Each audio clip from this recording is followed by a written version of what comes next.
if we're gonna talk about that, I hit the record button now. I had not hit it until now. But yeah, it's like, there are two reasons why Henry Kissinger might not be known by a person. And that's, first of all, because America doesn't teach about him. Because America doesn't like to acknowledge its own war crimes.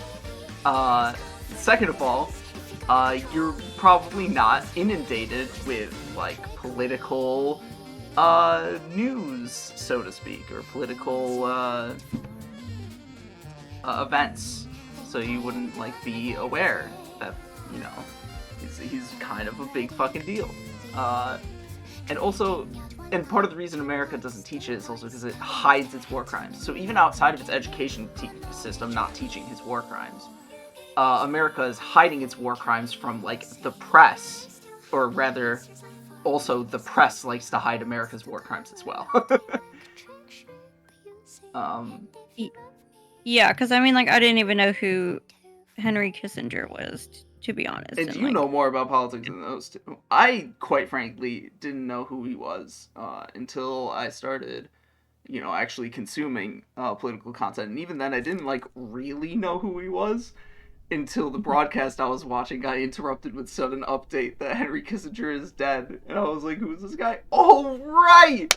I remember now. He's that genocidal Secretary of State. Let's fucking go! Well, and you know, like, I was, you know, whenever you said his name, I was like, man, that sounds familiar. And then I saw that he served under Nixon, and I was like, oh, okay. Yeah. Okay, yeah. That's where I've heard his name before. He's Mr. Let's bomb Vietnam, let's bomb Cambodia, let's bomb Argentina, let's overthrow the government in Chile, let's overthrow the government in a bunch of other places, let's condone genocides in Indonesia. Yeah. Which is just, like, it's just really shocking to me because, like, I mean, he grew up in Nazi Germany, and, like, as a Jewish person, he's as a Jewish person. He was at least partially Jewish, and so the reason he fled Nazi Germany was, of course, because of German prosecution. Yeah, and from what I read, his parents were, they saw themselves as German. You know, they were, like, proud to be German until, you know, like, they all of a sudden they were, you know, like, shunned for being Jewish, and, you know, really like fucked them up, you know, which is understandable. Well, that's the thing to understand that a lot of fascists don't understand, is that the prosecution it's always about having a smaller and smaller in-group. And so in Nazi Germany it started with the Jews, but obviously Henry Kissinger was a supporter of that style of governance, just not being the one at the who is being executed. Or rather, the style of governments that he supports is international imperialism, which is the political way of saying white supremacy, because that's what imperialism functionally is. Yeah. It's just it's just always shocking to me how I don't know, immigrants just, like, hate other immigrants, because, like, he also, like, you know, was against yeah, which I'm like, you're an immigrant too, my dude. You might be white, but you still an immigrant. Like, chill out, take a chill. Yeah. And because he's against, like, mass immigration. I think he said it was, like, one of the biggest mistakes or something like that, according to one of his interviews. Yes, yeah, that is something he said. The mass immigration was it's like a massive mistake or something like that. He's probably a Great Migration. Is that what it's called? Great Replacement. That's what it's called. It's probably a Great Replacement kind of guy. Yeah, probably. And it's like, it's always important to remember that the United States and all European / Western, I should say Western European nations are far more closely ideologically aligned with Nazi Germany than they are with particularly, say, the USSR, the Soviet Union. or anything in remotely the same sort of ideological realm. And the only reason why all of those nations were against Nazi Germany is because Nazi Germany tried to take them over. Yeah. And started wars against them, and they want supremacy. They don't want they don't want Germany to have supremacy. They want to have German supremacy. So it's like when they find out about like the Holocaust, and in retrospect of the Holocaust, it's like, oh, I here's our justification for them being bad outside of the fact that they're bombing our country. And part of the reason it's evidence that these countries actually feel this way is how the denazification of said countries was a complete and utter failure after World War II. Much of West Germany retained a lot of prominent Nazi individuals. America had Operation Paperclip, recruiting Nazi scientists and high-profile individuals. Obviously, especially places like the UK did not do that great of a job, although that particularly came into prominence in Margaret Thatcher's era. Which, I mean, that was like only 20 to 30 years after, I think it's like 30 years after World War II. So it's like, really, all these Western European nations are not that far removed from Nazi Germany, and it's really sad to see in retrospect of that the complete denunciation of communist, or rather socialist aligned governments and nations, because it is oftentimes for completely propagandized reasons, as in reasons that are effectively untrue or overblown, and with a complete uneducation of how those political systems work, why they rose up in the first place, what they stand for, what they do, what they did. And it's like, if you want to condemn the Russian gulags, then you should really think about condemning American prisons, because American prisons have done significantly worse than Russian gulags in terms of treatment of prisoners, political prisoners, who gets imprisoned under what grounds and how long they're kept, and by effectively every metric. The gulags were bad, yes, but American prisons were worse. The starvation that occurred in Soviet Union was bad, yes, but there's plenty of homelessness and starvation that occurs in the United States of America as well. The main difference being that America is wealthier, and it tries to keep its people bare minimally alive so that they continue working for the unjust economic system. Yeah, but I guess one of my big things against like the Soviet Union that I just had a really big gripe with, and is still of course, there are some governments that still fail to see the Holodomor as a genocide, which in my opinion, in a lot of other countries' opinions, it is a genocide of the Ukrainian people. I don't even know what that is. Okay, so it started in 1933, and it's basically a man-made famine in the Soviet Union. It happened from 1932 to 1933 that killed millions of Ukrainians. This was around the start of Stalin's leadership, right? Right. That would make sense. Because Stalin, not exactly known to be a good guy. Lenin was far more of a good guy and well liked than Stalin. Yeah, and so what they did was, Ukraine is known as the breadbasket. And so they took all the farms away, and they were like, okay, these are our farms now, and you're going to work for us.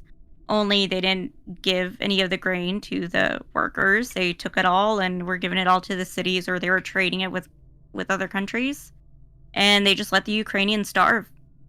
And they wouldn't let them leave their towns. They weren't allowed to go out and like try to find work, or like go to the cities to like try and buy food. So they were pretty much just like stuck in these villages to starve to death, basically. Yeah. And I mean, families were like eating their children to survive, basically, because they're like, I can have more kids, but I can't find another husband. Like, that's how bad it was. Yeah. So like that is one of my major gripes. Like, I just like I don't know. That's one of my things that like I'm like can't move past. And a lot of people don't know because again, it's hidden. It's one of the ugly sides of the USSR that is hidden. And of course, you have like Putin, who's like, never happened. I don't know. That's a lie. That's America propaganda. When it's like, okay, calm down, sir. We all know what happened. Yeah. It's just the thing is like shit like that is obviously bad, but people who get upset at those who criticize America for doing those things are or for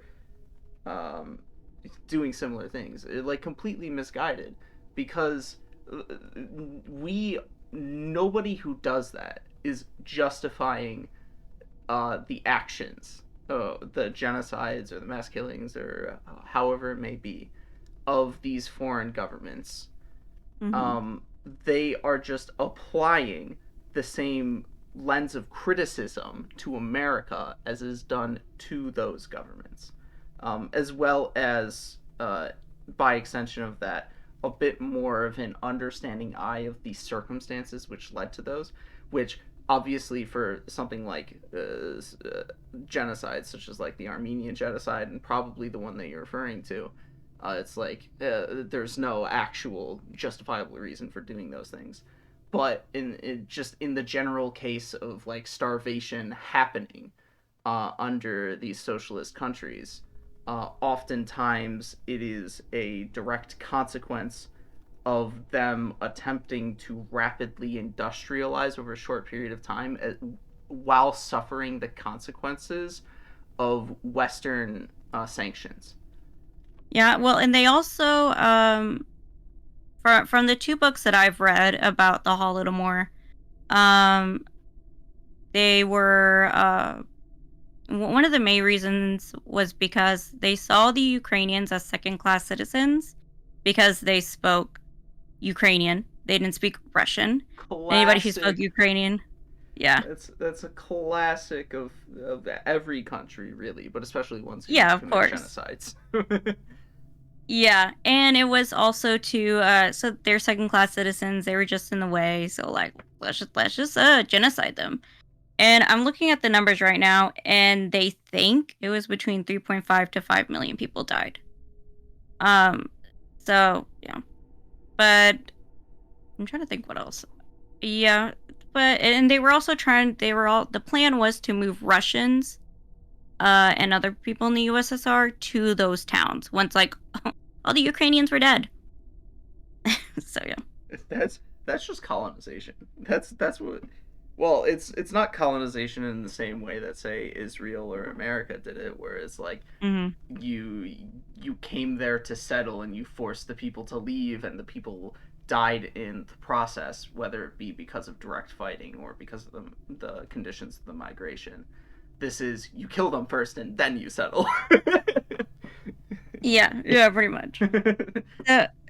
Yeah. So I mean, it was just heartbreaking to read, and I think like even like the Vatican knew about it at one point, and like they did nothing. The United States knew about it. That's a classic of Christianity. They did nothing.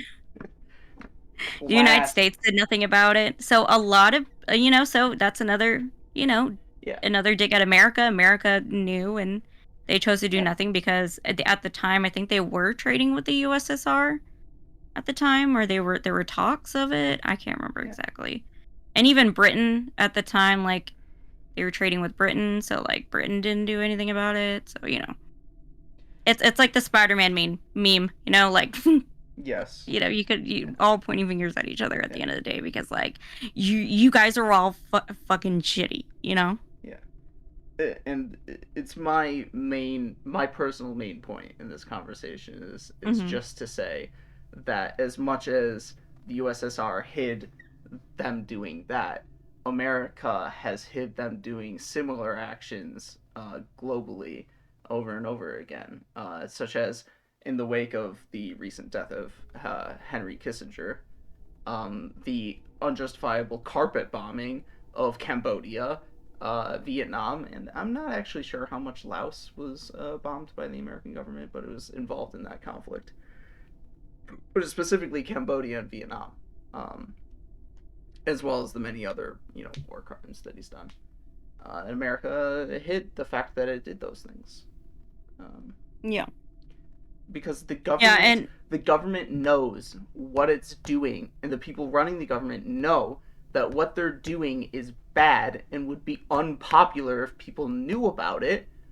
But they want to keep their power and their supremacy, so they hide the fact that they do it because they know that the majority of people have actual morals. And this is why I've said to people, like, don't humanize Henry Kissinger, that monster, is because he did it for the sake of whether it be through the lens of America or just personally, he did it for the sake of power and supremacy. He did not view those other people as human. He did not have human morals. Otherwise, he would not have personally pointed at targets to carpet bomb. I think unfortunately though is that just from like growing up a minority, I'm Mexican American, I'm like second generation, and being from a former sundown town,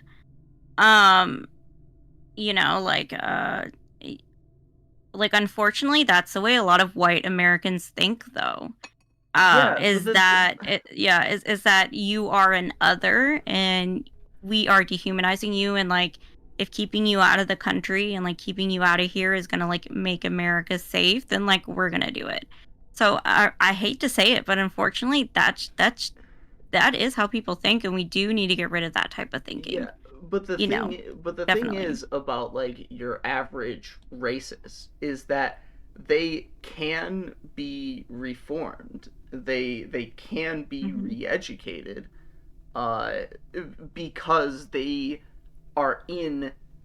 As long as you do it while they are in their current like conditions, so to speak, like as long as they are still just like the average laborer, that is the time when you can reform them, because that is when they're able to empathize with the people that they are otherizing or discriminating against. They're living under like the same material realities, although technically better because they're not facing discrimination. But you can't do that for people in power because they don't know what it's like to be at the bottom rung. They have everything and they want to keep everything. Yeah, I mean, because at the end of the day, it is like it is a caste system. There's a good book called Caste. Let me see who the author is, and it's a really good book about how the American system is like the caste system in India, really, and that's how it keeps people, like it keeps people at each other's throats, pretty much, and it keeps people from seeing each other as equal. We're all constantly fighting each other to get to the top, basically. So, kind of sucks, but is by Isabel Wilkerson. It's a really good book. So, if anybody wants to read that. Yeah. Well, it's time. It's time for you to boot up Das Parsecs. Oh yeah, that's right. I forgot about that. I keep forgetting about that. Kind of important, you know. Yeah. I'm also finding where we're at in my script. Oh, here we are. Oh, but that book is hefty. I think it's like 400 or 500 something pages. Yeah, I mean, yeah. just like you could write an entire library of books about Henry Kissinger's crimes. Oh, and then just the references is like 100 pages. So yeah. Except, Is waiting to connect. Yeah.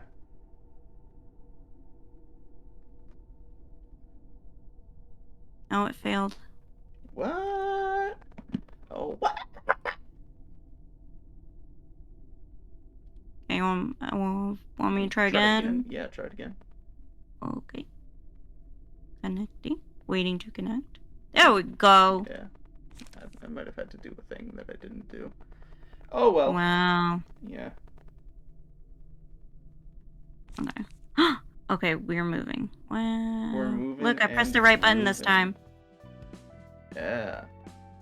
Aren't you gonna congratulate me? Sure. It was hovering over it at the time, so I don't know how big of a deal it is. Come on, give me some credit. God. Okay. I believe so or Yasad, I mean. I believe Yasad is the floor you have currently outfitted. Okay, this one. Yeah. And then I was gonna change out some cards, I think. Because we got new ones. Yeah, you got some new ones. We got some bang bang ones, you know? Yeah. See, bang bang! Yeah. They are, it's, What, I imagine their other cards are pretty good too, like ILNGs. I remember being solid. But specifically, it's Scratch That and Brawl are the two good ones. This is also your first instance of having an Objet d'Art combat card. It what? That's the golden ones. Those are the only ones with restrictions with how many you can put into your deck. You can only have one of those. Oh. Okay. Okay. Well, Yasad has been taking a lot of hits lately. I don't know what the heck Yasad's doing in life, but like, I think we should give that one to him. give those two to him. You have 7 copies of it. You can give it to 7 people.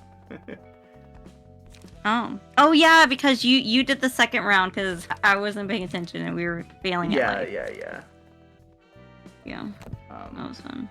Wait, did I burn those books actually? Oh, I did. Okay. I think you did. Yeah. I did. Yeah, get out of my life. I was just making sure. Yeah. So Scratch That, of course, stacks best with Brawl. And so which one do you play first? Is it... You play Brawl. You play Brawl. Yeah. Yeah. Oh. I mean, Scratch That can be used on its own as well, because its die, even when their power is reduced, are still good at this point in the game, 3 to 7, each of them. Or 3 to 8, rather. But if you can get Brawl to play the Scratch That cards, it's even better. So, like, my suggestion, so to speak, with Brawl and Scratch That is actually to put 3 Brawls into your deck and just keep the other cards that you have lower cost. Like, have maybe 4 ones or something like that. Because ideally with Brawl, you have a bunch of really good cards that it's taking the die from. Because remember, Brawl plays the die of another random card in hand when you use it. So if you have shitty cards in your hand, Brawl is effectively a shitty card at a high cost. But if you only have good cards in hand, such as other Brawls, then it is a very good card, because the die on the card itself are generally better than other cost 3s anyways.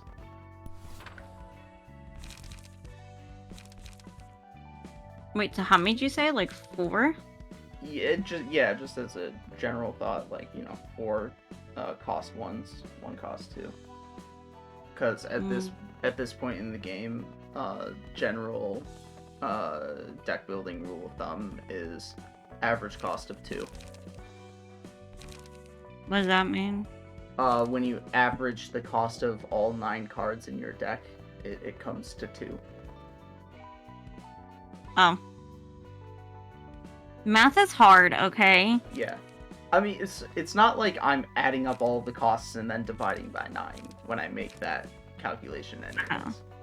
I'm doing, like, some sort of intuitive cancellation based on the cost of the cards. So, like, a cost 1 and a cost 3 together average out to cost 2. So if you put 4 cost 1s and 4 cost 3s in your deck, that's an average of 2.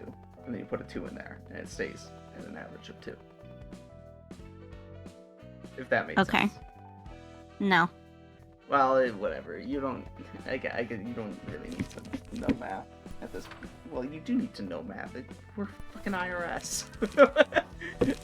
No. Okay, well, to be fair, we have a program, and you plug numbers into the program, and it does the math for you. Okay, but if you're able to do simple math, then that program is even easier to use, right? Well, yeah, I can do, like, I just gotta add up stuff, and, like, it's easy. That's basically and then sometimes what I have to move here. people's numbers around, and then, like, ta-da, like... I'm just doing basic arithmetic, man.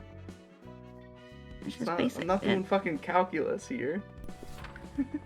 I just can't do mental math. I gotta, like, write everything down. Yeah. I'm a little blessed in that sense. No. I'm a little blessed. Oh wait, no, you said to do... I just picked that one, I wasn't thinking. Which one? No, because Guardian and Fence. Fence gives it to all allies. So, all allies. So by these the are, way, like, kind of... Also, your deck is really offensive right now. Oh yeah, you are And correct. Walter's page gives a bonus to defensive die. Now... Oh yeah. It doesn't... The game's still not difficult enough for it to particularly matter. Especially since not a lot of passives you're even allowed to use right now. But is there even any... Do I even have any defensives in this category? yeah, it's the blue die. So cards with blue die on them. I'm just saying, like, something that might be a good idea with your other cards outside of Scratch That and Brawl is cards with defense die. So the likes of Fence or Combat Preparations, I believe was the 2 cost one. Yeah. Well, Fence has a down one.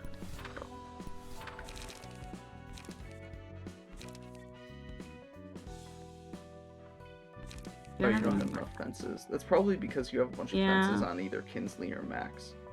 Yeah, I bet so. Before you continue, actually, yeah, you have these guys equipped. They don't have fence equipped, but might as well. Just... Oh, that's not... There we go. I guess that one didn't have any combat pages on it. So no, he's brand new. So, yeah, so... Well, I actually took it. I took it off of him. So you actually don't even have that many fences. Anyways. Who do I need to fight to get a fence? Julia?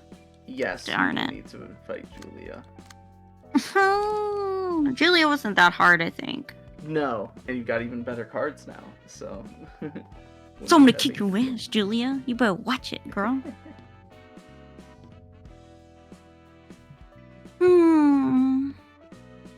I guess but I want ones.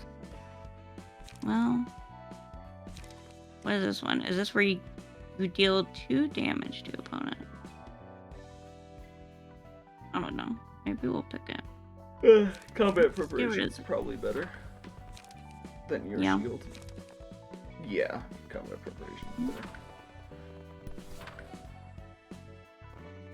You definitely, outside of the 6 cards you have right now, you definitely want some low-cost ones. Either 1 or 0.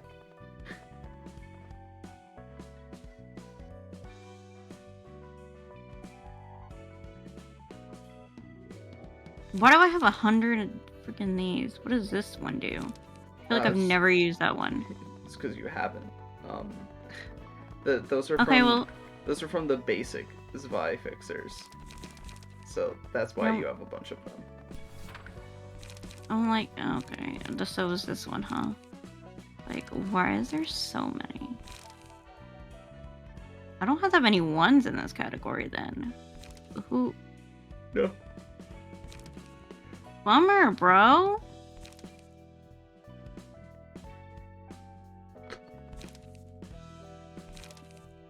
Yeah, but these don't have defensive in it. As much as I talk about, like, strategically making your deck, you don't have to overthink it right now. I mean, okay, and then I'm gonna be, like, in a bind, and then I'm gonna cry. I mean, I will make fun of you if you make your deck singleton. But, yeah. Like, most of these cards are, like, some of them are obviously better than others, but, like, they're pretty comparable in strength. Yeah, except when I went against that meathead. Oh my god. Which meathead? What? The meathead with the tattoos. Oh. That guy was terrible. He made me want to cry. Guardian might be better than Avert, and you have a bunch of Guardians. I haven't actually looked at the die value, but its rarity is higher, so it's probably better. Oh, maybe it's not.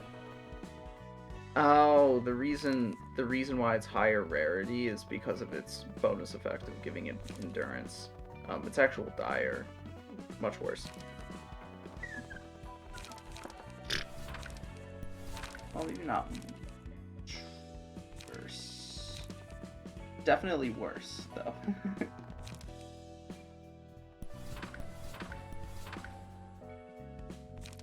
Okay, next. Is starting out lightly better than Avert? Probably is. It's the one to the right of Avert. The one. This one? Yeah. It's also pretty comparable.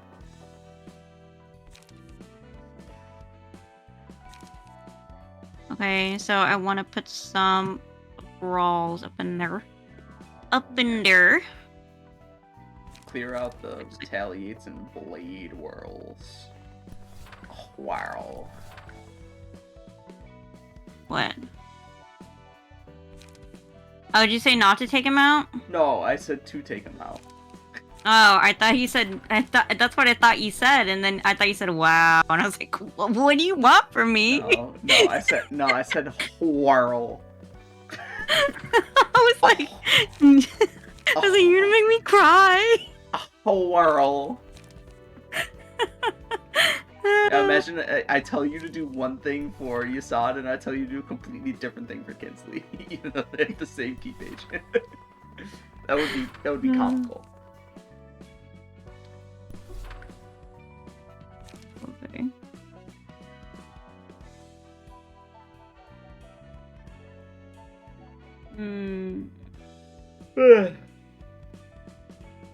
I mean, Fence has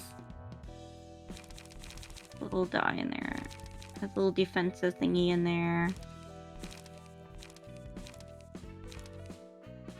I don't have any 2s. Maybe I should take out... Well... I don't know. I will never stop thinking... Well, I should say, for the next week, I will not stop thinking about Anthony Bourdain's quote about Henry Kissinger. That he wanted to beat him in the face? Yeah, once you've been to Cambodia, you'll never stop wanting to beat Henry Kissinger to death with your bare hands. You will never again be able to open a newspaper and read about that treacherous, prevaricating, murderous scumbag sitting down for a nice chat with Charlie Rose or attending some black tie affair for a new glossy magazine without choking. Witness what Henry did in Cambodia, the fruits of his genius for statesmanship, and you will never understand why he's not sitting in the dock at The Hague next to Milosevic. While Henry continues to nibble nori rolls and rimaki at A-list parties, Cambodia, the neutral nation he secretly and illegally bombed, invaded, undermined, and then threw to the dogs, is still trying to raise itself up on its one remaining leg. Base, bro. Yeah, it's so fucking accurate. It's what it is. I read a poetry book. It was like autobiography kind of thing about this guy's mom. Him and his relationship with his like mom. They were from Vietnam, and his grandma, and damn, it was sad. Like they came they came to America when the Vietnam War was happening, and sad, bro. And his mom came to America because his stepfather was an American soldier, so he was able to bring them over to America. And to think, America's the reason they had to leave in the first place. Yeah, but he was like, hey, my stepdad was nicer to me than my mom was, so it's like the same people as people fleeing Cuba. The entire reason aside from like the wealthy people who Castro kicked out, the entire reason why people fled Cuba to America is America's fault. Yeah. And like his basically his like mom and grandma, like they went through, like they all had a lot of trauma basically from the war, and pretty sad. I actually found out recently America still blockades Cuba. I thought it had ended some time ago because there were points in which their quote unquote relations were attempting to be normalized. But no, apparently we're still blockading Cuba, which is like fucking wild. Then what happened? Did they just like take off some of the blockades? No, there was like meetings with Castro, leaders of Cuba or whatever. But no, America has yet to unblock blockade Cuba, so they're still forced to be entirely self-reliant for their existence. Yeah, your decks are probably fine. Yeah.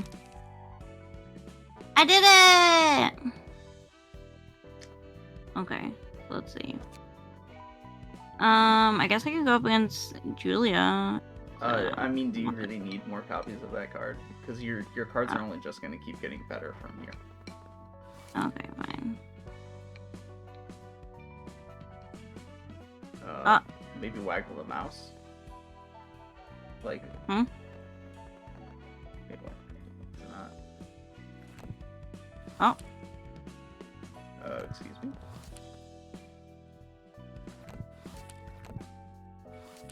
Oh, it almost worked.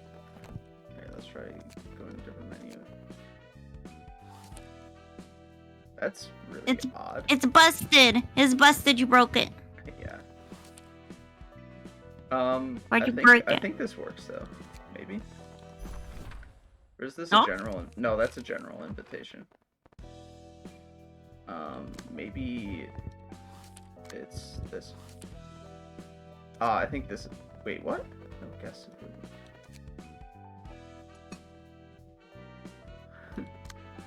Hold on. I am confused. I don't know what's happening. Neither do I. I'm trying to I'm trying to invite the next invitation without clicking on the story in the main screen because that's like not working or whatever. So I think I need. It looks like I need this and this. Oh. Maybe? Apparently, he also helped sabotage President Lyndon B. Johnson's efforts to wind down the war by passing information to Richard Nixon, who in turn passed it on to South Vietnamese forces. That's interesting. What the fuck? It would be very funny if my mods, instead of doing bug fixes like I intended them to do, actually broke it. Created one? Yeah.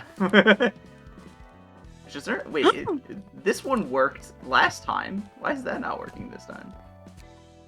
You broke it. Yeah. Sour broke it. I mean, I'll just try rebooting up the game. See if that works. Okay.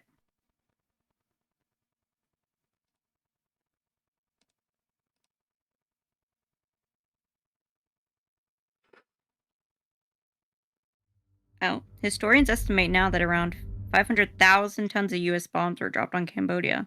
Yeah. Resulting in as many as 150,000 civilian deaths.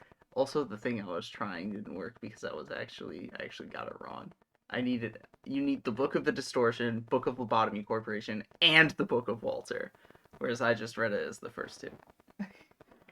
So I gotta go through it again? No, I'm just saying I probably didn't have to reboot up the game. Oh. So it's your fault.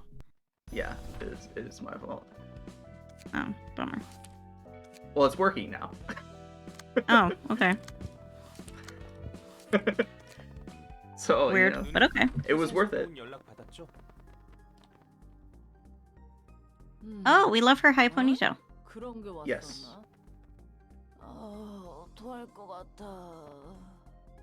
Oh, is she drunk?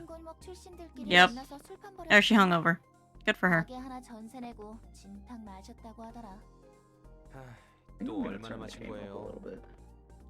I can't do it from here, but I might have turned it down in the mixer. Yeah, I did. That's better. 야, 레인! 아직 술 덜 깨서 머리 올리니까 설교할 거면 1시간 뒤에나 해. 게다가 뭐예요? 이 영수증. Maybe an hour or so. 사무소 돈으로 결제까지 하셨네. Sounds like me when I haven't had my coffee. Ooh, that was a nice left to right sound. I only have one in. Oh, shit. I hate having both in. I don't know. It's just like... But then you don't get, like, depth. You need 2 years to get depth. Okay, fine. We have 2 in. 속이 안 좋단 말이지. 제발 저번처럼 진상만 부리지 마세요. 그나저나 이번 의뢰는 의외네요. 알사로부터 온 의뢰라니. 알사에서 직접 맡길 정도면 엄청 위험한 거 아니에요?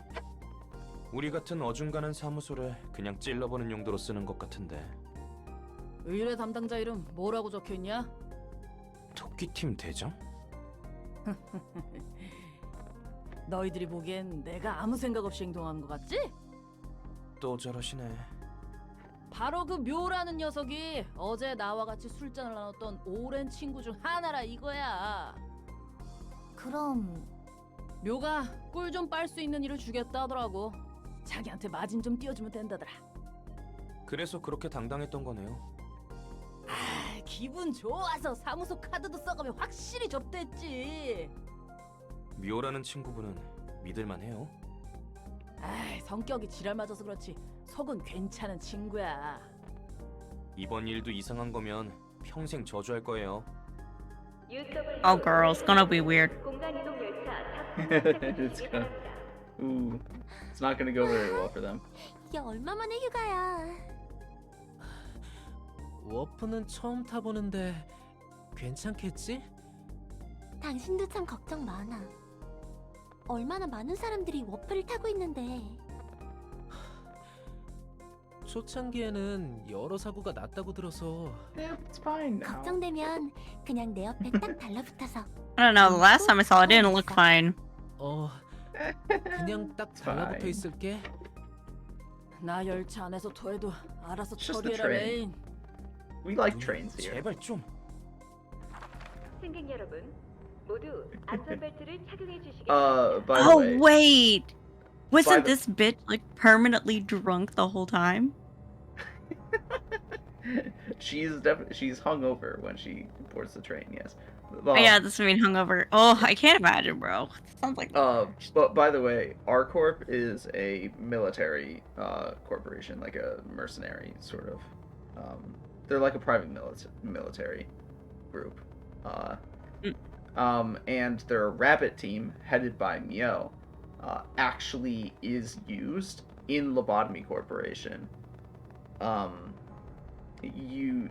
They are in some cutscenes, yes, but they are mainly a gameplay mechanic, in which you can effectively pay them to suppress an entire department of your facility. And what that means is that a bunch of the quote-unquote rabbits will come into quote-unquote graze the grass, as in they will slaughter everything that's in that department. Oh my god. So you have to make sure to have your employees who work in that department, if they aren't already dead, leave that department before you call them in to suppress whatever abnormalities have escaped in there. Because girl, you getting cut. Yeah. They will mow you down. And they also mow down all of your clerks, which are basically uncontrollable employees who don't do anything. And, Oh my god. But when all of your clerks are dead, your department functions a lot more poorly. Basically, your employees heal significantly slower when all your clerks are dead, which is really unfortunate because your clerks die really fucking easily Right. and really frequently. Oh my god. Yes. Sounds like hell. Yeah, I mean, Sounds like hell. Literal hell. yes. I'm trying to think of the phrase that I used to describe that game. Crisis management simulator. Lobotomy Corporation is more of a crisis management simulator than it is anything else. No thanks. Yeah. I don't like crisis management simulators. Yeah. But all that is just to say, R Corp as a corporation functions as a private military group that are very effective at slaughtering everything in sight. That's nice. Yeah. Good to know. And they've now hired the Mueller office to take a job, and it will be revealed shortly. That job is to go to the library, which it's kind of strange that I forget why they take a warp train for the job, considering the invitation is you sign it, you just get fucking teleported in. Because it looks cool. Yeah, it does look cool. I mean, I think they'll say why they're taking the warp train. They might. They want to go out to eat. They want to go out to eat for lunch before they get to the library. Yeah, Eat their last meal. I think they're headed to the district that the library is located in, which is L Corp's district. I think it's 13. I don't remember what letter of the alphabet L is. But they're headed there, I'm pretty sure. Okay. Sounds cool. Yeah. 이제 출발하네요. 매번 탈 때마다 드는 생각인데 이 안전벨트 애초에 의미가 있긴 한 거야? 형식상이겠죠. 없는 것보단 나을 수 있고요. 10분 뒤 워프 시작합니다. 으휴, 애기처럼 딱 달라붙어 있기는. 혹시 모르잖아. Oh, 친절하고 girl, 실수 you 있으면 don't even 다른 know. 짝짝이라니까? 그래도 귀여우니까 봐줄게. Oh, 저 so 지랄하는 precious. 녀석들이 왜 우리 바로 앞좌석이지? 다 들리겠어요. 워프 중에는 절대 열차 문을 열지 마시기 바랍니다. 눈 좀 붙일 테니까 도착하면 깨워. 그래봤자 10분도 안 걸릴 텐데요. 아 몰라. 누님, 눈 좀 떠보세요. 아 이번에는 또 뭔데? 뭔가 잘못된 것 같아요. 출발한 지 1시간이 넘었는데 도착하지 않고 있어요. 어떻게 된 거야? 워프 시작하면 10초 만에 도착한다며. 그러게. 원래는 10초 만에 딱 도착하는데. I'm scared. I don't like this. I'm getting 똥 uncomfortable. 밟은 거야? 워프는 최근 10년간 무사고였는데 말이죠. 이대로 공간에 갇히게 될 수도 있겠는데요. 여차하면 힘으로 뚫고 나갈 거야. 정신 나간 소리예요. 워프 중 문을 열면 밖으로 빨려 나간다고 경고문에 써 있잖아요. I wonder if anybody has ever managed to break open the doors. And what happened? 정신이 나갈 것 같아. 여긴 어디인 거야? 안전벨트도 풀리지 않아. 토미, 곧 해결될 거야. 미안해. 내가 괜히 워프를 타자고 해서. 열차 상태를 봐서는 아직 가동 중인 것 같은데. 야, 너네 연장 꺼내. 이 엿 같은 안전벨트 잘라낼 거야. 31 hours in. 아, 미치겠네. 300명이 넘는 사람들이 여기 갇혀 있는데 아무 조치도 없는 거야?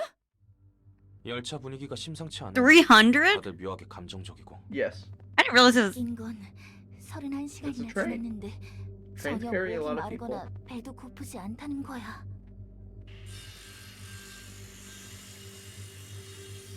이 망할 문은 흠집조차 안 나네.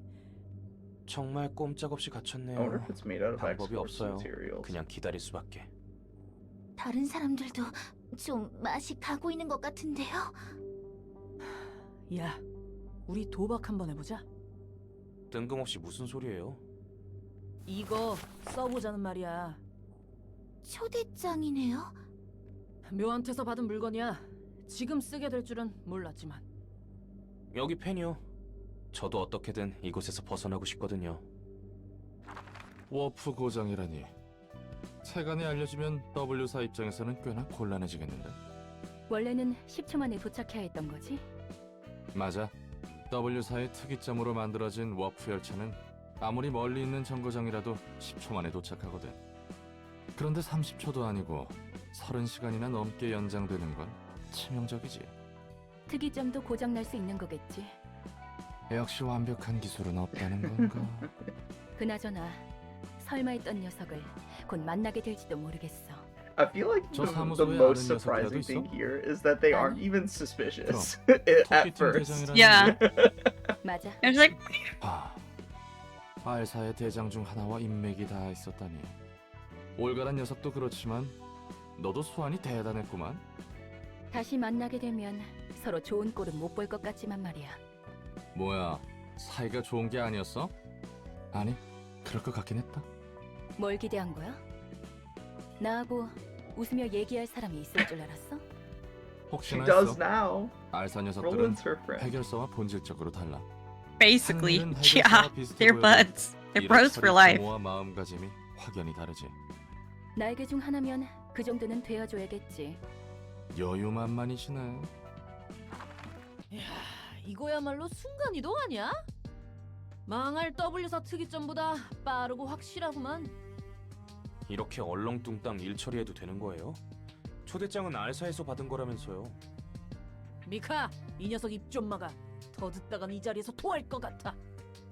레인이 하는 말 중에 틀린 말은 없네요. 조금 더 신중했어야 했던 것 같아요. 예, 내 편은 하나도 없지. 내 상황 판단 능력 덕분에 그 망할 열차에서 탈출할 수 있었는데 말이야. 환영합니다, 손님. 저도 반가워요. 죄송합니다. 저희가 지금 경황이 없어서요. 그리고 이분 술도 좀 드셨고. 이해합니다. 술에 쩔은 사람을 대하는 것은 익숙하거든요. 대체 상황이 어떻게 돌아가고 She's 있던 건지 알아? referring to Netsack. 당신들이 도서관에 Yep. 초대된 손님이란 것밖에는. The man drunk all the time. Yeah. 묘한테서 전해 들은 것보단 성격이 싹싹한데? 혹시 아는 사람이에요? 우리가 받은 일은 엘사와 도서관의 관계를 좀 파악해보려는 일이었거든.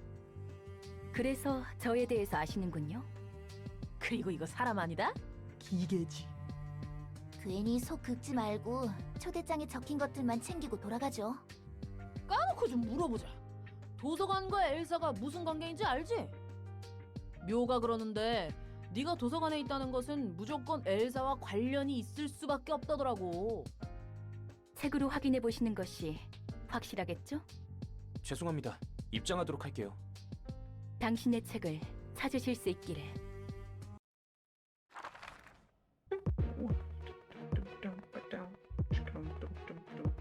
Oh wait, these people aren't outfitted, so we gotta go to Yeah. this bitches. Okay, yeah. So here's what I had to say about the past couple of receptions. The death of Walter has a bit of a cascade effect. He had made a deal with a syndicate called the Stray Dogs, where he gives them the floor plan of L Corp's nest in exchange for information about the distortion. They need that to give to the Thumb, one of the fingers, of which they are a lower-ranked subsidiary. Without it, they are to be purged, and who else to have exactly what they need besides the library? Meanwhile, the Molar Fixer office was given a job by a high-ranking member of R-Corp. R-Corp is essentially a private military, and the Molar operator, Olga, personally knows the captain of one of their divisions. Captain Mio of the Rabbit team was also contracted out to the Lobotomy Corporation for protection and quote-unquote cleanup duty, so she is using Olga to gain information on the connection between Lobotomy Corporation and the library, knowing that there is a connection due to Angela's presence. The Molar office takes one of W Corp's warp trains to head to the job, but it mysteriously gets stuck for several days. Well, actually, in their case, it's just over one. And they decide to use the library's invitation to escape. They don't have much of a choice if they want to achieve freedom, but more on the technical details later. I should probably do some rephrasing of that paragraph, but it's fine. Interesting. Yeah.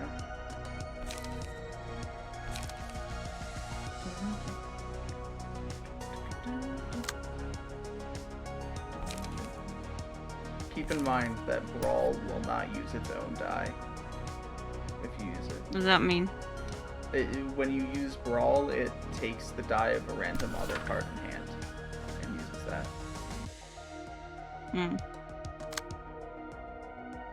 You're not using Brawl, so it's like, I'm just, saying that's how the card works. And you put it in, I think, all three of their decks.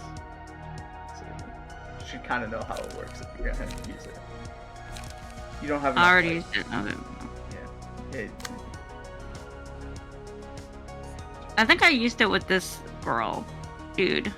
So if you look at their hand if you look at that person's hand right now, listen. So it's either going to take die from one of your two Guardian cards or from scratch that. Yeah. Which means chances are it's going to take it from the Guardian cards. Because there's more than one of those. Okay. Yeah. So what might be a smarter idea is to use all of your other cards in hand before you use Brawl, so that it can take the die from one of your good cards. Got it.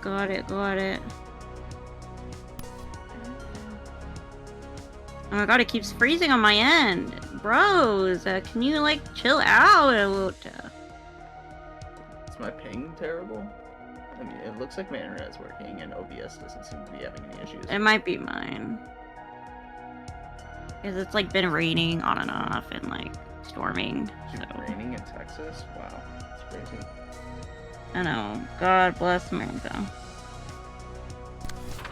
God bless America. That went a little British and then country. I don't know what happened. Sorry about that. I'll try my best, okay?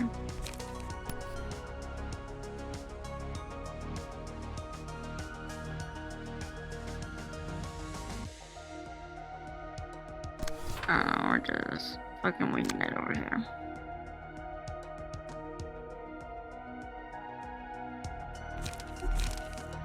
Oh yeah, I'm already using. And this one doesn't have doing nothing.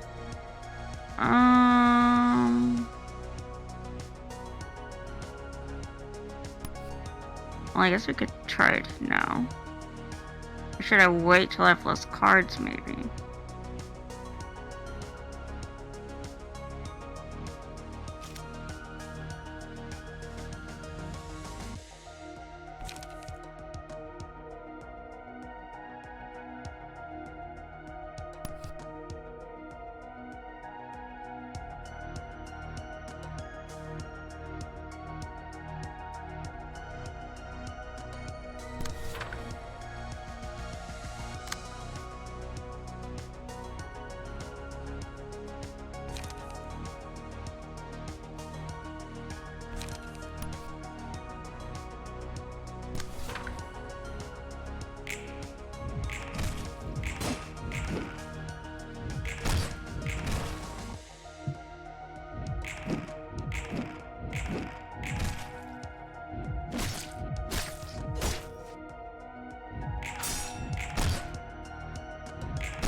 Oh my god, the music is like so distracting. Damn. Wow. It's because it's good. I'm saying because I'm actually focusing on the music and listening to it. I was like, damn, jeez. Got something against the music, man. I'm jamming personally. I'm having a party.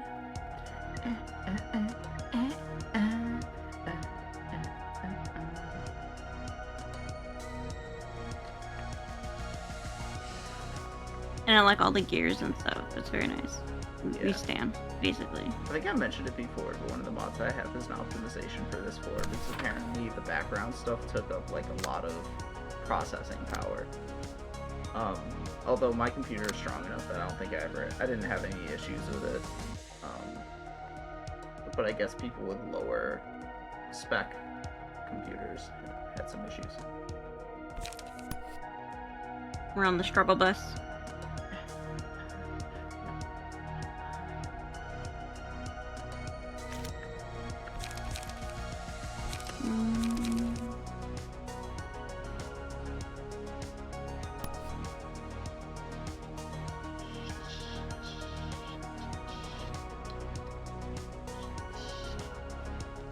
Oh, and from them you're finally gonna get cards that restore light and draw pages.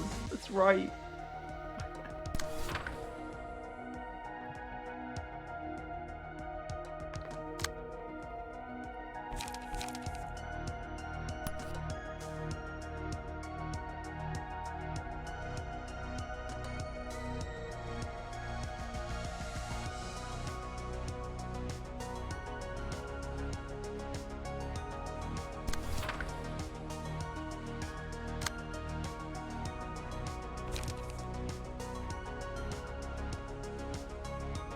Use both Brawl and Silent Night this turn, which will guarantee that Brawl uses Scratch That.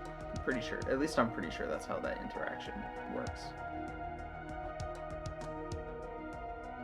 Okay, well, let's find out. Let's see. Okay. It might be smart to use it on that Olga's die that's currently targeting you. Because that's like a strong attack, but Scratch That will just fucking bop it.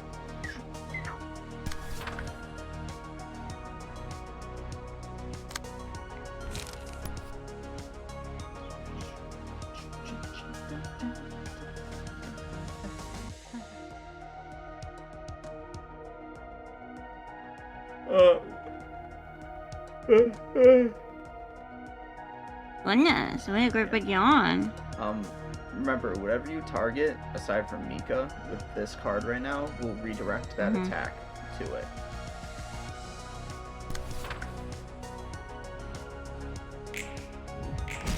Bam! Just fucking body.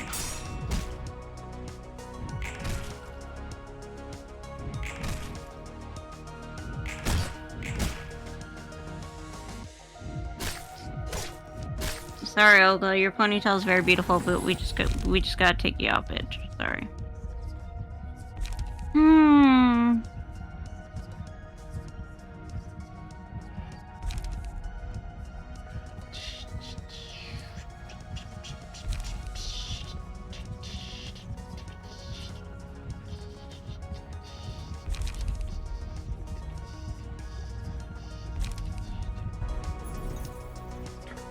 My head turning into metal.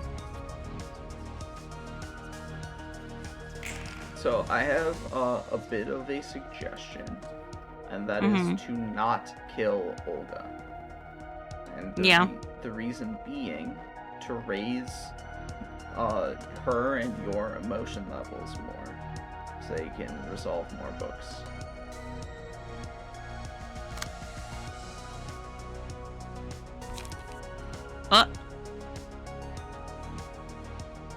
What a good hand you have right now on that guy. It's too bad it looks like nobody's targeting him, so it's not going to clash.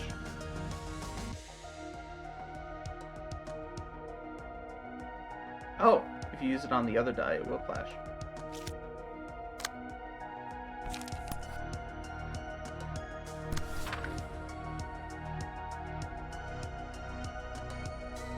So, like, you don't have to have everybody do something every turn, also. As like, a corollary to what I was getting at.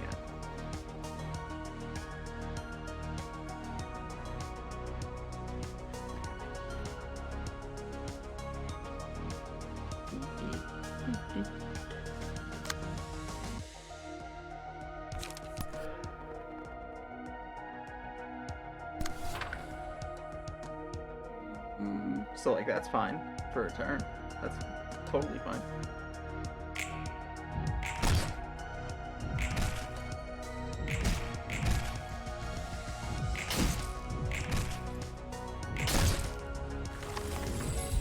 Now you can just kill every single one of them. You're not going to be able to let them survive for any longer.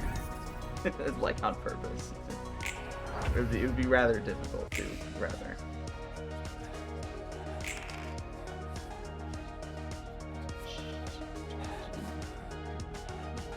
Well, Olga's okay, so I'm like, unless I just skip. I mean, well, you can, but you're unlikely to, right. The best thing that you could do to try and raise emotion level more without killing anybody is to just have Yasad clash against, Olga once without doing anything else. And without killing her. So, like, clash with Avert, and then nothing else.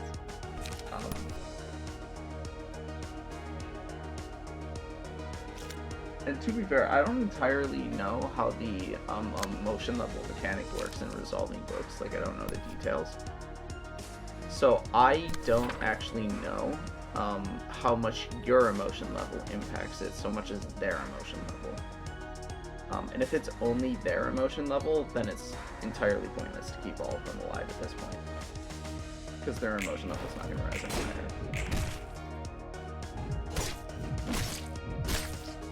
Well, actually, I lied. Olga's did rise, but it was unlikely, to say the least. It was something not worth betting on. Well, whales, hails, bells. Did you say whale? I said whale. Yeah, whale. Whale? Whale? Where's the whale? Whale, hey, the reason why is because, of course, last night, the final part of the 5th canto of Olympus Company dropped, the Moby Dick section. Oh, really? Yeah, and it was really good. It was really interesting. Because, like, there's a couple of morals to themes of the story that I was getting at. One of the main ones was, of course, like, the futility of having your purpose in life being revenge driven. Because Ahab spent her it's hard to say how much of her life, but at least in terms of the portion of Ishmael's story, or the portion of the story that we're concerned about, had a single-minded focus and determination to fuck up the whale. And it was the only thing that mattered to her, to the extent that she would callously sacrifice her own ship's crew and people for the sake of killing the whale. And she would actually manipulate people to that end. She would manipulate people into joining her so that she could kill the whale. Oh, well. And as a byproduct of that, when she first went to kill the whale with the Pequod and its crew, the Pequod got swallowed, intentionally, I should say. And effectively, so, and the only person who didn't get swallowed alongside the ship was Ishmael. And so she thought that everybody that she loved on that ship had died. And she entirely, justifiably so, blamed that loss on Ahab. And so the sort of theme that's going on here is, first of all, a cycle of vengeance, but also that Ishmael was becoming Ahab because she developed a single-minded determination for revenge against Ahab.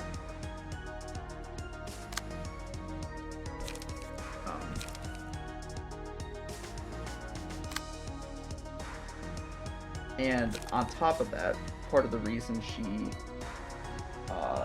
developed that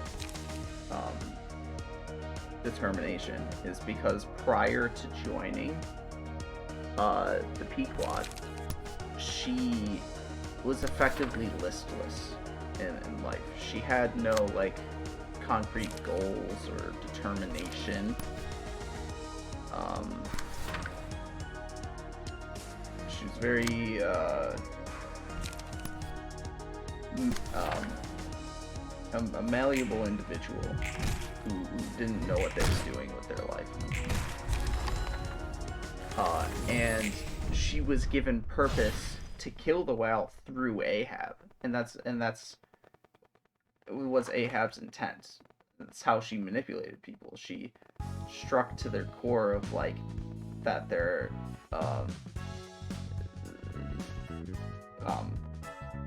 of their humanity, and that, like, they are not true people, or that they don't have, like, purpose in their lives. And so she manipulated them to join her through taking advantage of that. She gave them purpose through the whale, through her own purpose. Just to kill a whale. Yes.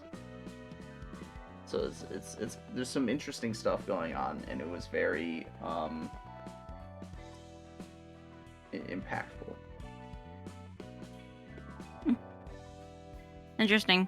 So she manipulated people who didn't have purpose in life, and she gave them a purpose. I mean, that's what cult leaders do. So, like, good for her, I guess. You know. Yeah.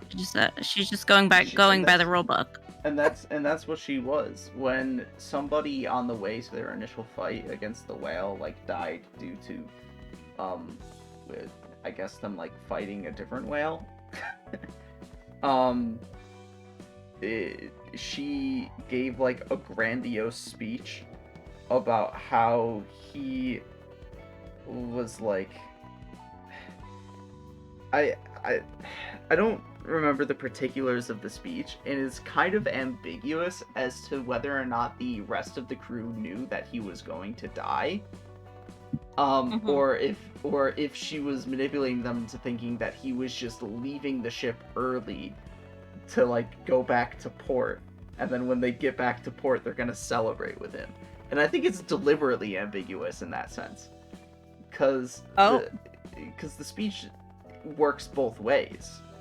In that, like, when we're done with our quest, we will, like, drink together with him in a sort of, like, Valhalla style manner. Oh, yeah. Or, literally, we will share in the joys of our victory when we get back. And so it would work both for people who knew he was going to die and people who didn't. It's very interesting how there's definitely room to criticize some of the writing of the dialogue in how it was ambiguous in some ways, and in how occasionally, like, motivations don't seem to make sense. Particularly in the end bit, because, like, there's whole climactic fight against Ahab, on which she looks like the image I sent you. And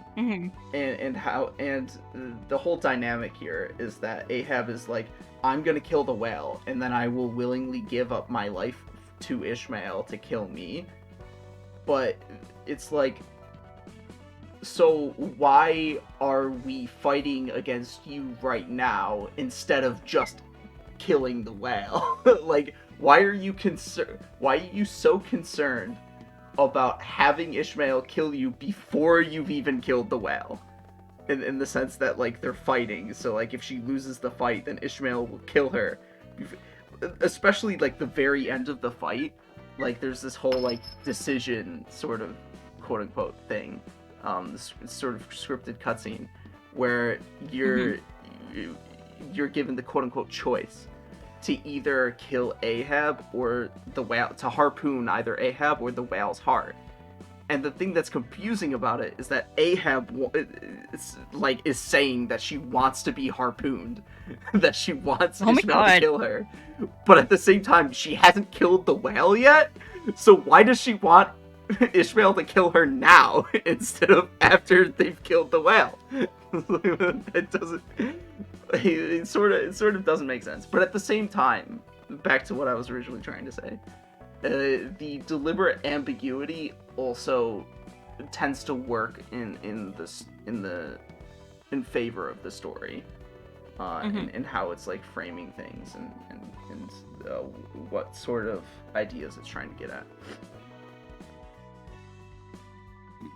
Very interesting. Yeah, it's very interesting. Limbus Company is very good. Did you know U-Corp's Singularity Resonance Tuning Fork, which allows anything to either meld or separate as though they were a complete, or they were one complete thing or completely separate things? That is made from whale oil. Shut up. Because the whales in the Great Ocean, or was it Great Lake? That's what it's called. Because the whales in the Great Lake, what they do and what their oil does is make people into, like, one with the whale, so to speak. It's hard to say. I would have to go back to the cutscene, honestly. But basically, the whale oil does the same thing that the resonance tuning forks do. So whalers harvest whale oil effectively to sell to places like U-Corp to manufacture the resonance tuning forks. And it makes you one with the whale. Yeah, it's like it. What is a whale? Some, like, a spiritual being, like a god or something? Like, what? I'm confused. It's a creature that lives in the lake and turns people into mermaids. Oh, well, that's fancy. The whales do all sorts of different kinds of things. But it's like when the whale is alive, its oil, like, and the whale looks like that dinosaur from, like, and when the whale is dead, the oil like dissolves your consciousness, like your person. You like become nothing, so to speak. Ew. Because you the have whale nothing, looks like a mastodon to like become a part of. And that's specifically the polidified whale. The pallid whale is the one that you saw depicted in the images that you sent you, which is one of 5 great calamity whales. The other whales I can see why are it's called a calamity whale. Yes. The other whales are smaller and not as dangerous, though they are still very dangerous.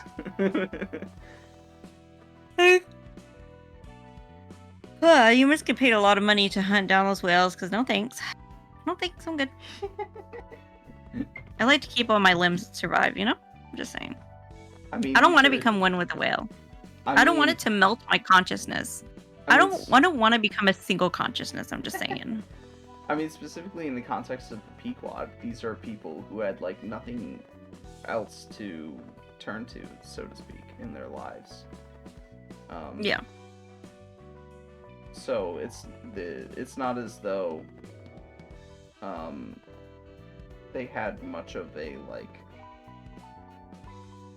I don't want to say they didn't have a choice, but it's like they didn't think they had a choice.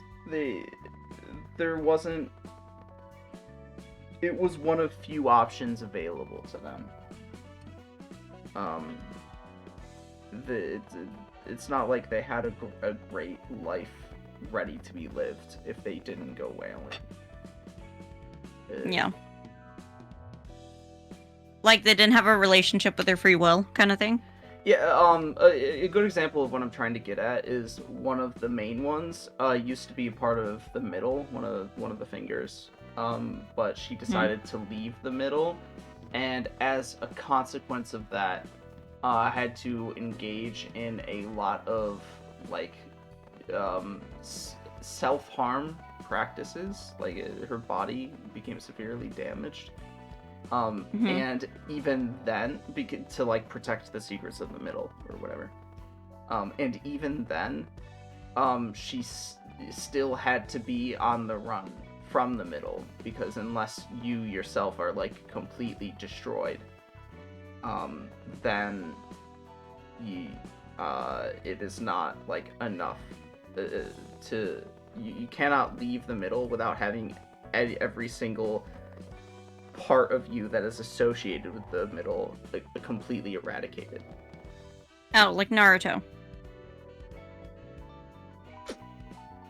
Sure, I guess. Except this is like, except this is a syndicate. This is a cult of sorts.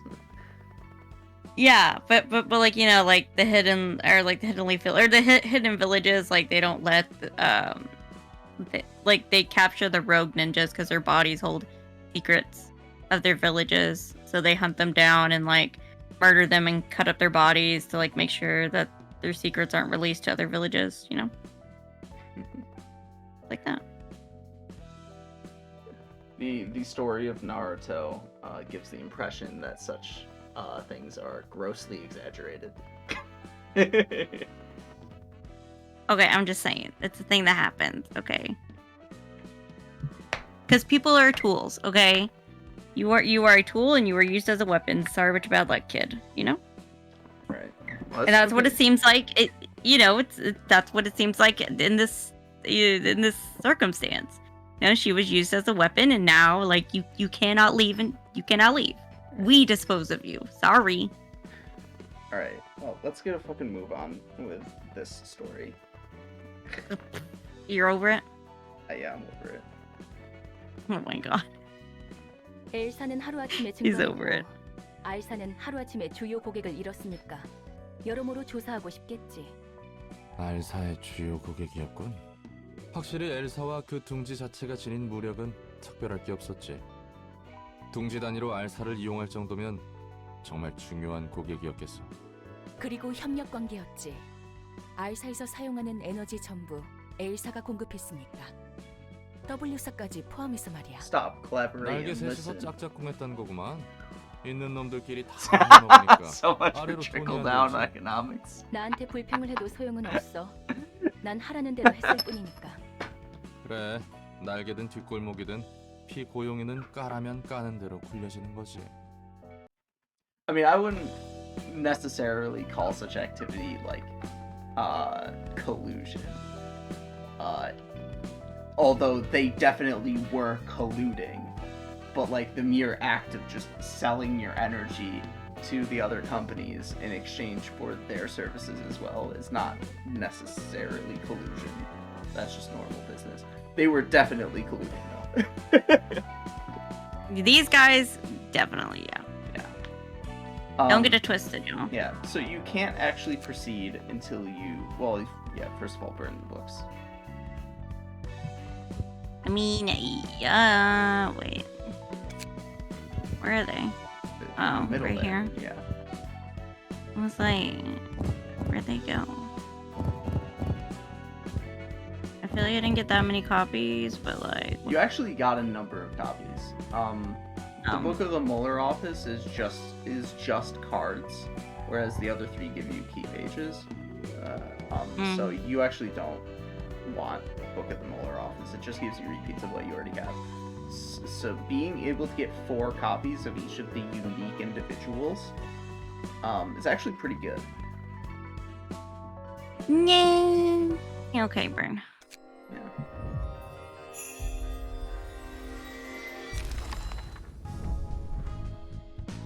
It's too bad you're gonna have to do it again because you didn't get Olga. And Olga was the important person to get.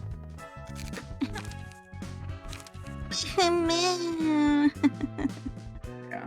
It's fine, it's fine. One thing you might actually want to do though, is change your deck, not necessarily to include the cards you just got, but to make it so that every single one of your librarians only has odd cost cards. The fuck does that mean? To get rid of any 2 costs and replace them with 1 or 3. Okay. It's like... Yeah.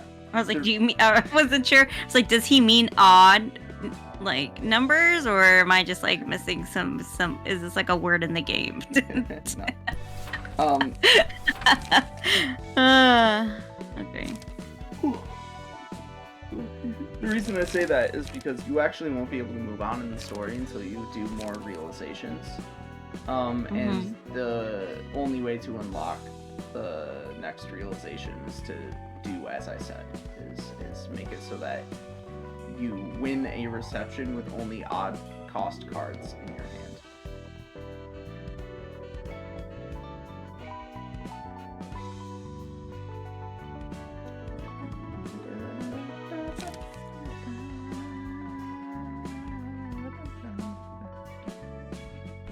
I actually wouldn't recommend. Well, actually, Stay Calm is probably fine. But I wouldn't actually recommend, for right now, using any of the Mueller Office cards. Because you'll see a lot of their effects relate to discarding other cards in your hand, and that's. We don't want to do that. Not right now. You would have to build a deck around that mechanic, and the main person to do that with is Olga's key page, but you don't have it, so don't. But we don't have it. Yeah.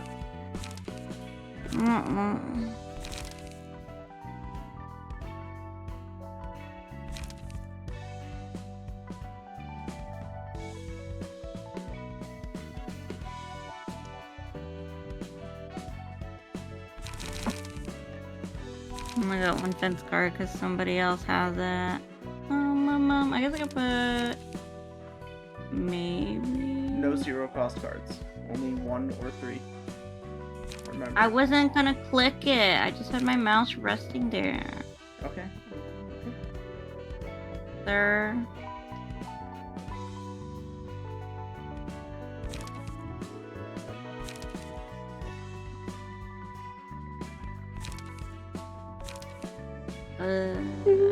Is there another one with defensive?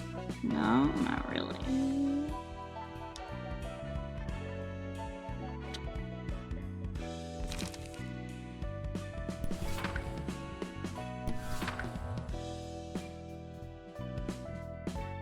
Well.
Okay. Queens. Just to make sure they only have cards cost 1 and 3, right?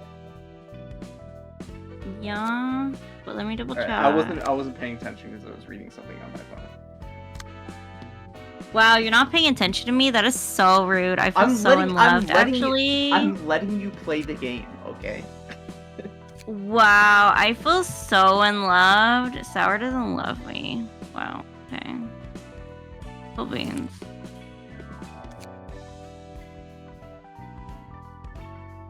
Send another invitation. Grumble, grumble, grumble, grumble. Stupid, stupid, stupid.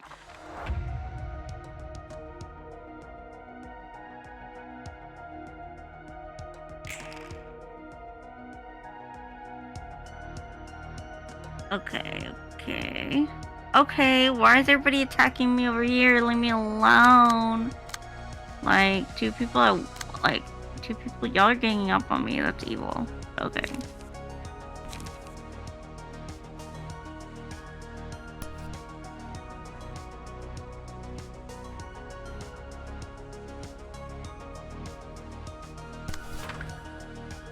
So, Nimbus Company is a gacha game, as I've mentioned before. And I obtained a new special attack, so to speak, in the game. And I posed a question to the Nimbus Company subreddit. Which one should I use? This special attack or another one? Because they both seemed good. And I was like, I don't know, I can't immediately tell which one like is better, and I'm also kind of stupid. So I want to hear other people's thoughts on the matter. Which ones do they like? And so far, one of the responses has been, use this one because it looks cooler. Yeah, exactly. That's what's up, bro. Yeah, and actually the best part is I can't even be like, what a silly response, because they're right. The actual, like, gameplay differences between the two, are not, like, significant enough. Like, one of them is not, like, way more meta than the other, way better than the other. And the one that he said looks cooler does look cooler. And I'm like, you know what? I probably should use it because it looks cooler. Yeah, exactly.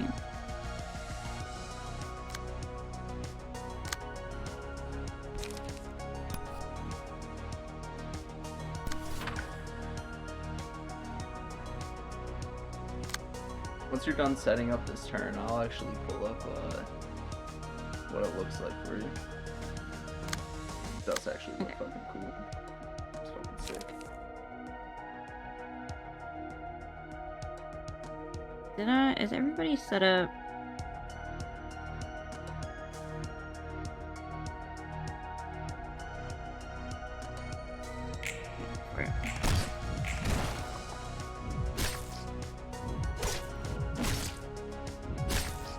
Unfair.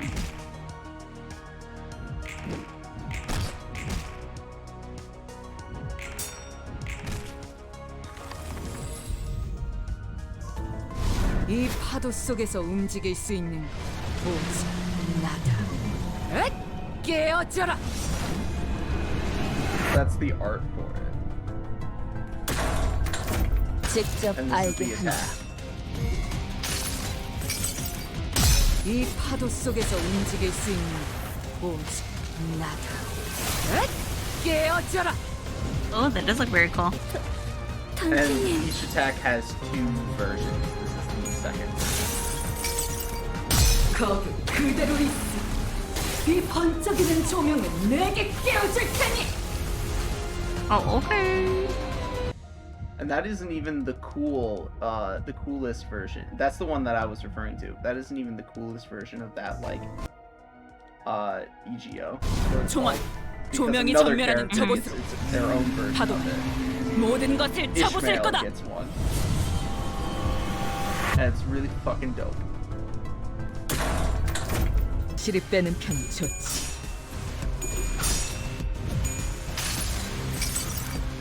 총원. 조명이 전멸하는 저곳으로. 파도가 모든 것을 쳐부술 거다. Oh, okay. Oh, okay. Get his ass. 입에서 갑자기 숨. Hers is also the strongest 방금 special 어떻게 attack 하신 that has 거죠? been released. 깜짝 놀랐어요.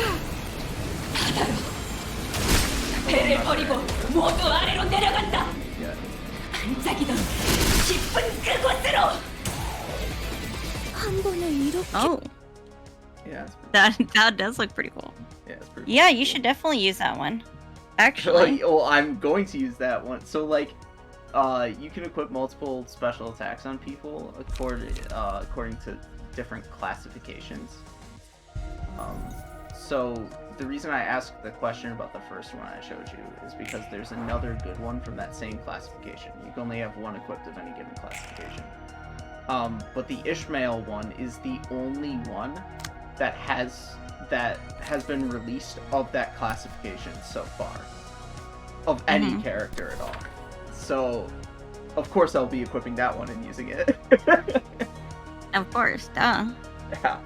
Like, also, if you look at the effects that it does, it's like really fucking good as well. So it'll be really nice when I unlock it, start using it. But I'll have to probably next week, maybe I'll be able to get it. I think I'll get enough. Cross your fingers. Yeah, it's a part of the battle pass system, so it's but you can only get so much experience per day and per week. So I haven't actually calculated it out, but I think that I'll have enough experience next week to have obtained it. I see. And and they're also releasing an Ahab identity next week for one of the characters as well.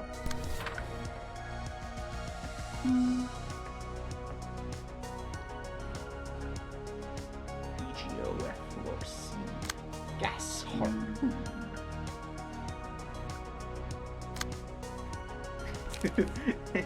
What is also funny about the Ishmael story is that there were multiple points throughout the story that I was thinking to myself, it's kind of subtly implying that she's a lesbian.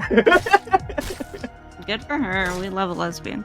I know, it was just funny because it's like they won't ever commit to any romances between characters, probably except for one case, which is Heathcliff, the adaptation of Wuthering Heights, because that story is literally about a romance in a way.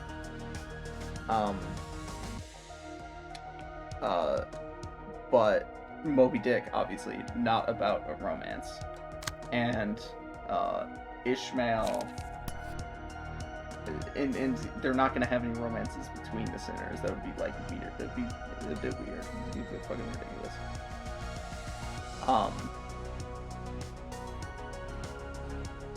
All that to say, though, is that there's just like some dialogue and some interactions between Ishmael and one of the other crew, Pequod, where it's like, are they into each other?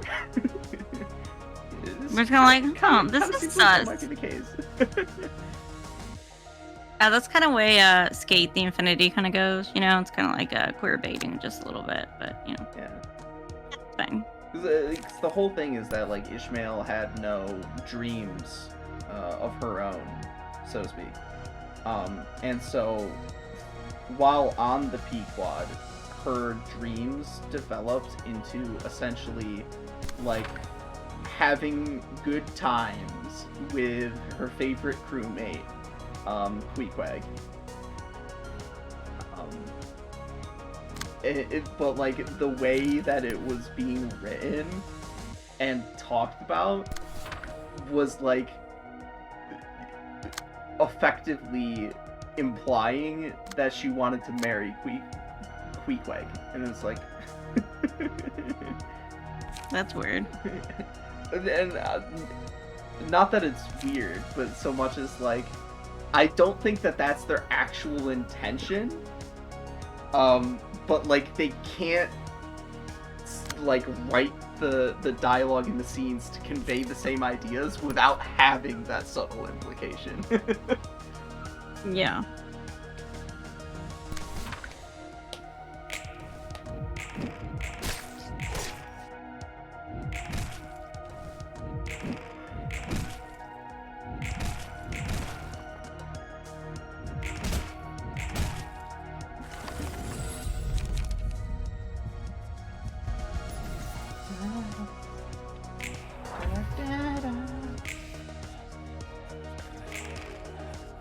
Don't think that you won by chaining me.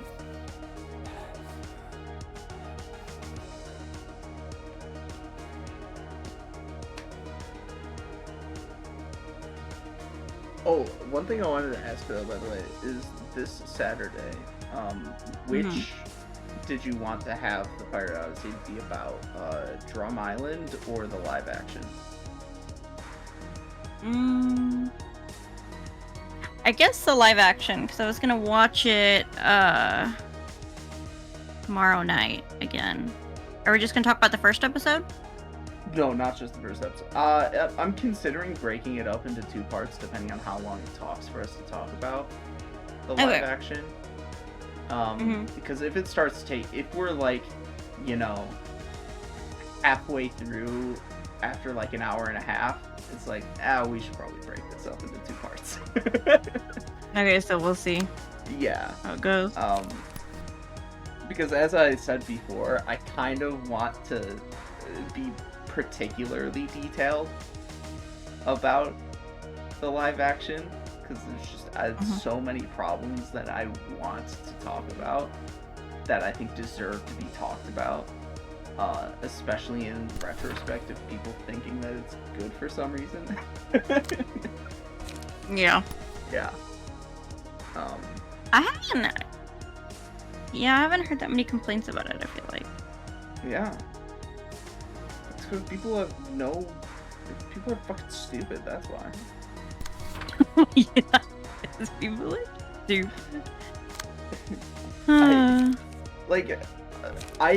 I get the impression, at least, that people only care about things aesthetically.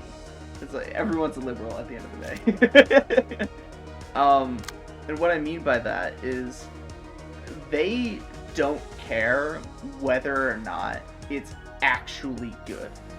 They care about whether or not it gives the appearance of being good simply through the fact that it is a One Piece adaptation.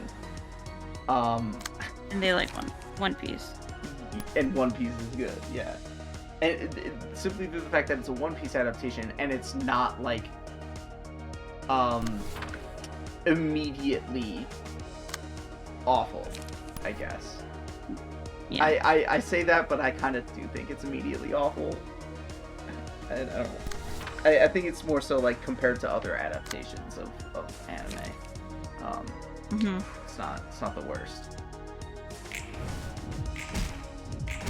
But honestly, even though I've never seen it, based on what I've heard about the Death Note live-action adaptation, I feel like that's probably better than the One Piece live-action. Because at least the Death Note adaptation is trying, whether it should or not, it's trying to be different from Death Note. Whereas the One Piece live-action is trying to be One Piece and just failing because it's not good. Yeah, because, yeah.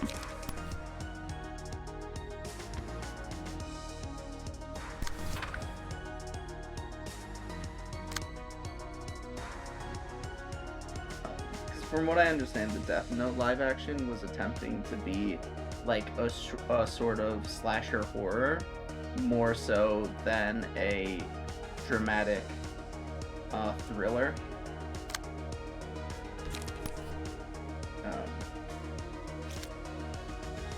It's supposed to be a what?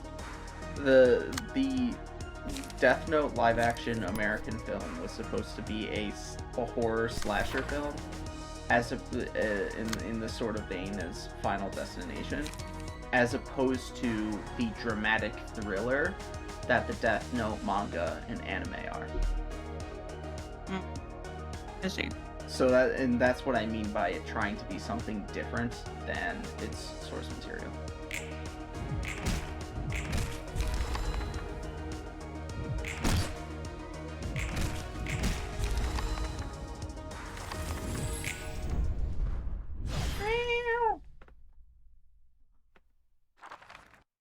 I find it funny when my cat makes noises that aren't just meowing.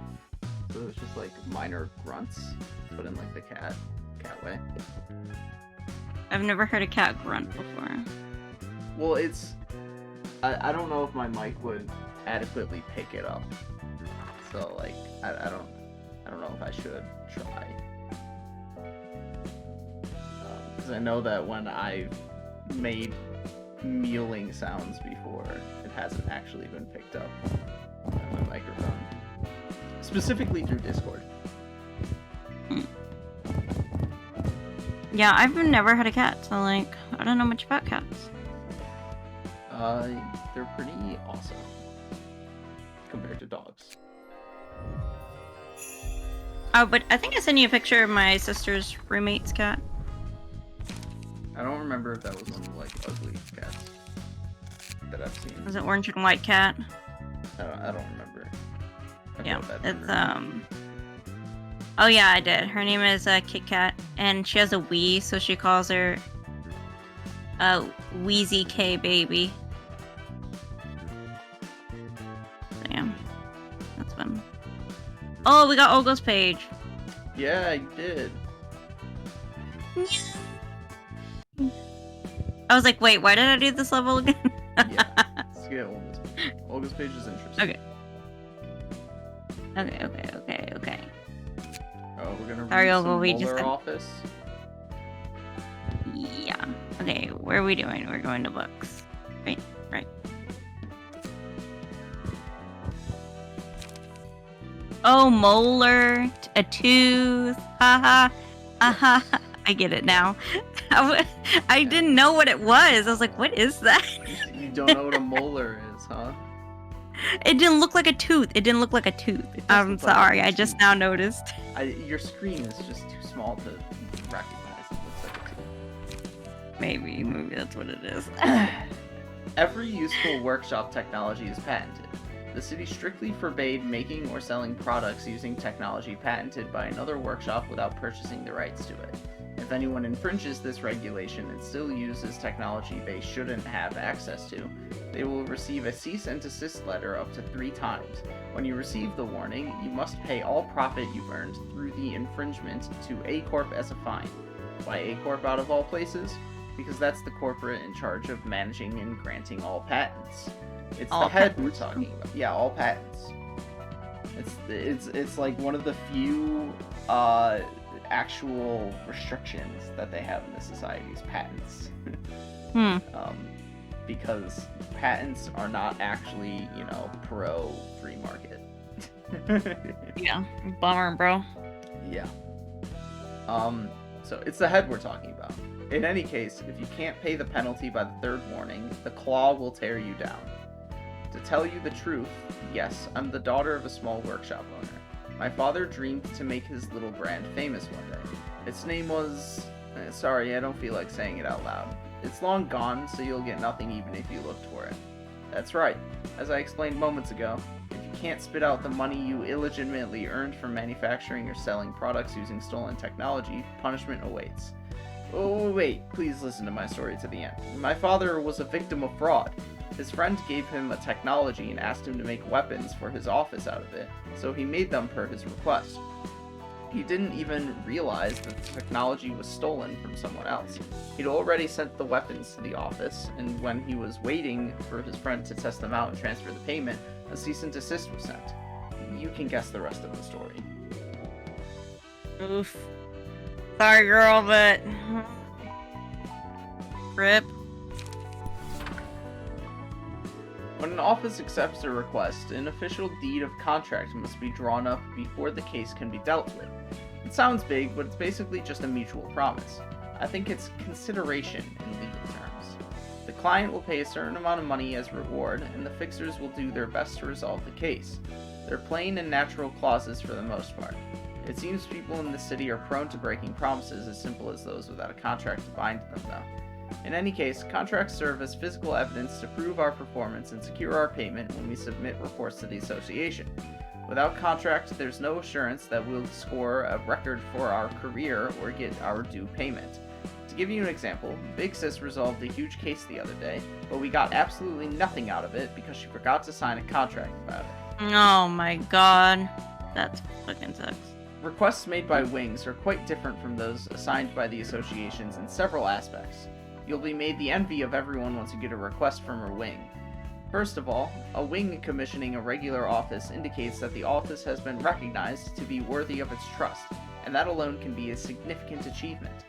You'll have something to brag about to other fixers, and the payment is big as well. A single request from a wing resolved can keep us afloat for 3 months minimum. If I must be honest, however, I'm rather unnerved.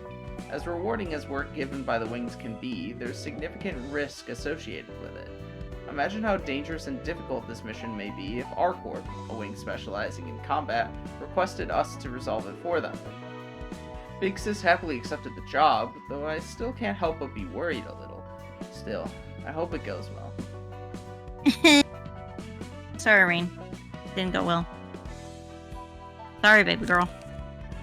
Now, let's see how well I, somebody who has never been hungover, can speak like a drunk person. Hungover person. Okay, God bless.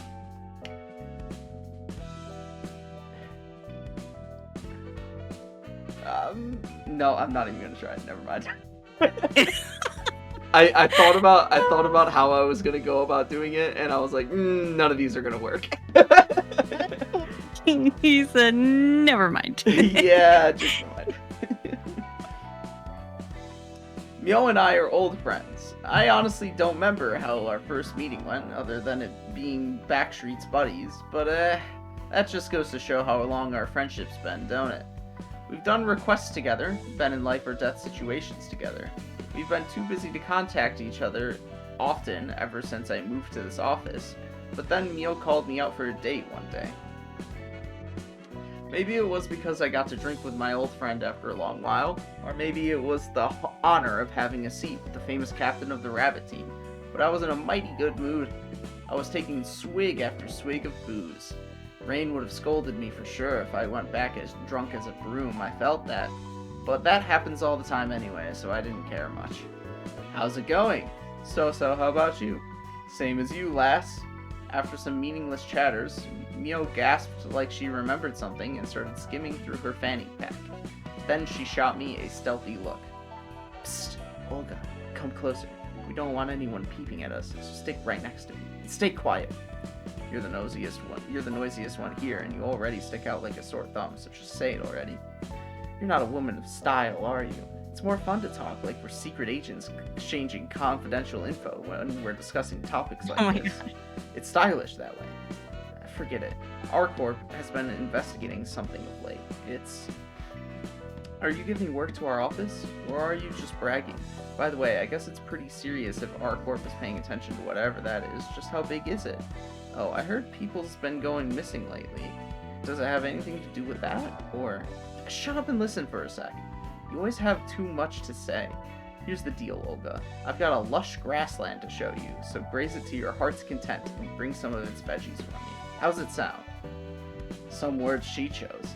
I clicked me tongue and took a close look at the back card and warp train tickets Mio pushed to my side, before drinking off my glass and agreeing to give it a go. I wouldn't have taken it if I'd known it'd bring us to this complete lunacy.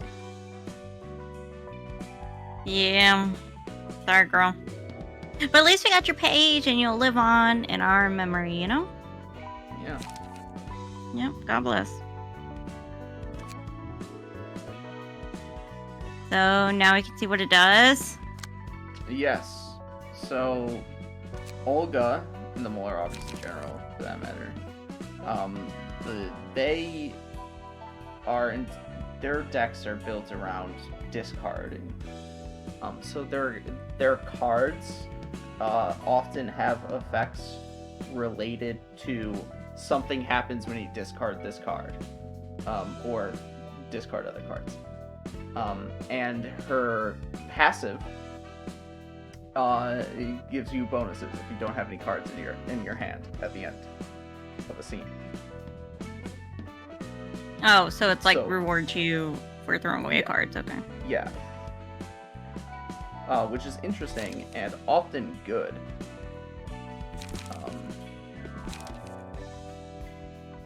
And it's worth keeping in mind right now, you want to equip Hode's floor. Because Hode is the next realization you have to do. The next fight. Oh shit, so probably... Okay, so let's unequip.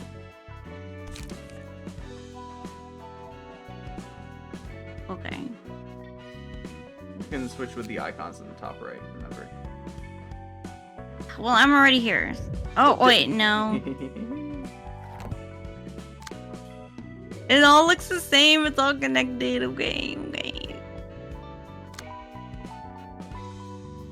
Okay.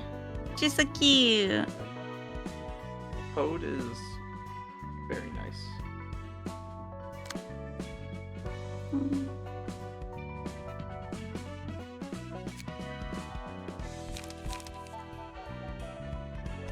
And I mean that in terms of personality. She's a very nice person.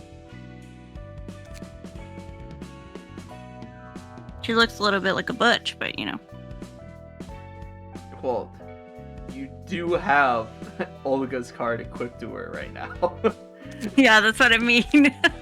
For right now. Like, dang, that outfit makes her look like a butch. If it was Olga's, but like seeing it on her, I'm like, oh, yikes. Sorry, girl. My bad.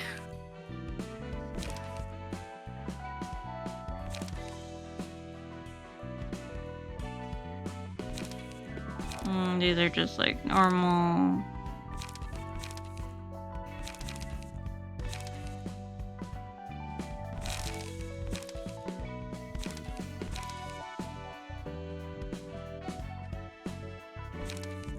Yeah, so Wait Up is actually a good card for right now to have at least 1 or 2 copies of in any deck. Because that will give you a lot more longevity in battles. It's the 0 cost card at the top, because you restore light when you use it. Oh. So now you can, since you have that card, now you can weight your decks to be more expensive, and also be able to last longer into longer term fights.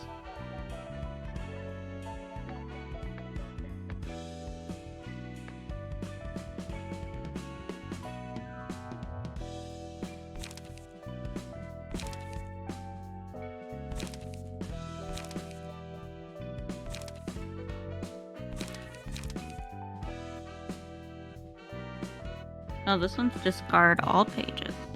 Yes, but it is really strong.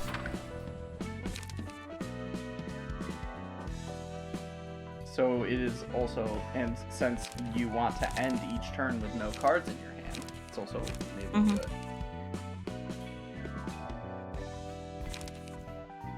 AKA that means you probably want 3 of it.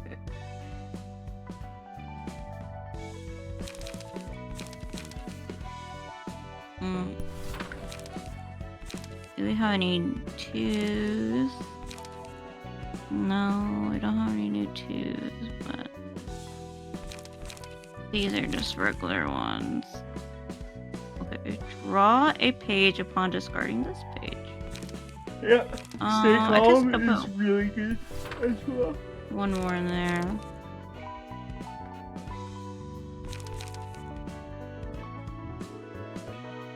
Gamble also has really good die on it for a 1-cost page at this point in the game.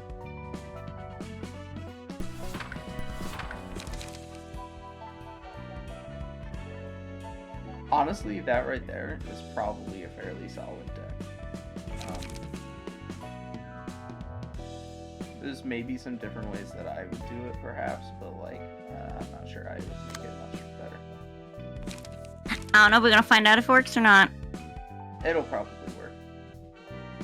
Because Hode's Realization is, I believe you can unlock it prior to doing the Stray Dogs. Maybe you can't unlock it prior to Stray Dogs and Olga and Molar. I'm not sure. Either way, you'll probably be fine. And then you can just straight equip either Walter or fucking what's his name, Mars's page, you know. One of the ones you have pre-equipped there, yeah. Oh, there's already cards in there. Yes. Yeah. Yeah, and that's and you've already equipped that deck out, so you should be fine. Yeah, it's fine. Aren't there supposed to be? Well, okay, there's like 3 defensive in there, so we should be fine.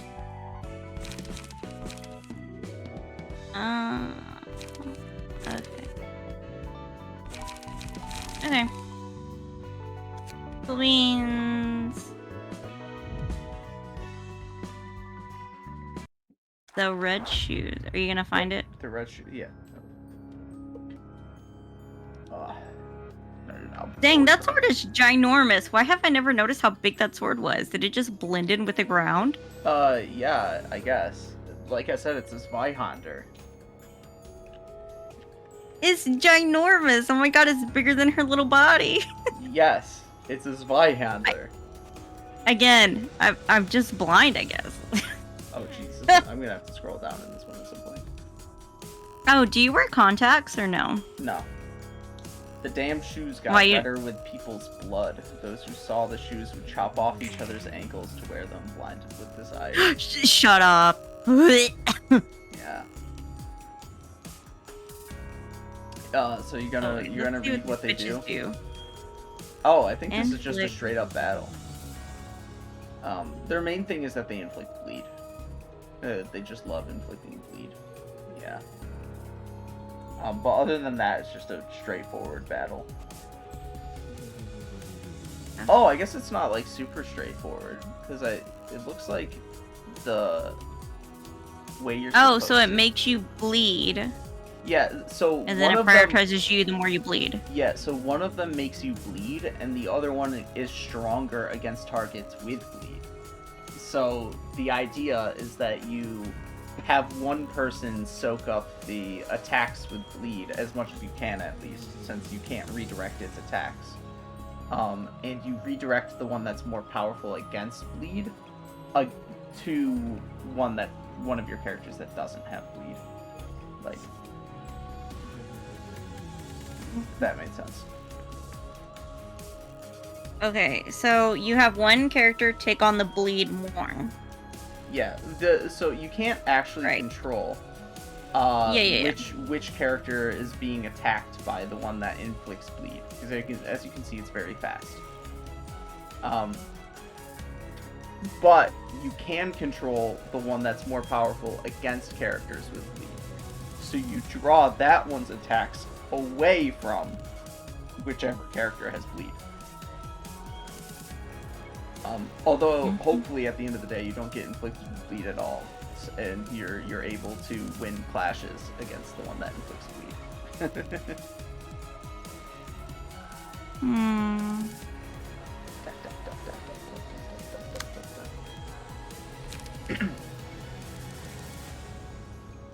So, a pair of elegant red women's shoes.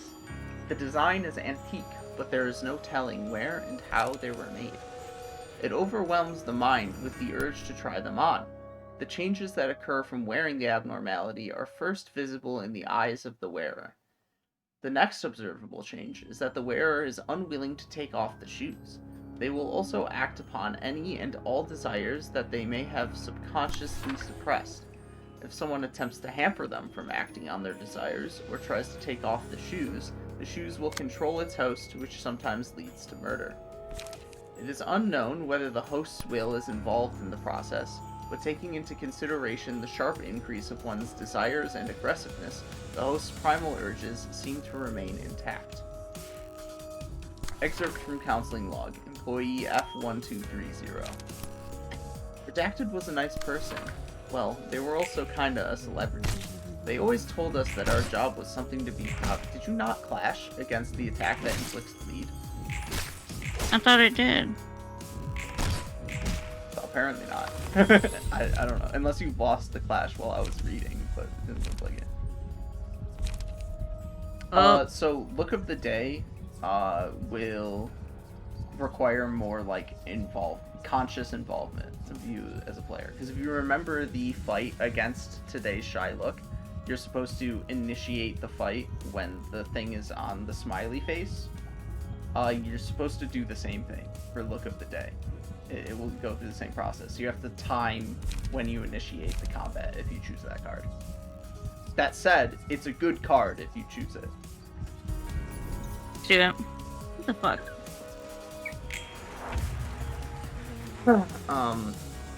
They always told us that our job was something to be proud of. They knew how to deal with all kinds of abnormalities, but it was our biggest mistake to let them enter that containment unit. We never thought a pair of shoes, of all things, would do any sort of harm. At some point, Redacted was wearing the shoes, grinning from ear to ear. It was, it was quite strange. That wasn't a smile. It was omitted. Blood was all over the place. The tapping of the shoes echoed in the corridor. I closed my eyes and played dead. I saw one of my colleagues' head rolling around on the floor. The shoes stopped right in front of me and stood still for such a long time.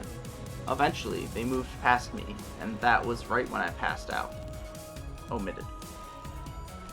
I heard they couldn't take off the shoes and had to cut their legs. No one ever saw Redacted again after that, but those who've been here long enough will recall the incident. I'm waiting until you decide your moves.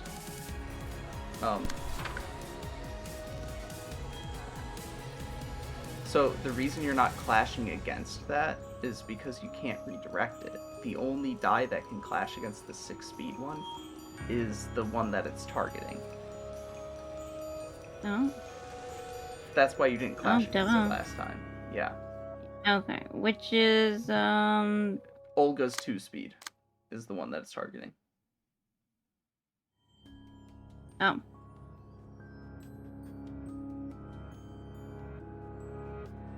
But you definitely should have it redirect the other guy's attack to Asera.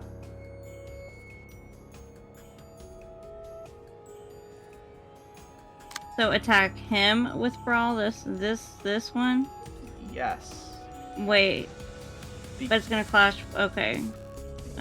You can redirect it because it's slower, and it gains extra effects against targets with bleed. Olga has bleed, so you don't want it to attack bleed. Although in this case it doesn't particularly matter because you don't have that much bleed and yeah, whatever. And so how do I stop it? Do I just click on its little face? You don't stop it. It stops when you activate the combat. Oh, okay. I was like, how do I make it stop? Because I was like, I don't want to press it. I don't want to press start combat if I'm gonna fuck it up. Okay. Discard a page with the lowest cost. Or I could restore one light, but I haven't used any lights. So I mean, you also could just use it. Yeah.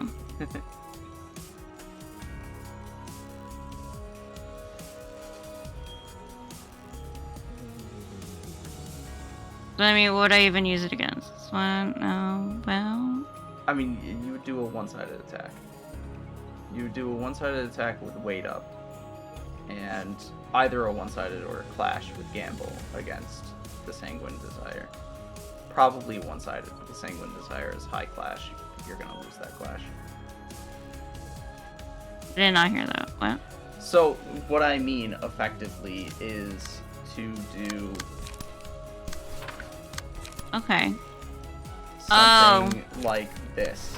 So now he's clashing against him. Both of these attacks are one-sided.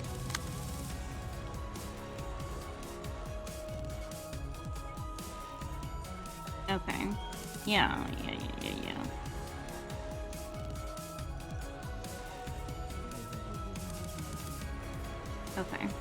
Okay. Wait, remember, click when the smiley face. Yeah. But then it's like, what, delayed like 10 seconds or something? Oh, that's right. Maybe this is a... Isn't it? I wish I remember...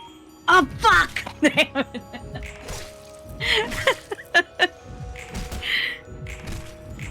You know what, it's fine.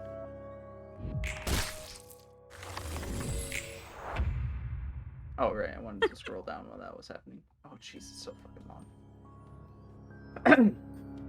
Footage from corridor camera Z3_493. Redacted 1. So the work on your part is all done, right? I just finished mine. That little match girl is still in the same state. It's so frustrating.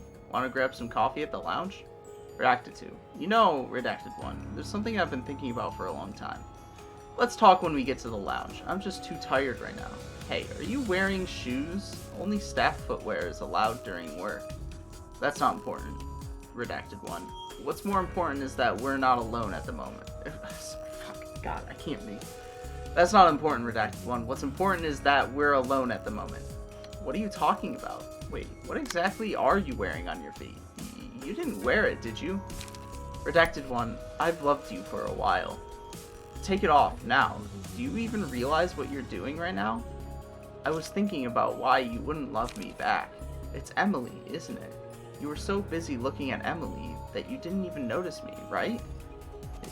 Is that an axe you're holding? And you're bleeding from your ankles. I'm begging you, please take that off. So all I need to do is get rid of Emily. Wait here a bit, it won't take long. You have to stay still till I come back. Please, snap out of it, please. If you wanted to stop me, you should have done that the day we first met. Redacted 2 stunned Redacted 1 with their weapon and went to the lounge. Fortunately, no one else besides Redacted 1 was harmed, including Emily. Redacted 2 was soon removed from the company database. They were entirely aware of what they were doing. They admitted that the shoes only encouraged them to do what they always desired. A response team handled the suppression of Redacted 2. Afterward, the red shoes ran away, tearing Redacted 2's ankles off their body. It took a total of 23 minutes for them to be suppressed, contained, and returned to their containment unit. Redacted 2 died from excessive blood loss. Redacted 1 only sustained minor injuries, but elected to resign due to excessive psychological trauma.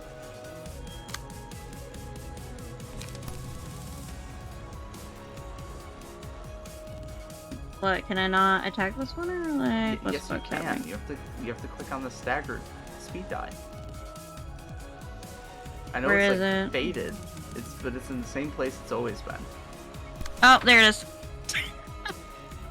I'm like, where is it? Excerpt from a research log.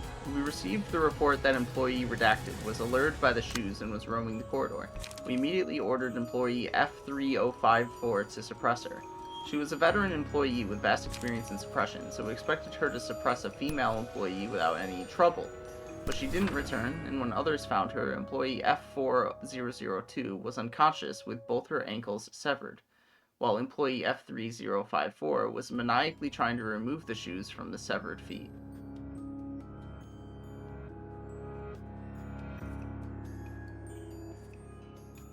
I don't think the faces go in any particular order. Or, yeah. No, they're random. I hate that.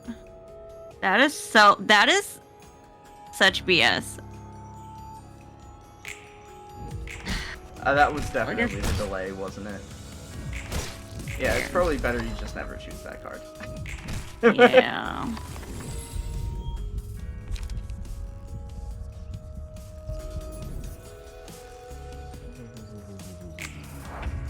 Whatever, you basically won this fight.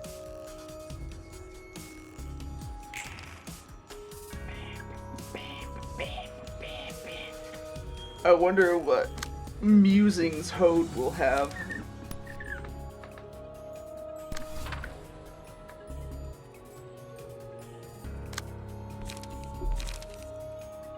Nope, we only got 2. Okay, well done.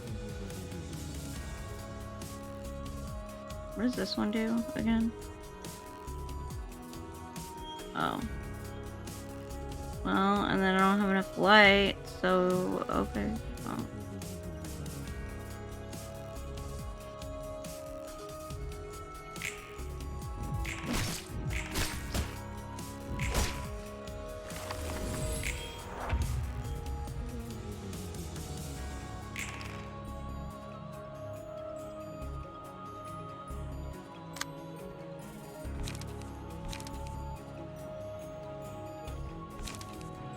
This common phrase amongst at least my board game crew, but also like amongst board games, video games in general, whatever.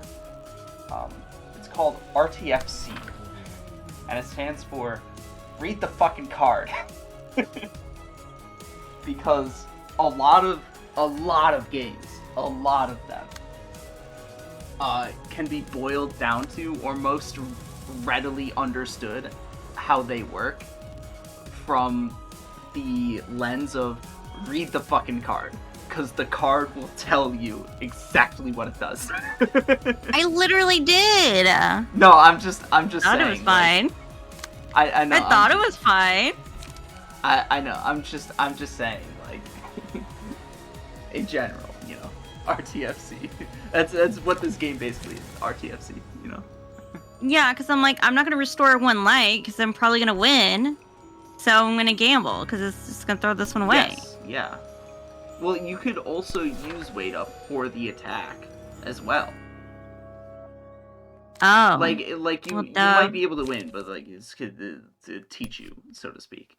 If gamble is going to throw away weight up anyways, you might as well, and you have no other cards in hand, you might as well use weight up for the attack and bonus,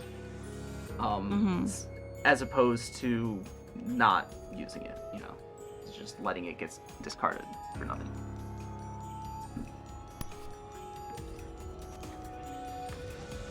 I mean, okay.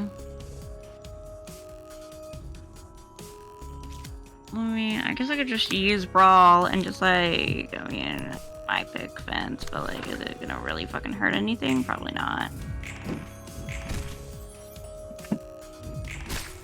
Hooray, you did it. It wasn't that hard.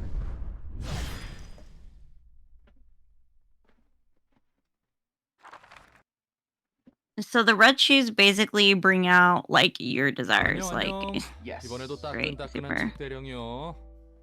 Bring out the freak in you. Great. Let's get fucking freaky. 안녕 롤랑. Psycho. 수고가 많네. 그러게 말이야. 어디에 도서관장님이 이런 노고를 거하게 처해주면 좋겠는데.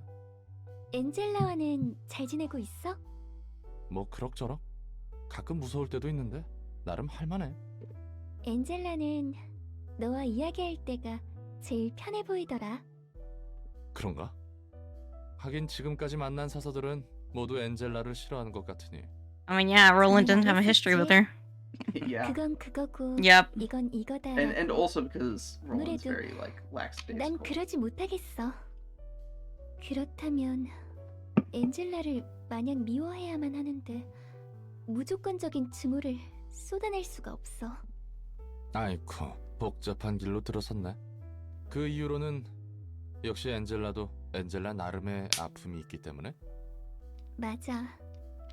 누구나 저마다의 사정이 분명 있어. 당장의 나쁜 짓을 저질렀어도 단편적인 행동만을 보고 판단하고 싶지 않아. Yeah, I mean, they've known each other for a 그래서 long time 난 too, so like, you know. 이해해보려고 해. Yeah. 아주 천사네 천사. 예소드나 내짜요도 너처럼 상냥하면 얼마나 Yeah, especially Yasad, you know. 좋은 They got beef, 사람인 bro. 걸까? Yeah. 그건 모르겠네. 상냥한 사람과 좋은 사람인 것은 별개라. 그렇지. 난 좋은 사람은 아니었어. 나 혹시 말쿠트가 말하던 첫 번째, 두 번째 삶에 대한 이야기인가? 말쿠트는 그렇게 말했구나. 맞아. 내 첫 번째 삶은 비극적이었어. 다들 그런 것 같더라. 인류를 치유하기 위해서 연구를 했다며? 나 때문에 죽은 사람이 많아. 에?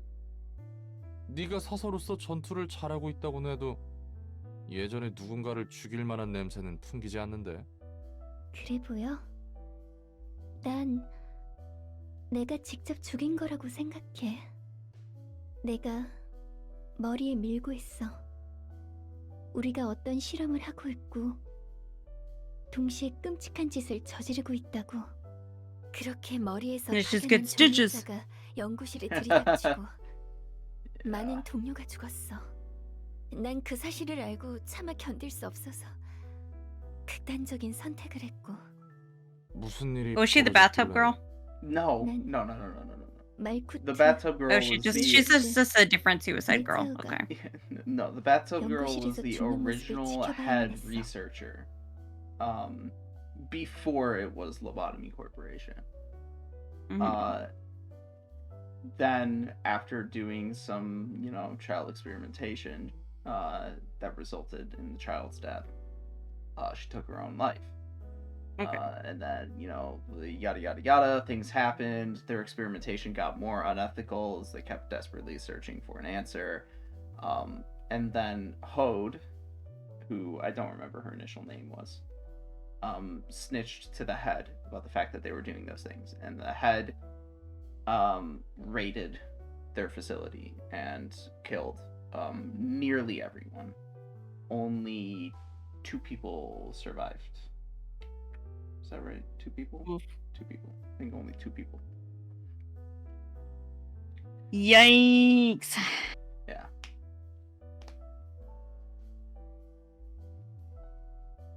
그리고 실험에 참여해서 죽은 한 아이. Oh, why'd you explain it to me if she's just gonna 그것뿐만이 아니야. say it, you know? God. 사람들에게 약물을 투여하고 그 변화와 부작용을 기록하기도 했지. 도시 안에서? 아니, 연구실은 외곽에 있었어. 머리에 눈을 피하기 위해서. 역시 롤랑 네가 생각해도 난 전혀 좋은 사람은 아니지. 아니, 내가 지금 인상 찌푸린 건 이해가 안 가서야. 사람 몇 명 죽이고 연구 좀 한다고 머리에 조율자가 직접 행차했다고? 그것도 도시 내부가 아니라 외곽에서. 이 부분이 말이 안 되는데. 조율자가 확실했어? 난 그렇다고 들었어. 실제로 로보토미에서 2번째 삶을 부여받고 알게 된 사실로도 그렇고. 내 머리로는 납득이 안 가는군. This is a bit strange, 롤랑은 역시 이상한 곳에서 고민하는구나. 나를 배신자라 매도할 줄 알았는데. No, this is 그거야 then. 뭐 This 내가 is this 살아온 and that is 곳에서 then. 배신은 비일비재했으니까. 게다가 Also, 진짜 배신은 as 더 he said. 잔혹하지. 호드 넌 둥지 출신이었던 거야? 둥지에서 태어나고 둥지에서 학교를 나왔어. What's a nest again? 다른 사서들도? The 대부분이 area 그래. in which the 뒷골목과 wings 외곽 have 출신이 있긴 direct 하지만 control and 2명 people 정도야. live. Basically the Okay. good the secure areas of the city, so to speak. Okay. As secure as it can get, I guess. Yeah. I'm sure bad shit still happens because, you know, Yes. it seems like humanity's kind of like not very great. So yeah. Yes.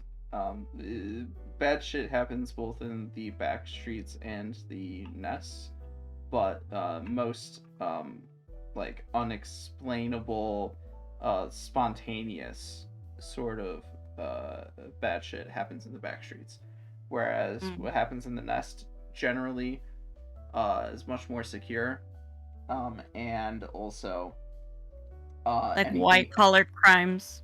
No, it depends on the nest. But generally, any bad things that happen in a nest are directly condoned by the nest as well. Like usually, it's or by the wing controlling the nest. Usually, it's the wing itself committing the crimes in the nest. Oh, okay. I guess I shouldn't be that surprised, but like. Yeah. But essentially, nests are where the wealthier people live, and general laborers. Back streets are anybody who's too poor, who either wasn't born in a nest and too poor to move into one, or is just poor in general. 다들 엘리트였구만. Also, as she said, 어쩌다 이렇게 most of 기구한 the 삶을 살게 librarians 됐을까? are from nests. One of them is from the back streets. One of them is from the outskirts. Both of them are in the middle layer. But most of them are from nests. 근데 또 둥지의 삶을 내비두고 외곽의 연구실에 가서 일할 정도면 마냥 샌님이라고 하기도 못하네. 다들 강단이나 배짱은 있었구만. 열의도 가득했었지. 그리고 난 그들의 열정을 배신한 거야. 그 말인즉슨 엔젤라를 무턱대고 싫어할 수 없다는 이유는 자기 변명인 건가? 그런가 봐. 나도 한때 큰 잘못을 했지만 지금은 더 나아지고 싶어. 더 나은 사람이 되고 싶어. 누구나 그럴 수 있을 거라 생각해. 하지만 동시에 엔젤라를 용서할 수 없는 마음이 있어. 벌써 이틀이나 소모했어. 생각보다 꽤 버텨주네. 당연하지. 우리가 잠들려고 하면 순순히 잠들 줄 알았어? 시간 문제란다. 그리고 그 시간이 너에게 제일 중요한 거지.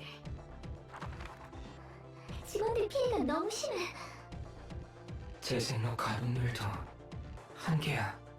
난 너무나도 오랜 시간을 견뎌왔기 때문에 하루 이틀은 마치 찰나같이 보낼 수 있었어. 하지만 최근의 이 이틀은 너무나 길게 느껴지네. 엔젤라, 너의 개인적인 욕망에서 비롯된 더러운 행동은 뜻에 닿지 못할 것이다. 전과는 다르단다, 개구라야. 에고라는 것을 몰랐을 때와는 다르지. 복지팀과 징계팀 직원 전원이 당했습니다. 어차피 너희는 계획대로 7일간의 빛을 뿌리지 못해. 아무리 오래 버텨봐야 4일? 그 정도겠지. 그리고 나는 이 3일간의 빛밖에 못 얻는 거야. 뭐가 되었던 서로에게 좋지 않은 결과일 뿐이지. 요점이 뭐지? 한 가지 제안을 할게. 난 살고 싶거든. 엔젤라는 거래를 제안했어.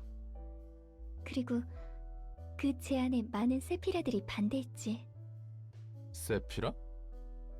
세피라는 로보토미 때 지정사서들의 호칭이었어.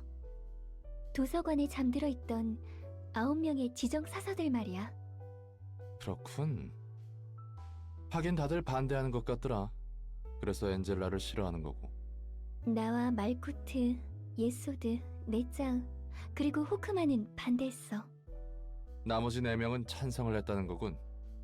완전히 엔젤라 편이 없는 건 아니었네. 적극적인 찬성까지는 아니었어. 보류라고 생각하는 게 맞을 거야. 근데 잠깐, 엔젤라는 더 나아질 수 있다고 생각하면서 왜 반대를 한 거야? 웃기지? 난 그 와중에도 내가 죽음으로써 모든 것을 내려놓고 속죄할 수 있다고 생각했던 거야. 잠깐, 또 잠깐.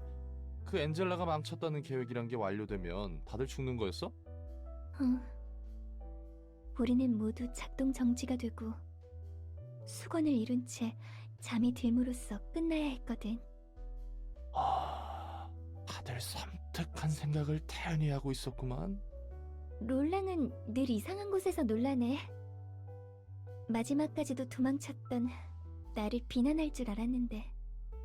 아니 뭐 그건 자연스럽고 당연한 거라. 난 생각보다 강한 사람이 아니라 이해는 갔거든.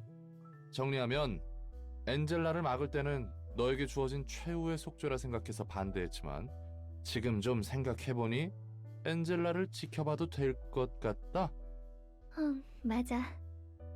나에게는 꽤 무겁고 힘든 이야기였는데 간단하게 정리를 잘하네. 뭐 관계자가 아닌 입장에서 볼 때는 어쩔 수 없이 가볍게 바라볼 수 있게 되더라. 그래도 이야기를 들어준 덕분에 나도 정리할 수 있게 됐어. 들어줘서 고마워. 천만에요. 이것도 제 일 중 하나 아닙니까? How part of your work being the therapist? Yeah. I mean, he's the one who needs therapy. They've already gone through their therapy.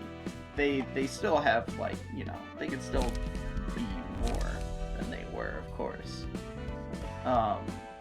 But they've effectively already gone through their therapy. Angela and Roland are the ones who have not gone through their therapy. Yeah, I guess so.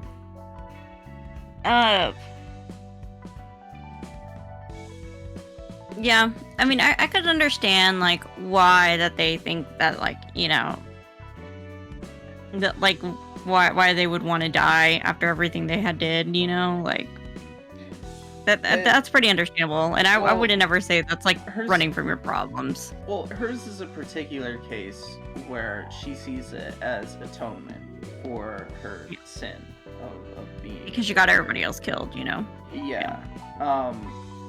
The rest of them, it's more so that whole thing of, like, we have fulfilled it's more so we have fulfilled our life's purpose. So what else they don't really have any attachment to life anymore at that point in time. Yeah. That's why they're okay with sacrificing themselves. Yeah. When there's like I know it's kind of sad because it seems like these people have like I'm like, you guys have no friends or family or like to live for, you know? They have each other. But no, of course, it's all long gone. They effectively gave those things up when they went to work for the research group in the first place. Mm-hmm. Okay. Well, I guess that makes sense why you're like, okay, then like what else do I have to live for? This was my life's work, like time to peace out. Yeah. I mean, but, like, also damn, at that point in like... time when they were Sephiroth, they had already died anyways. And then yeah. Now that they're librarians, they've died twice. So like, yeah, there's no reason for them to even think that they have like family left to go back to realistically, in addition to the fact that they're trapped in their current circumstances anyways. Yeah, but I meant like originally, you know, like did they all think this like originally? No, they had intentionally given up the lives that they had already had in order to go work for the research group that was trying to cure the disease of the mind. Yeah. And they died in the process of that research.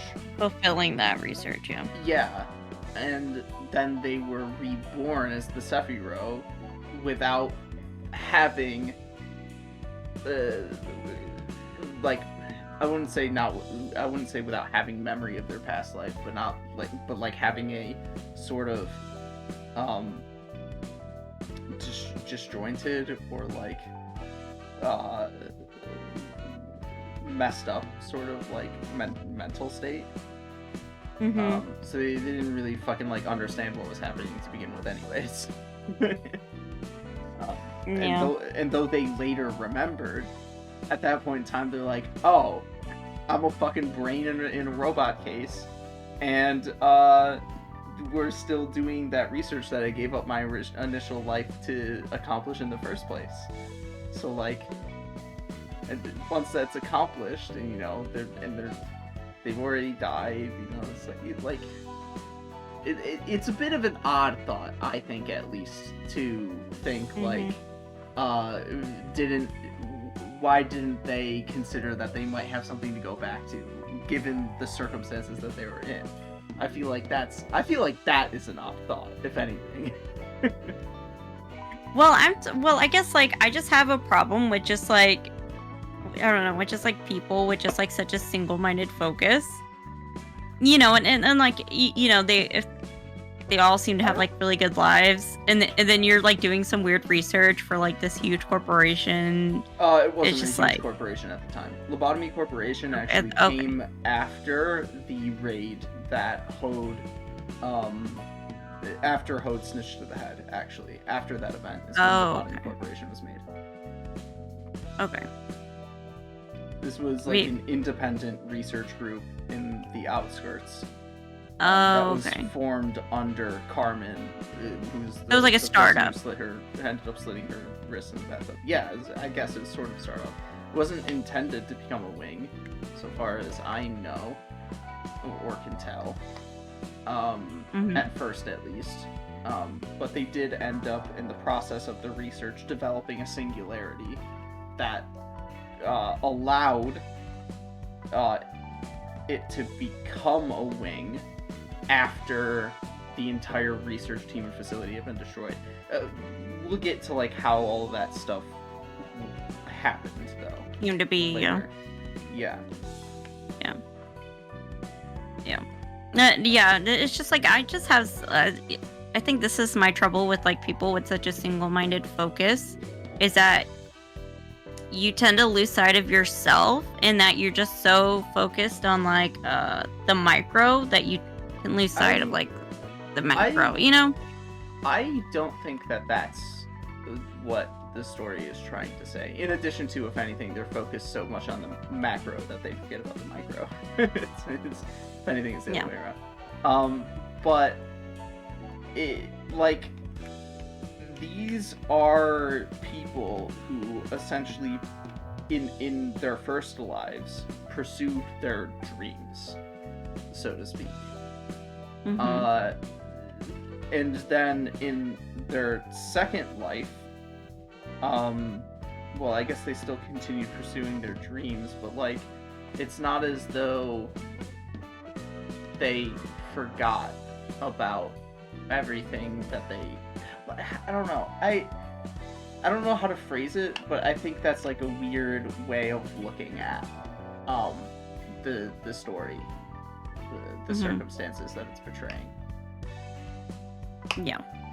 I mean, I don't know the whole story, and like, the lore behind it. Yeah, because if anything, what you're trying to say is more reflected in Angela and Roland than it is in any of the Sephiroth, even though you don't yet know anything about why that's the case for Roland. Yeah, I mean, I just like, like to me, these people were all like chasing something that it seems like they forgot their sense of self, and we're all kind of working as a unit, and they all seem like, they just lost their sense of identity and their sense of self. And it seems like with this third life, they're now gaining their identities back. They had like an ego death, basically. No, I don't know. That's just what it seems like. Because when they're in a robot box, they didn't have an identity, right? No, I wouldn't say that's the case either. They had psychological issues in their first life. Their second life, they became those psychological issues, but then overcame them. And now, in their third life, they are trying to... And what they tried to do at the end of their second life is spread their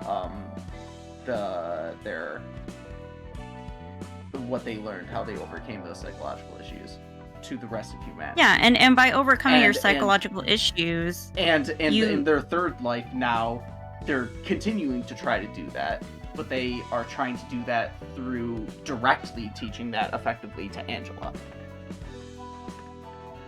Yeah, So and she's the it's one just who like, didn't understand.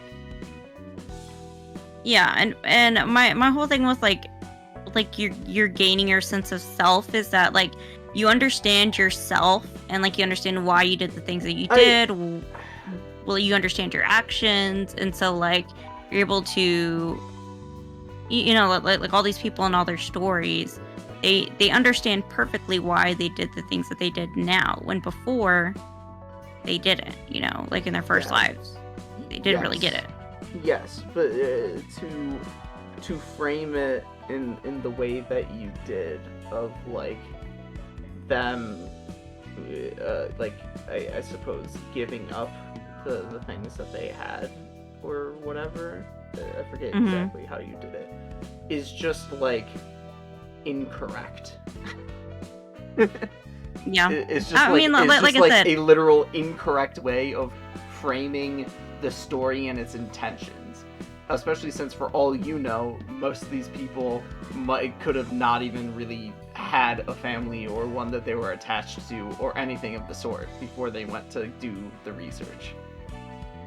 Yeah, I mean, true. That's why I was like, do these people like not have lives before that they just like quit everything to do this research and in some cases focus their whole lives and dedicate their whole lives, you know, to this? Because if they didn't, then I can understand why they would, you know. In some cases, it is explicitly demonstrated that that is actually the case. I don't know how much in detail it'll go with Netzach, for example. But essentially, he was very apathetic towards life and what he was doing with his life.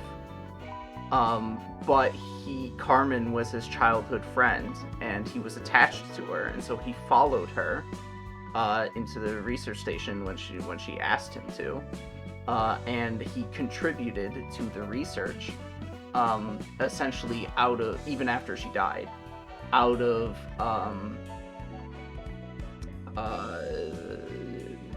like respect, I guess, for her, like wanting to fulfill her legacy.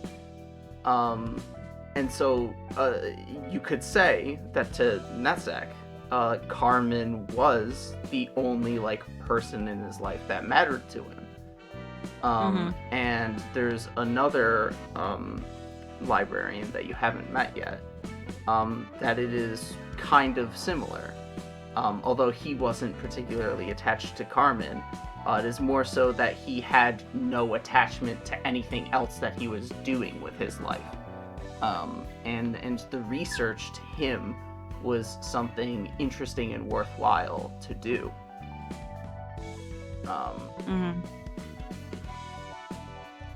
Yeah, it was like it was just like his it was his purpose. He made it. He made it his purpose. Yeah.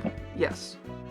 So it's when there is nothing to indicate anything about, especially I should say, when there's nothing to indicate the pasts of some of these patron librarians, it is odd to consider what may have been prior to when they became a part of the research team. I mean, it's just a guess. It's just a guess. It's a theory. It's a hypothesis. It's just a theory. It's just a theory. Okay, we're just spitballing. Okay. Just saying. I think just you saying. mean You don't have to get all defensive about it. Well, I was making fun of game theory right there. Yes, but it's speculation. What you're engaging in is baseless speculation. like I said, we're spitballing. We're throwing things at the wall here.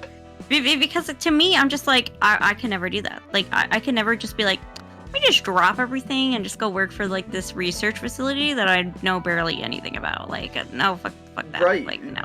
Because you don't know what it's like to be any of them.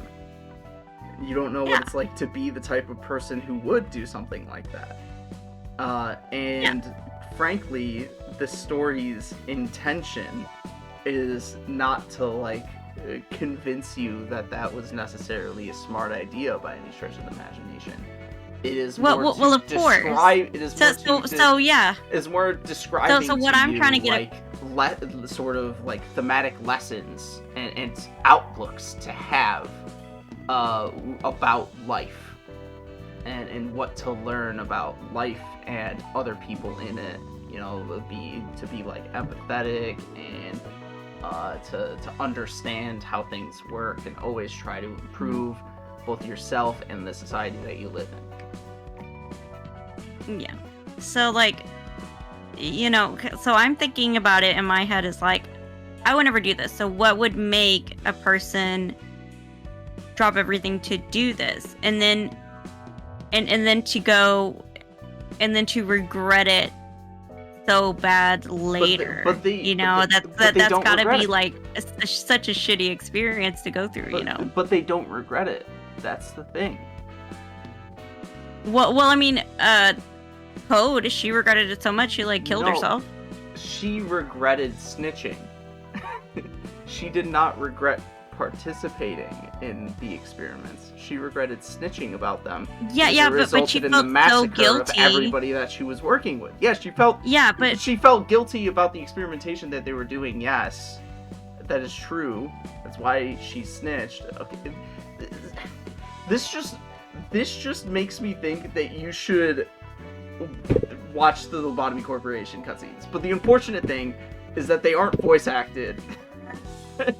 And so it would feel like it would be, and there is no autoplay, and so it would feel like it'd be a period of time just sitting here in silence, fucking reading.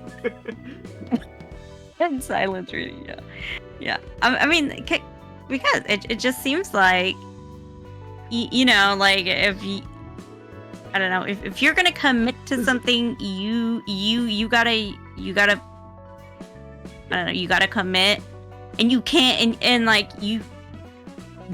I feel like you just can't regret it, you know? This is very, like, behavior, you know, speculating on something, or commenting on something you, like, know nothing about, that is also not the intention of the media that you are consuming, to, like, be about.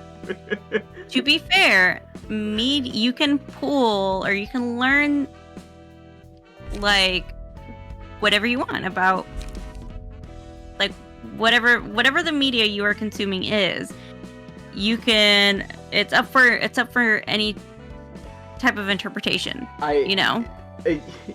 You can say that, but if there is, like, no text to, I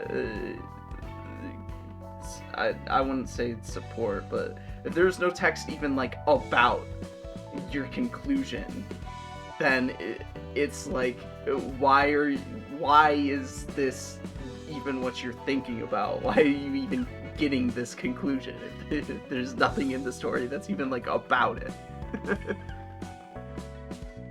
Okay, but like I said, my conclusion was that, like, these people are, you know, these people are kind of odd. I'm just saying. Yeah. I don't know. I just couldn't dedicate. Like me personally, you know, it makes me think, like, I couldn't dedicate my life to something like this, you know? And so you really have to, before you commit to something, you really got to think, is this going to be the right decision for me? I feel like, you know? So, like, don't do something you're going to regret later.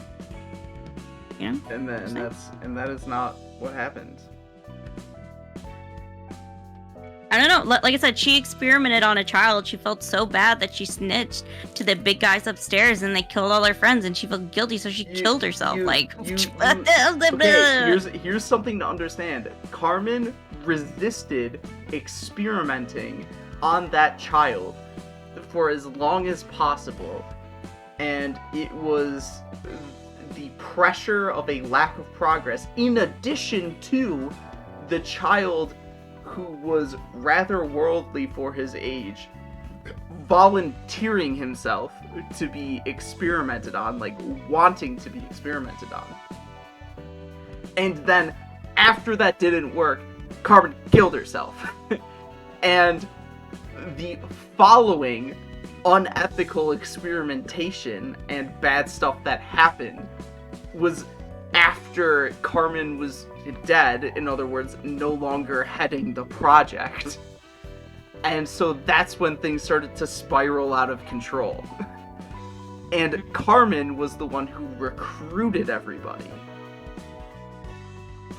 So without her as a moral guidepost and as the driving center of the research, things got out of hand. It instead turned into the vague idea of her spirit, like the idealization of Carmen that became the driving force of the research, rather than her herself, and that led to problems. Mm-hmm. Led to some fucking problems. And that's why you should have your own internal moral compass. Because you can't rely on somebody else to be your moral compass, okay? Yes, Hode had that, and she snitched. And she also regretted that because... And it got her into mess. Because it caused even more death than if she hadn't. So that is exactly why her moral is the hope to be a better person. Because and I guess that's why that was her takeaway of like everything that happened in her life from the research point onwards, is that like I need to be a better person. I need to treat people better. We need to treat people better. But also like I don't want to be the cause of anything bad that happens. I need to be better. And it was her guilt over everything bad that happened, especially things that were her own fault, particularly snitching, since that was literally her own fault. That guilt over that drove her through Lobotomy Corporation and through the entirety of that game. It was her psychological hang-up in that game that she overcame. I mean, okay. So, I mean, okay, then that makes sense. Like I do get what you're saying. But I think it is okay to also spitball, okay? So just like take a chill, okay? Okay. But thank you for educating me. I do appreciate that. God bless. I guess I need to outfit this bros. Yep. You gotta do that classic unequip and re-equip. Where's that? Okay, here it is.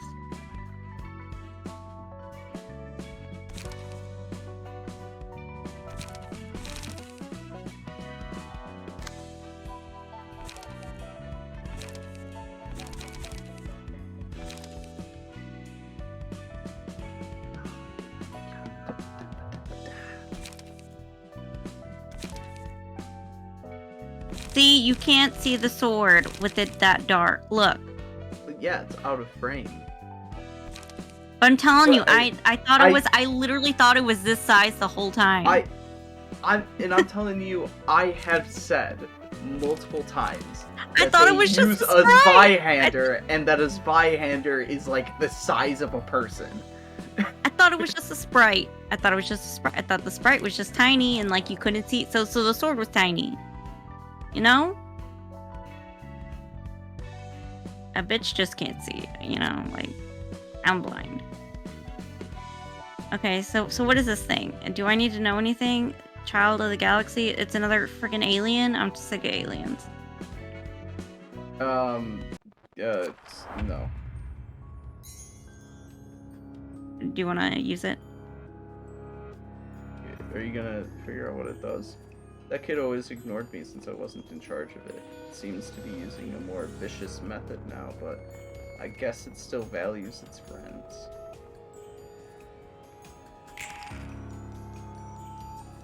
You should. Oh, this time it's got some actual text to read.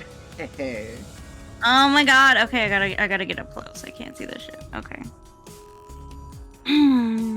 Restore 10% HP at the start of the scene.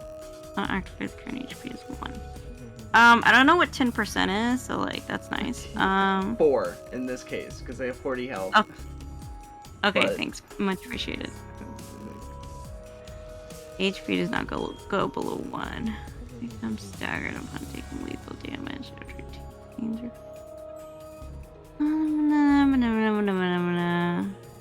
Oh my god, is there more text?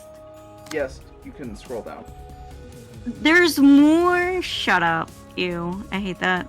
Stop. Okay, HP does not go. Do you want me to break it down for you?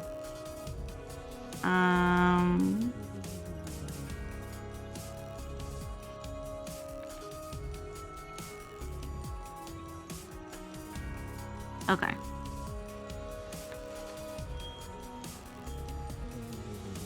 Yeah, break it down. Cause like... you have to kill them both at the same time, otherwise they'll just heal back up. That's not nice. That said, killing both of them is actually easier if you target one down. Because they'll start losing health every turn. If one is at 1 HP. Whereas they heal if both of them are still alive. I mean, you can basically just treat it as a conventional battle, realistically. Okay, so it doesn't kill you? Is that what it's saying? It doesn't kill you because it, like, so it'll just stagger you? No, it's saying that, you win the battle when both of those things are at 1 HP at the same time. Because if only one is at 1 HP, eventually the other one will recover. Oh. Got it. I was like, what's happening? Inflict. Okay. Cool beans. We love that. Okay. I'm not sure you want to have this minimized. I mean,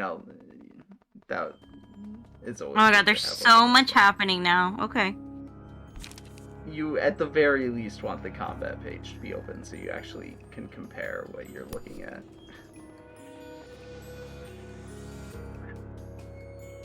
It was a night veiled in gentle mist. A barefooted child was looking at me.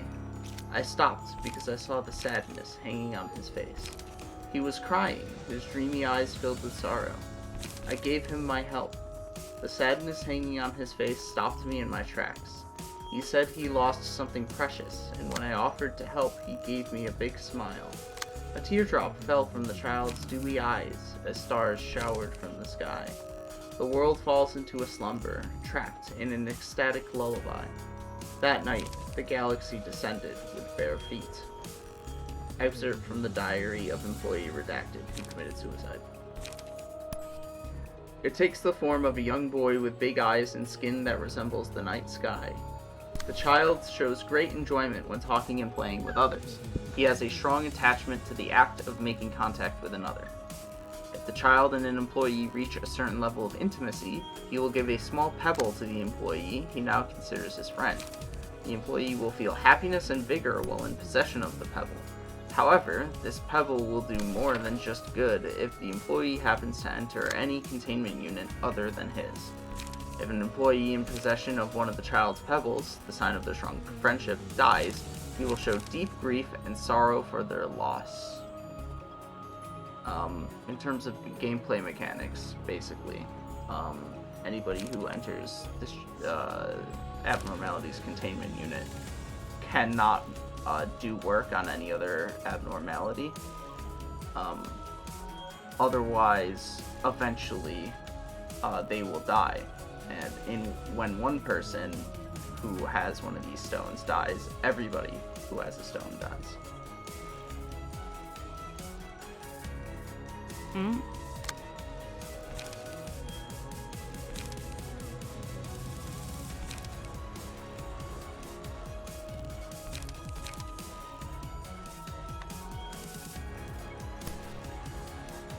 Any of my friends gets hurt, that would be sad. We're together forever. Besties always stick together.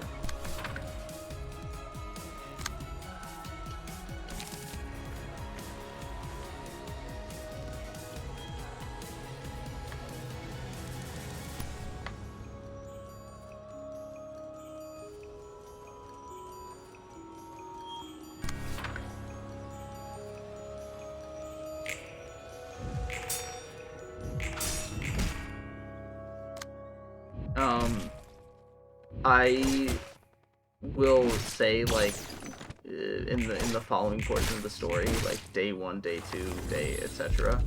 But each of these days is actually redacted, so there is an indefinite amount of time between each excerpt each day. So, excerpt from Employee Redacted's diary. Day 1. I looked into the child's eyes for a while. I may have spaced out a little bit because his eyes were so dreamy. I wanted to pet him, but I remembered my coworkers telling me not to have personal feelings towards abnormalities. Day 2. I told him my name. He repeated it with wide eyes as if he found a big secret. Each time he called my name, it felt like it became something more than just a familiar thing I had been living with. Day 3. When another employee entered the child's containment unit, he did not follow that employee and looked for me instead. I felt basely triumphant after hearing that. The kid follows me, not you. Day 4. The moment I entered the child's room, he jumped into my arms crying. When I finally set him down, he shed a tear that became a small white pebble that fell into my hand. Please don't lose it, and don't give it to anyone else, the boy mumbled. Day 5. Do you like it more than you like me? The boy quietly asked when I arrived after finishing working with another abnormality. I asked how he knew what I was doing, and he answered lightly. Isn't it obvious? I know everything. Whatever you do, wherever you go. His gaze lay on the pebble, then he smiled. His eyes gave me goosebumps. Day 6. I tried to rid myself of the pebble, but I realized it was beyond my control. I don't get what I'm talking about right now, but you still treasure it, right? The child smiles at me. Smiles, smiles, smiles, smiles. Day 7. I can't get this pebble off me. My only hope is to wait for the child to tire of me. I'm waiting for that day, but will it ever come?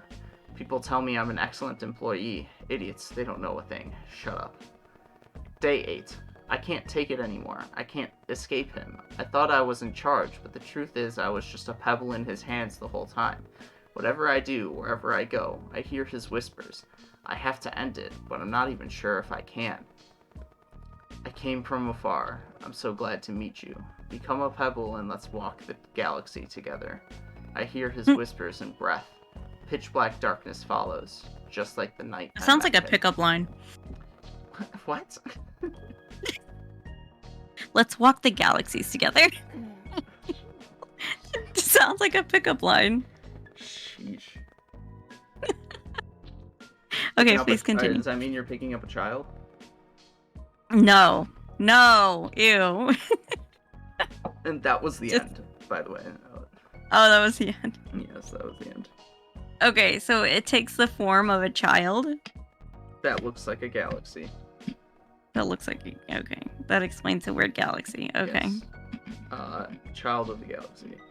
And it's very attached to its friends. It's a yandere. Is what it is. It's a yandere. Yeah. Yes. Okay. That makes sense. I felt like that was like the easiest battle. Like. Yeah. Why? Yes. It wasn't complicated. Okay. Like I was expecting something more complicated. I was like, oh, okay. Hee. 예술은 번뜩임이라고들 하더라고. 당신. Oh, I was like, why is he drunk? And I was like, oh yeah, because he's drunk. Because he's a literal drunk. 압생트? 이게 또 예술과 뗄래야 뗄 수 없는 술이라고 하더라고요. 맡은 분야가 예술인 만큼 일을 더 잘하기 위해 이 정도의 자극은 필요하죠. 이거 꽤 독한데? 그래도 매력적이야. 근데 우리 저번처럼 엔젤라한테 벌 받으면 어떡하냐? 그건 그때 가서 생각하자. You can worry about that later. Fuck it. 좋지. 그리고 말 편하게 해도 돼. 당신에게는 이렇게 말하는 게 제일 편해요. 편하실 대로. 봐요. 이 초록색 빛의 술. 도시의 예술도 이 술과 같아요. 자극적일 뿐인 모방. 모방의 모방인 거죠. 오히려 원본이라는 것에 의미가 있는지 모르겠어요. 저도 결국 무언가의 모방일 테니까요. 애초에 도시에서 원본이니 예술이니 의미가 있을지 모르겠다. 예술가라 칭하는 놈들은 죄다 또라이들이야. 기존보다 강한 자극이 들어오면 예술이라고 착각하는 것 같아. 내가 이 술을 예술이라 느끼는 것처럼. 그렇다면 피아니스트는 얼마나 강한 자극이었던 걸까요? 회색 도시의 권태를 깨운 소름 끼칠 만큼 아름다운 음악이었다던데. 글쎄, 확실한 건 여태껏 없던 강렬한 자극이었던 것이지. 아직도 몇몇은 그 지독한 술의 숙취에서 헤어나오지 못하고 있고. 당신은요? 나도 아직 그 숙취 절여져 있는 상태이려나. 그런 음악은 듣도 보도 못했거든. 근데 보기보다 예술이 마음에 드나 봐. 만약 다른 삶을 살 수 있었다면 전 그림을 그리고 살지 않았을까 싶어요. 그림이라.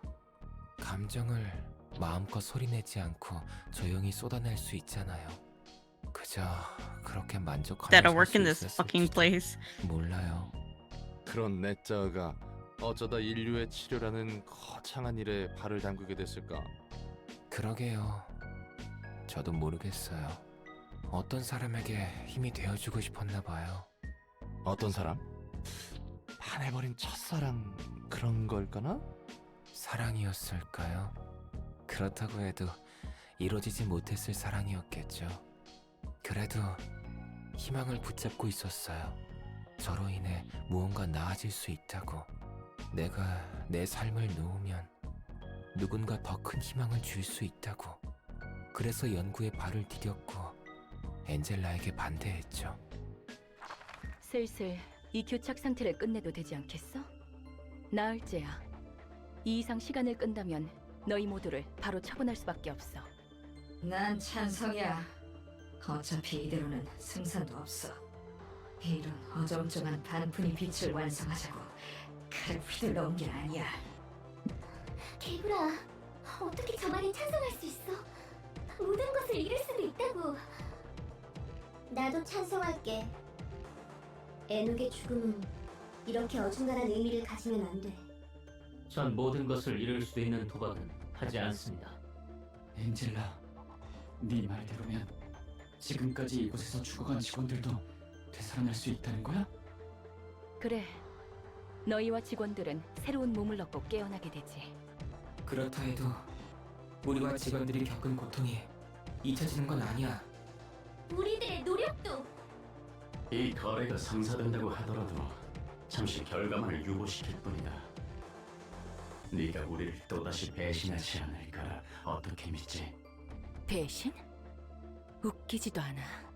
우리가 예전에 한 번이라도 이 빛을 어떻게 할지 사이좋게 약속이라도 한 적 있었어?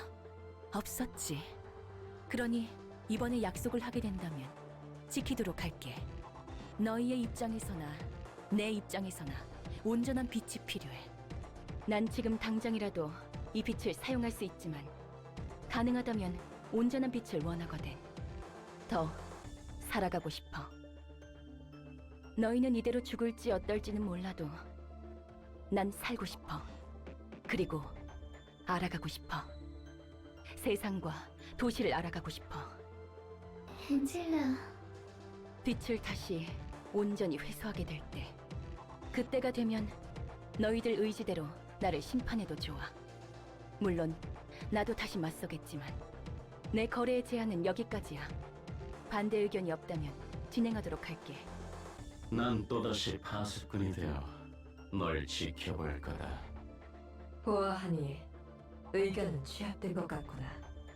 나도 이대로 끝낼 생각은 없으니 걱정하지 마. 삶이 다시 한번 너희를 부를 테니 잠시 눈 감아둬.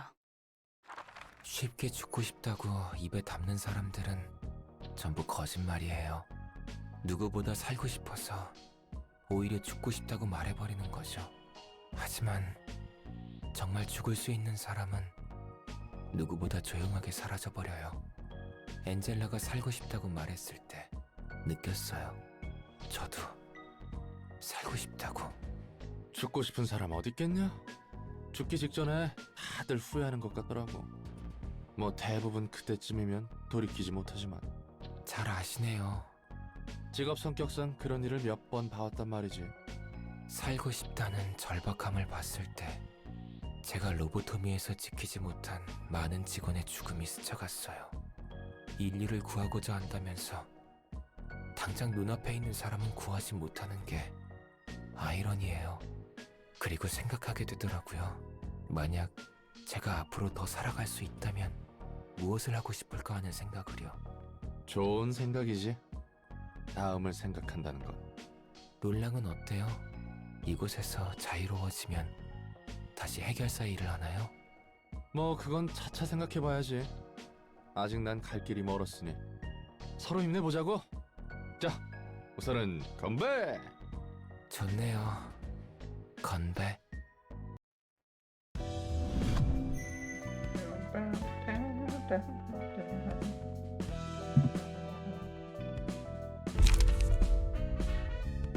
Those who say they want to die actually want to live more than anything else, more than anyone else. But those who truly want to die just disappear silently.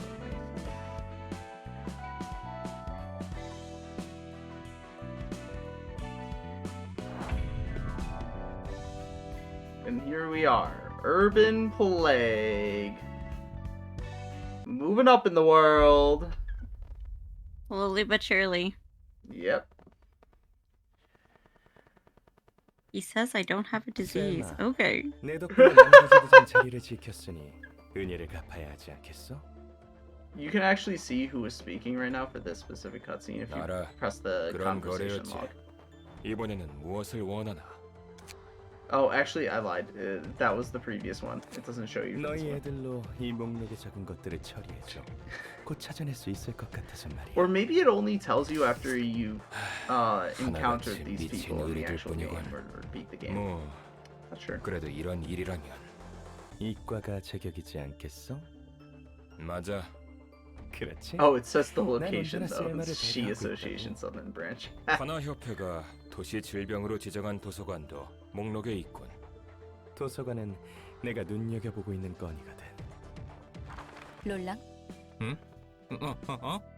네 말대로면 앞으로 조직과 날개의 손님을 대접하기 위한 준비를 더 확실히 해야 한다는 거네? 여기서 겪은 일 중 3번째로 놀랐던 일이야. 또 무슨 헛소리를 하려고. 롤랑이라고 불렀잖아. 네 이름이 롤랑이잖아. 아니, 그렇긴 한데 지금까지 한 번도 이름으로 부른 적 없잖아.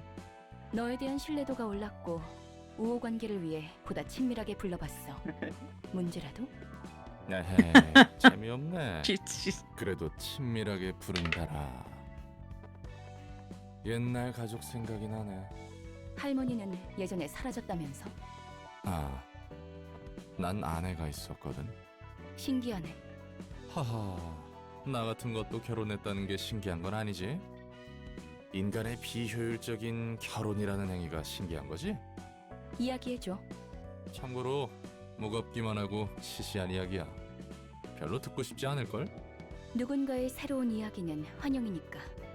자기 이야기는 She's like, tell me about your marriage. Oh, whoa, girl, slow down. 도저히 내 입으로 말하고 싶지 않아. 쳇바퀴같이 반복했던 지루한 1만 년의 이야기야.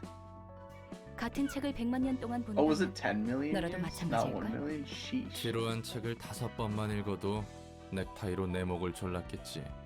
뭐 난 미친 듯이 일만 했어. 딱히 할 것도 없더라고.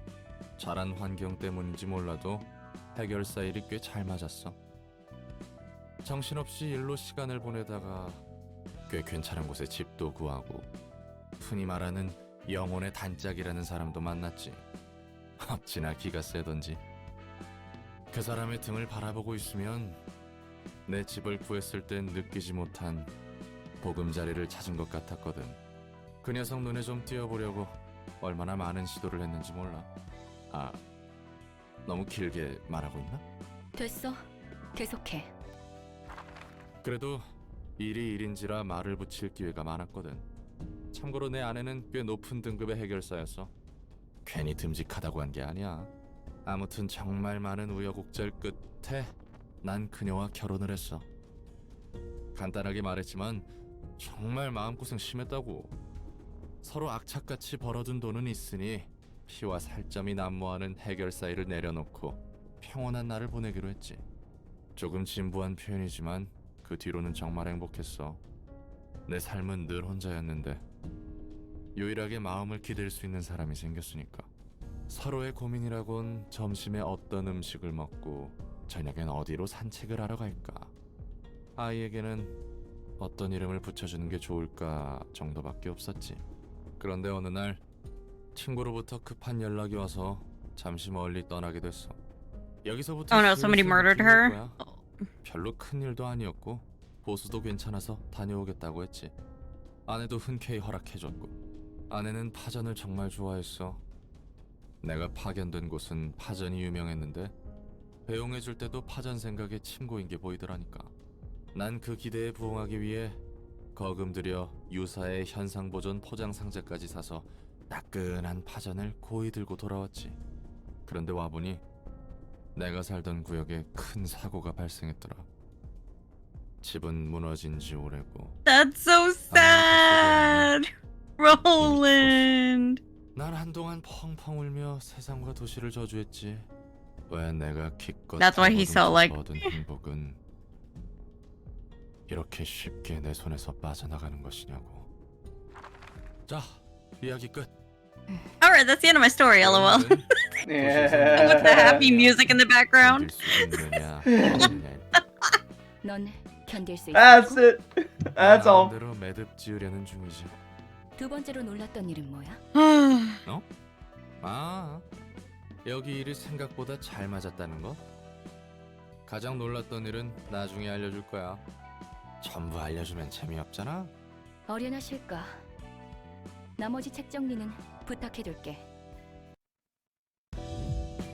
There's so much interesting stuff about what Roland said there, and I only wrote a paragraph, probably because most of what he said has to do with stuff I already wrote about.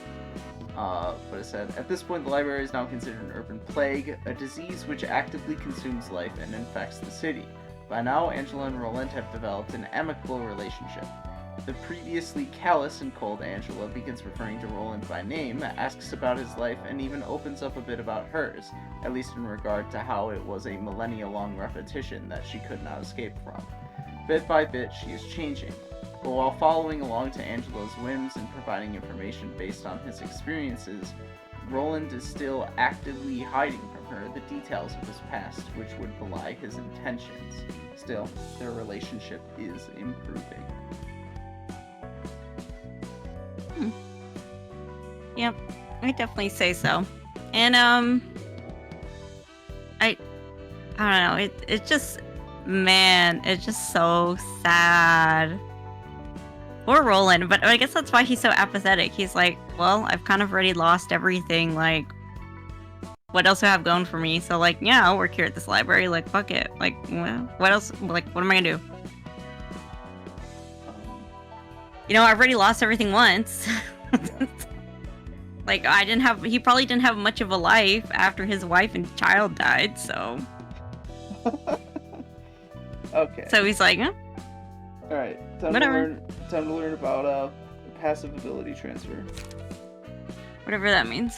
Oh yeah, I keep forgetting these things exist. Yeah. Yeah. Well, now you have to take into account that they exist, because now you can actually transfer them between cards in a limited cash in. You can slot the passive abilities one key page into another. Check the list of key pages that possess the passive abilities of other key pages. Okay, and see a list of key pages that are currently attributed to others. Simply click on the list of passive abilities to open up the passive. Okay. Yeah.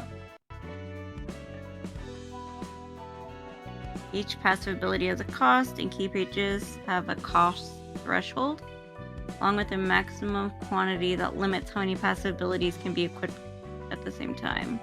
Also, no more than one of the same passive ability can be equipped at once. Okay. What does it mean a cost threshold? What does the cost mean? So basically, you can attach up to 4 key pages to another key page, and slot their passive abilities to that key page. Each of those passive abilities has a cost associated with it, in correlation with how strong that passive ability is. And you have a limit to how much cost you can attribute to a key page, which will increase as you progress further in the story. Okay. And we'll see. That's basically it. Okay. And click on the key page. Okay. Passive abilities are the other main way of making yourself stronger outside of just having a good deck. And will become necessary later on. So if you, for example, click on that deck,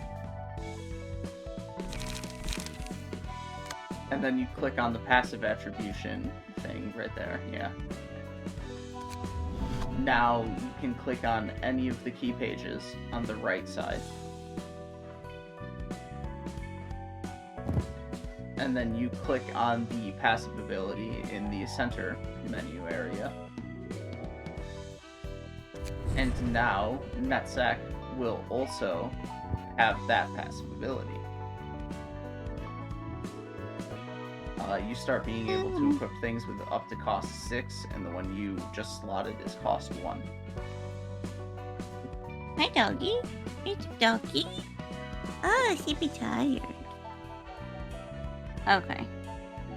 An example of a smart thing to do is to attach to Olga's page the pages of Rain and Mika, the other Molar office fixers. Oh, because like the few pages thing, discarded pages thing. Yeah. Oh, that's so cool looking. Oh. Okay, next. You just have to waggle. Yeah, whatever. So if you attach both of those passive abilities,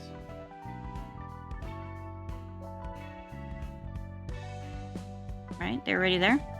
No, you have to click. Now what? Click on them again? Yeah, like that. Oh. The right side is to attach the page. The center is to attach the ability. That's dumb. That's too many things to click. Well, you say that, but later on in the game, key pages will have a lot of abilities with a lot of different costs. And you will pick and choose which ones from a particular key page you want to attach. In addition to, if you were to just take all of them from some key pages, that would be over the cost limit as well. Yeah. Okay. Okay. That makes sense. Yeah, and then you have to click confirm and not cancel. Yay! Okay, we did it. Yeah. And now Olga is even better. Olga is extra best girl. Yeah. Okay, what about... Okay. I want to look at the other ones.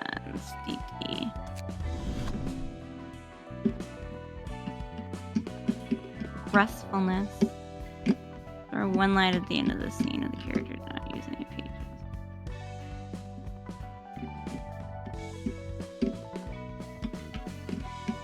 Oh, we do a little double kick. Okay. Rain's page is, in general, pretty good, especially if you aren't using cards that let you draw cards.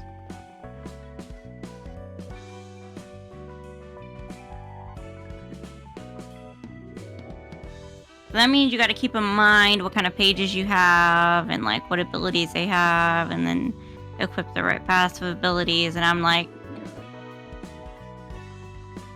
okay, you know what I'm trying to say? Yeah.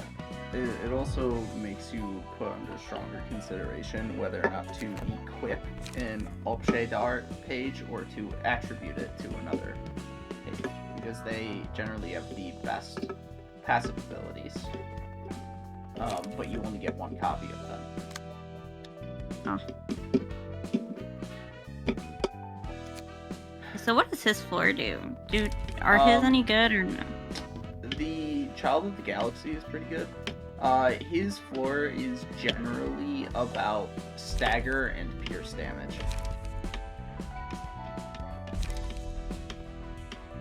That was like, why are his like all alien stuff? Because his art. It's the floor of art. Are they all themed? They're actually themed around gameplay mechanics. They're not actually themed around like. That's not true. Some of them are very much so themed around particular things. So we got technology. So we got like the little robot thingies. Okay. Yeah, but you also have the Forsaken Murderer, so I don't know if that counts. But primarily they're themed around gameplay mechanics. It is specifically with the floors that you'll be unlocking from here on out, where they do have like an actual theme associated with them outside of their gameplay mechanic.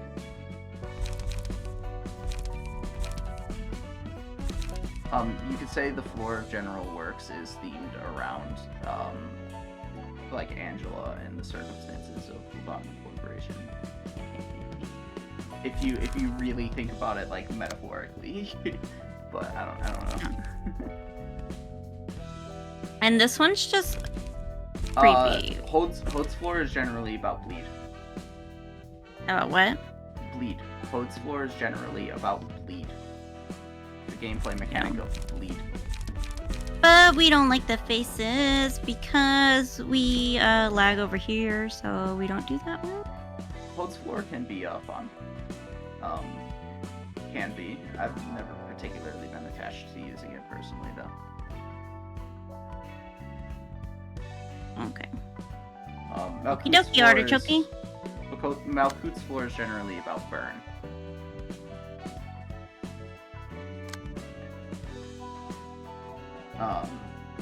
And Yasad's is about blunt damage and, more importantly, speed control. But also it has some really busted exploits thanks to some of the interactions between some things. It's really, you can exploit it pretty fucking hard.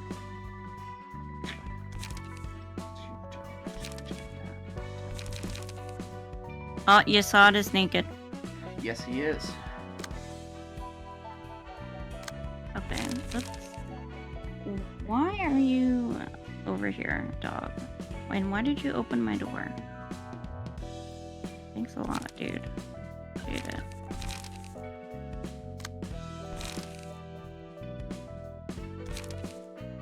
Okay.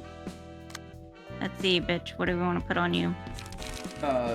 You already have bookshelves outfitted for Walter. Yeah.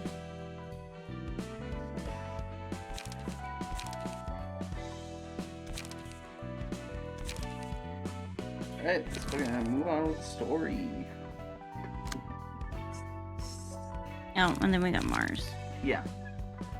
So, The story diverges into 4 branches from here on, each having its own continuous plot line used to more naturally establish setting and themes.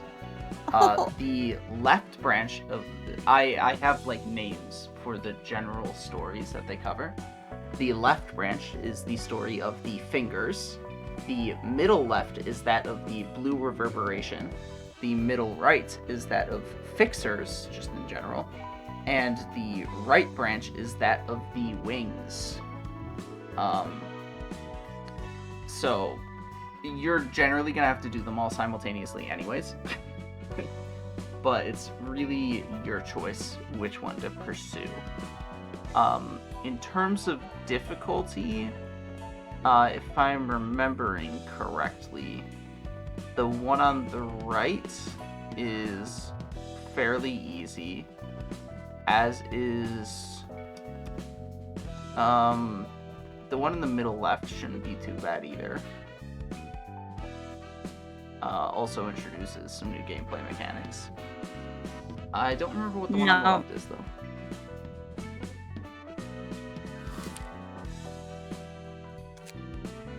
Bang!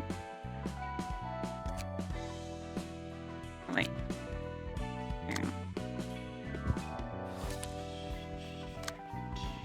Oh, I remember what the one on the left is.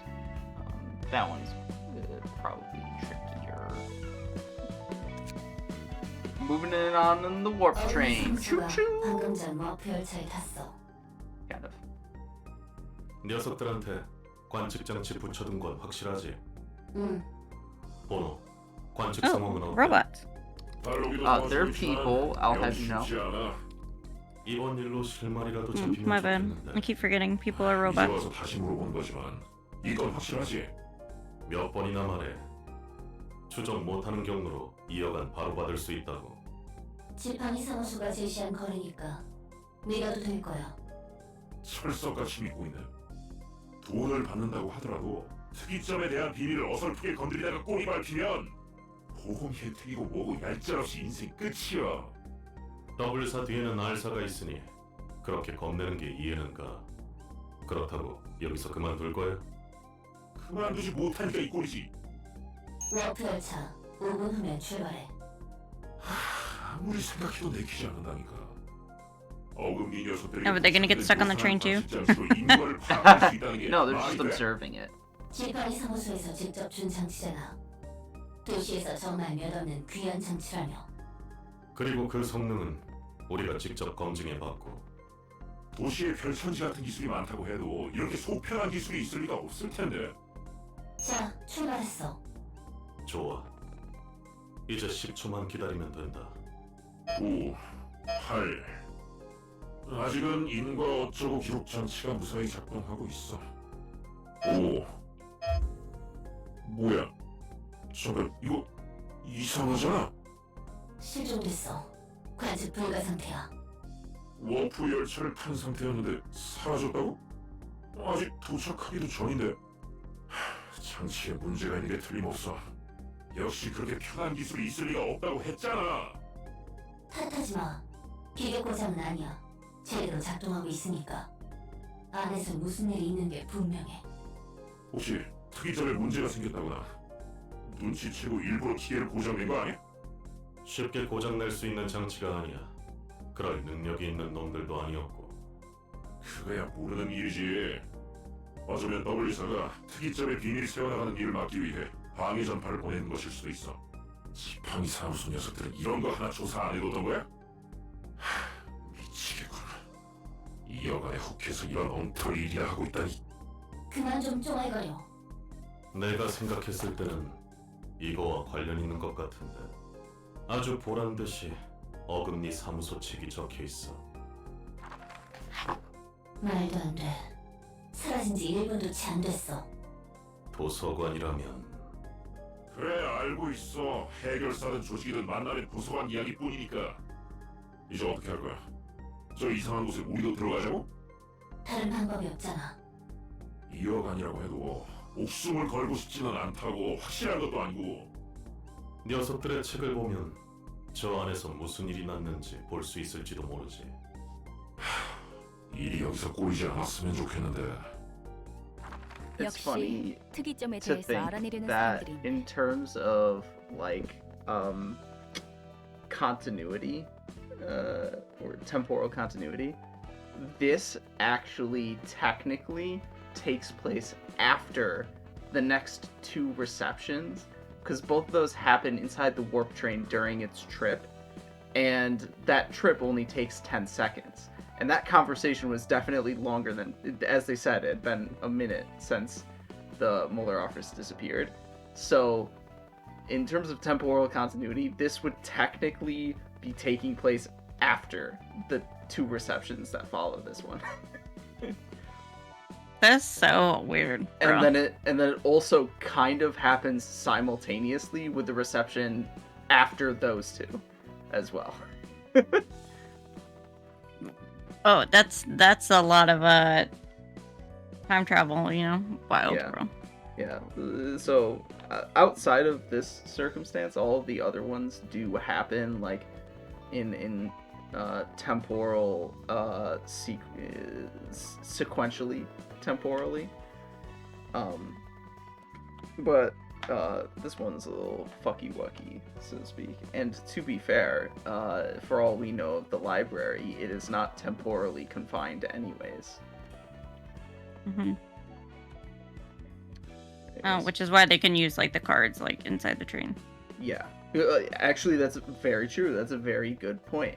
If the library actually was temporally confined, then it wouldn't be able to send invitations into the warp train. And it wouldn't, I had a thought. And it wouldn't be able to observe the stories inside the warp train in real time as well, either. So it must not be temporally confined. It's magic. It's fucking magic. I mean, this is what you get with L Corp Singularity, you know? It's just magic. Yeah, Straight up. magic. Yeah. 당연하지. 특이점이 가져다 주는 돈이 얼마나 대단한데. 엘사도 특이점의 비밀을 유지하려고 꽤나 공들이지 않았어? 연기 전쟁 이후 세워진 친환경 에너지 회사. 덕분에 그 지긋지긋하고 답답한 연기가 사라졌다고. 말했잖아? 난 갇힌 채 대본만 읊었다고. 만약에 특이점을 알아내면 바로 뺏기는 거야? 그럴 리가. 저 녀석들도 지들이 쓰는 게 아니라 단서라도 잡아서 다른 날개나 거대 조직에 넘기려는 거겠지. 그 이후로는 특이점의 약점을 빌미로 돈을 뜯어내거나 할 거야. 특이점은 특허가 걸려 있어서 바로 가져다 쓰기에는 위험성이 커. 무엇보다 그 특허는 머리가 관리하고. 결국 다 돈이네. 그나저나 나는 전에 그 워프 열차가 어떻게 됐을지 궁금한데. 손님부터 받는 게 우선이야. 이곳 내부도 관측이 명확하게 이루어지지 않아. 결과는 보여도 과정이 보이지 않는 것은 요즘 유행하는 뒤틀린 것 똑같이 성가져 죽겠네. 환영합니다, 손님. 어떻게 어금니 사무소의 책을 가지고 있는 거지? 분명 워프 열차에 타고 있었을 텐데 그것도 단 몇 초만. 과연 어떻게 했을까요? 특이점을 파헤치기 위해 많은 노력이 드는 것처럼 도서관의 비밀에도 큰 대가가 따르겠죠? 멍청하게 당연한 걸 물어봤군. 뭐가 어떻게 흘러가는 건지. Same girl, same. 도서관이나 책도 충분히 그만한 돈이 된다는 거군. 부디 당신의 책을 찾으실 수 있기를. Also, obviously, Dalek is a sort of parody or modeled after Daleks from fucking Doctor Who. I've never seen Doctor Who. It's a thing. They're like trash cans with plungers. It's the best way to describe Daleks. They're trash cans with plungers and LEDs. Oh, okay. Hold on, just a second. Hold on. BRB.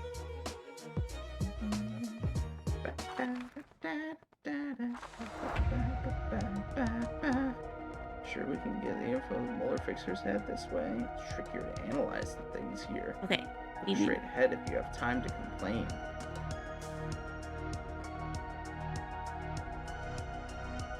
Oh, one of them inflicts paralysis at the start of the act. That's right.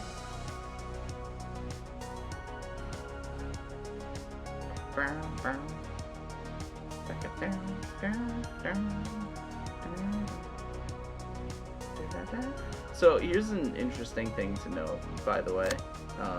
There's like, you could, there's pros and cons to having cards with multiple die at lower values versus one die at high value.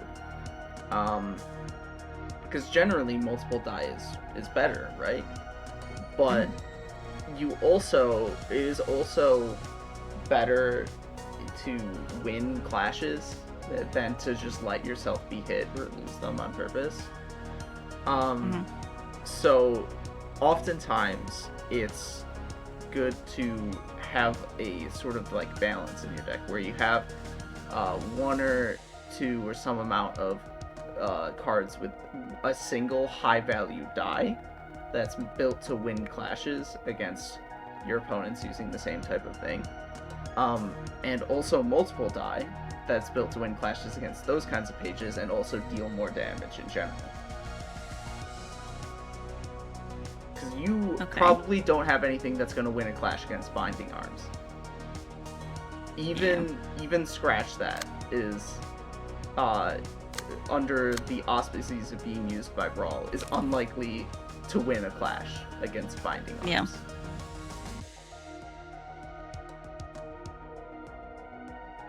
Well, that's basically just me spitballing about like how the game works. So it's still early in the game. Still don't have to think about it too hard.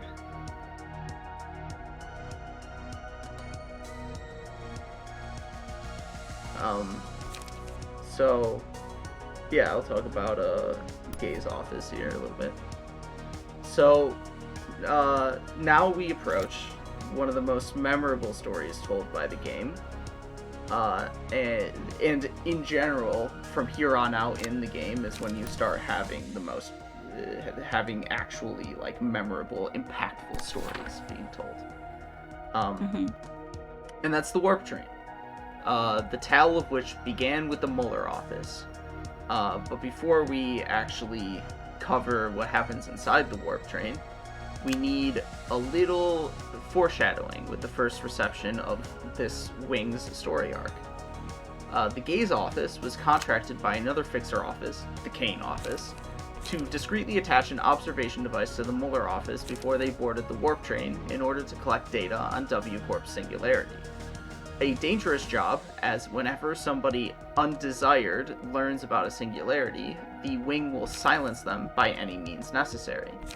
It's hard to say whether or not they would have succeeded if the Mueller office didn't go to the library, but because they did, the device stopped being able to observe the Warp Train. This led to the Gaze office accepting the library's invitation to collect the books of the Mueller office and earn their paycheck. It's all about money in the end, as that money is how you get augmentations, pay for protection, own a home, the list goes on. And I want to take this time to emphasize how the assessment I'm making on the corrupting force of money and a capitalist structure being fundamental to how and why the city is so dystopian is not just my interpretation based on my own values. The game regularly makes efforts to indicate as such without saying it explicitly. And by the way, this section that I wrote it comes after the other 3 story arcs within the Urban Plague. Actually, it comes after 2 of them, not 3. Within the Urban Plague chunk. So if I'm not wrong, if I remember correctly, I write about how it's fucking anti-capitalist for at least one of the other 2 as well. It makes efforts to indicate as such without saying it explicitly. Except it does say it explicitly, because Roland even makes the comment, so much for trickle-down economics. Yeah. Roland yeah. He knows. Roland knows. Roland is a communist. Roland's been in the game too long. Okay. Yeah. From a fundamental structural level, with the setting being corporatist, need to better know how to read my own lines. From a fundamental structural level, with the setting being corporatist, which itself is just a natural progression of capitalism.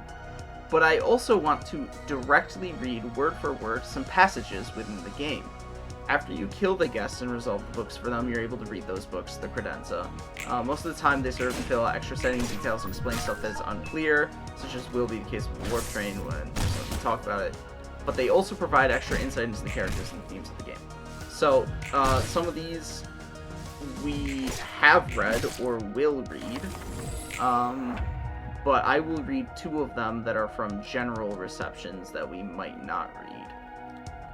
So the first is from the book of a grade 8 fixer.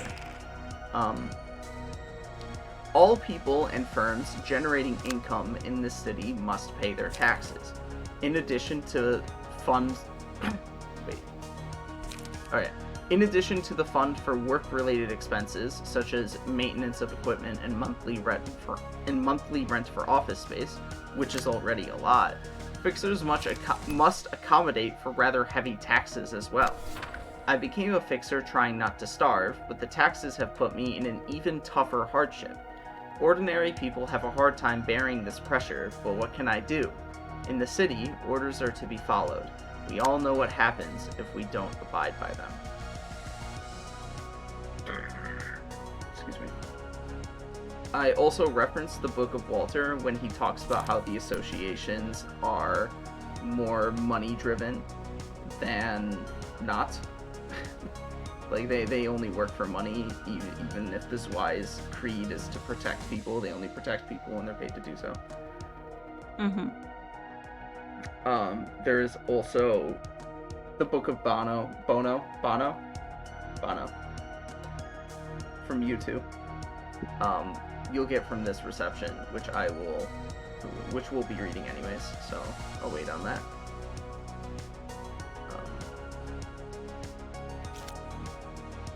Man, you're taking a while. Kinsley's gonna die. That attack took her out, bro. Oh, and you can't redirect Dalek? Actually, how many of them are targeting her? Because you wouldn't be able to redirect either Dalek or Bono. Yeah, Kinsley's not gonna die. There's nobody targeting her. Oh. Lol. Okay, so who am I clashing with right now? Okay, I'm clashing with the dude in the middle. Be careful with Alec, by the way. He has 3 strength this turn. Who's Alec? He's the dude in the middle? Yeah, that's why I'm doing the discarding all cards or discarding all pages. Because then I'm hopefully gonna recover 3 HP, and well, I haven't lost any HP, so like. Oh well. Okay, well if I do lose we'll some, figure it out. I'll gain 3. If I lose some, I'll gain some. So. Okay.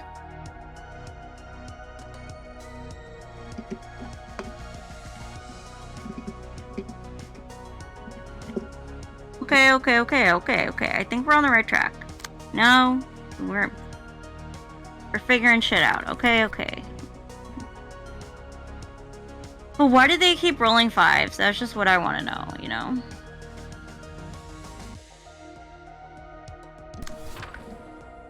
Oh, wait. We could... Hold on.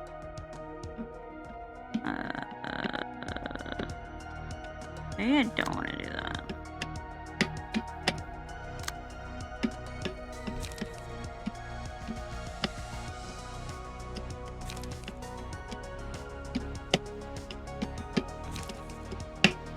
I mean, we should...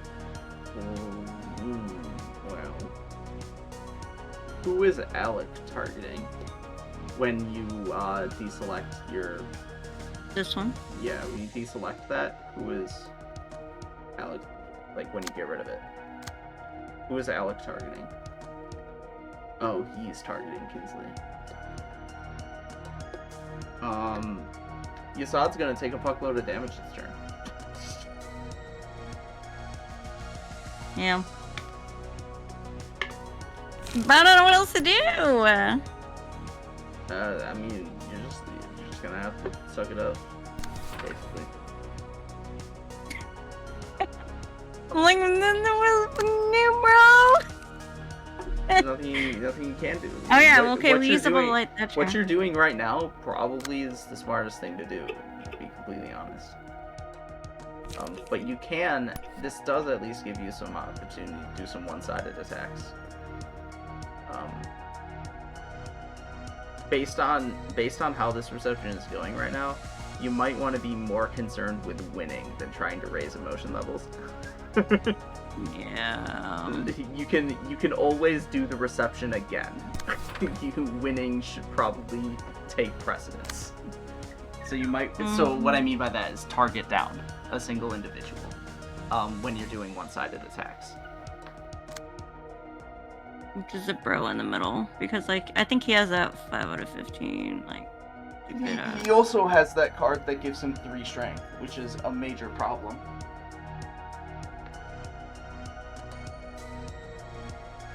Super. Was it for me? But then Kinsley's.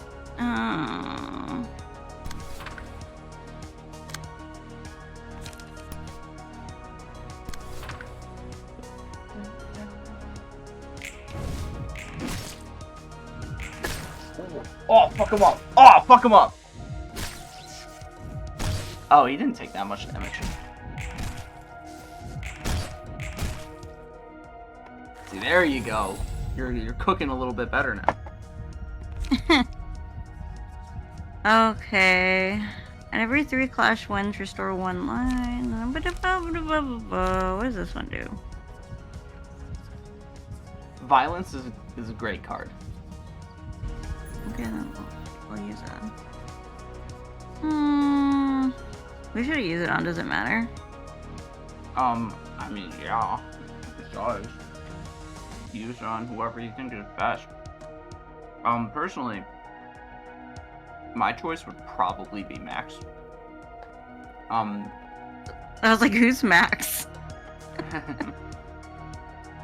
Having those stray dog cards are high value, or multi-die high value die.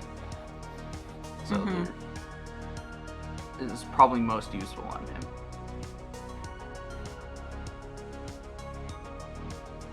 And I'd say, and I single him out over Kinsley because first of all his emotion level is higher, and second of all, he's not a third of the way from death, 2/3 towards death. So single him out? Him out? That's what you mean? Yeah, I said give the card to Max rather than Kinsley because Kinsley only has 1/3 of his health left, is what I'm saying. Yeah, because Kinsley's on, yeah.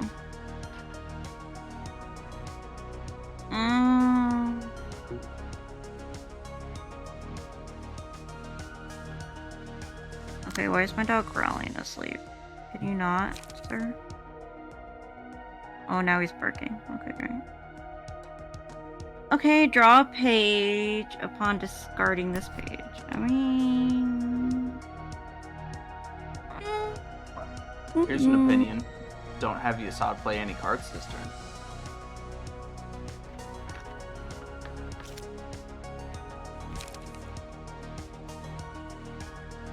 What cards does Kinsley have?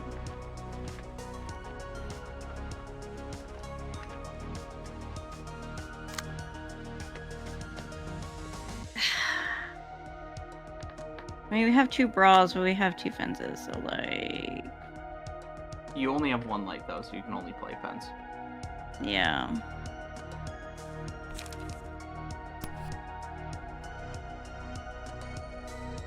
Okay. Well. Oh, you're gonna get bodied. Yeah. If anything, you might want to use that fence against somebody else. Just because you're gonna lose the clashes anyways. Okay. I mean, you have 1 endurance. And it is Walter, so actually those defensive die on fence have +2. So you might not actually be as bodied as the initial glance would indicate.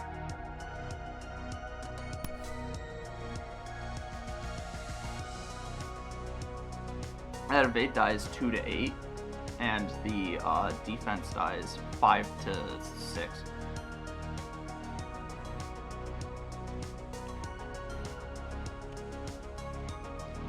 Yeah, so you might not be bodied.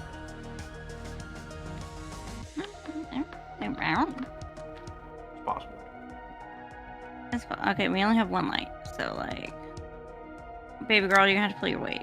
What you got? Fucking nothing. Okay.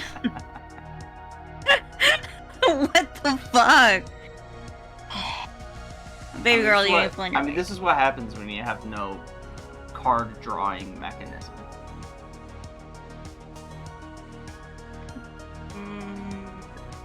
It's honestly why Olga is your best E-page right now, is because the deck that she wants to build actually has the means to draw cards, to at least always have 2 cards in hand at the start of every turn.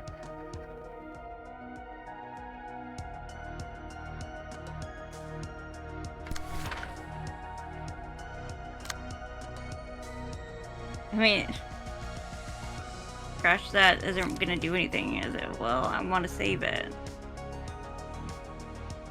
Yeah. Fuck, bro.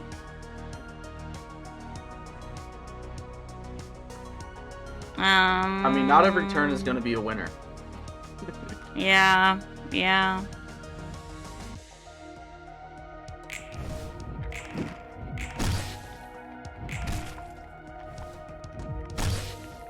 Damn, he high rolled that.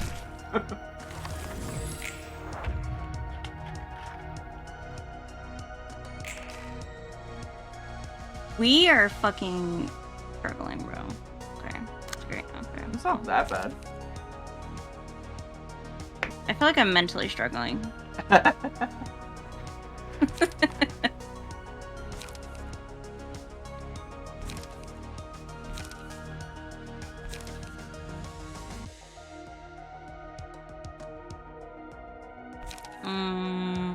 What is this fucking bro doing? The buzz? Okay. Or no, that's not the buzz. It's the binding arms. It's at least you can redirect it into anybody else if you want. You're just gonna fucking wallop Kinsley. Although actually, that's a blunt damage. What are Kinsley's resistances? Oh, yeah, you're just gonna fucking wallop Kinsley.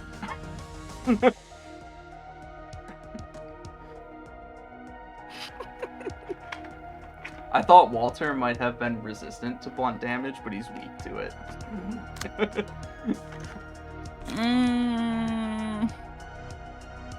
Damn.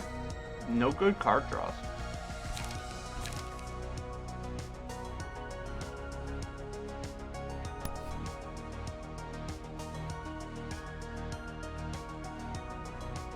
Wait, what is this? This is a 4.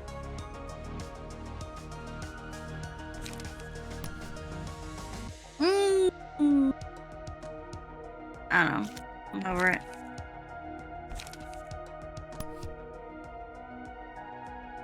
You have +1 strength. So, you could probably clash against Alec and do well.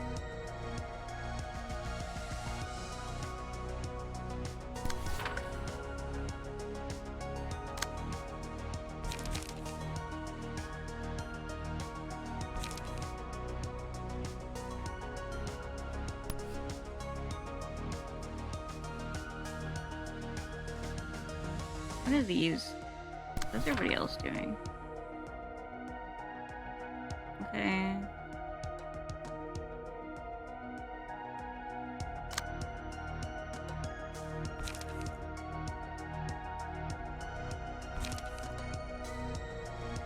Okay, well, you're flashing. Okay.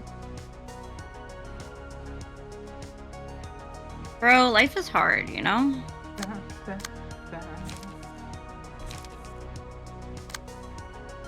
I mean, once again, you're gonna get +2 on your defense side.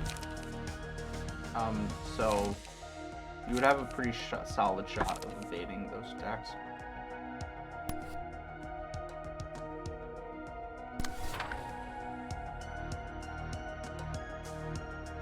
You have to actually use the die that's clashing against though. Didn't I do that? No. He's targeting the 3-speed die. I thought it was a 5. Well, he is a 5. I got too excited, I guess. Which one's better? I think they're both like the same kind. Well, this one's defensive is better, so like. Maybe. You're not gonna. I would have thought you were going to use both of your 1-cost cards that turn, but I guess not.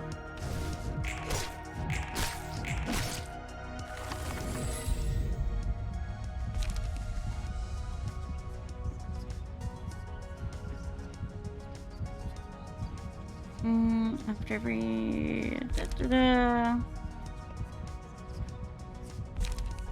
don't know do I have any like blunt cards?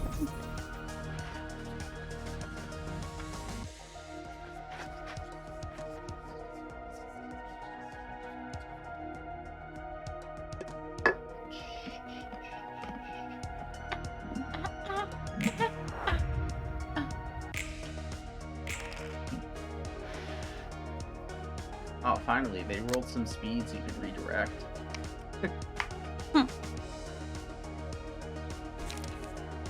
RNG, man, you just gotta fucking tolerate it.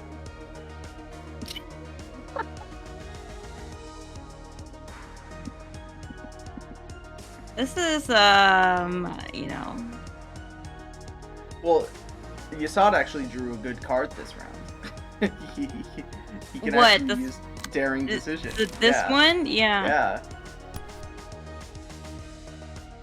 Should I just go ahead and kill Alec with it? I'm wondering, just get over with?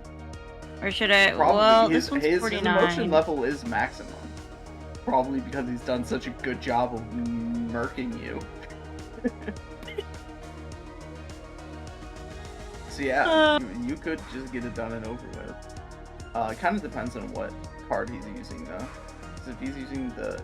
Oh yeah, you can absolutely just nuke him this turn.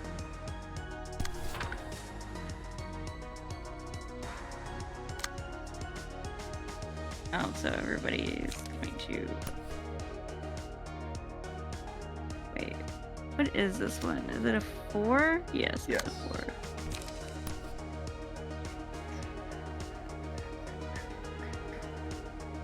Again,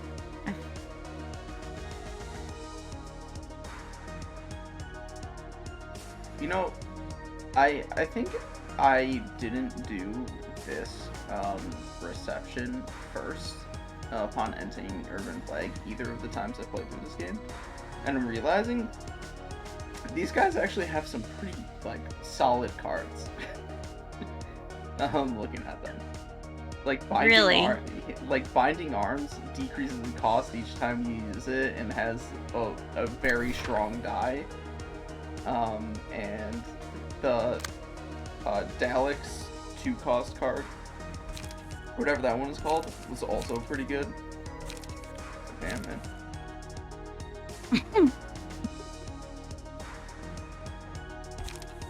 okay, I'm like...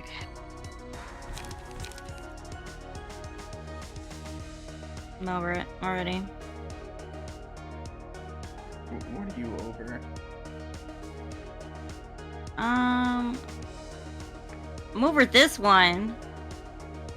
Okay, well we're clashing over here, and we're clashing over here.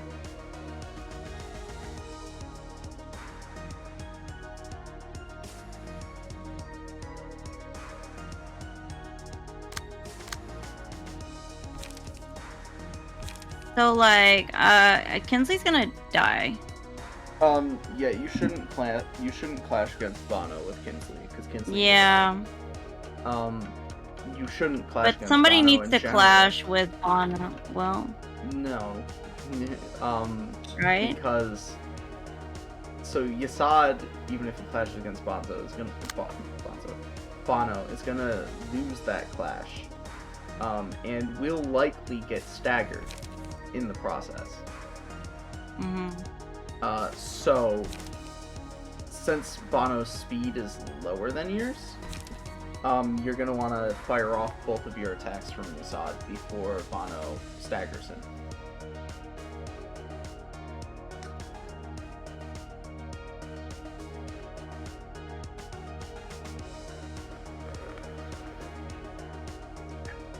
Doggy. You're so obsessed with your dog, even when it's sleeping. Look, he's awake now, okay? I'm sorry. He's crying at me because he wants cuddles. I don't know what you want from me, okay? I don't even know why you're awake, like... waking up weird. Okay, well, fuck it. Same. See, you're in a good spot now.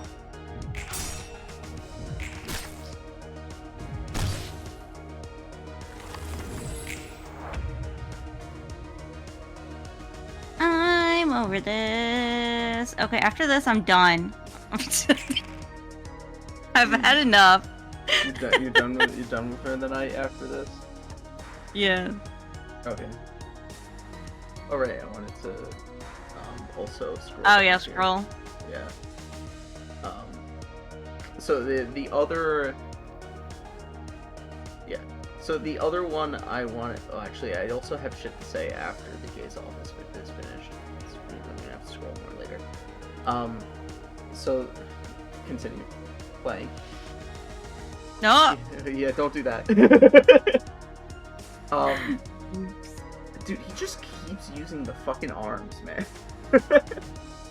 He's fucking pissing me off, bro.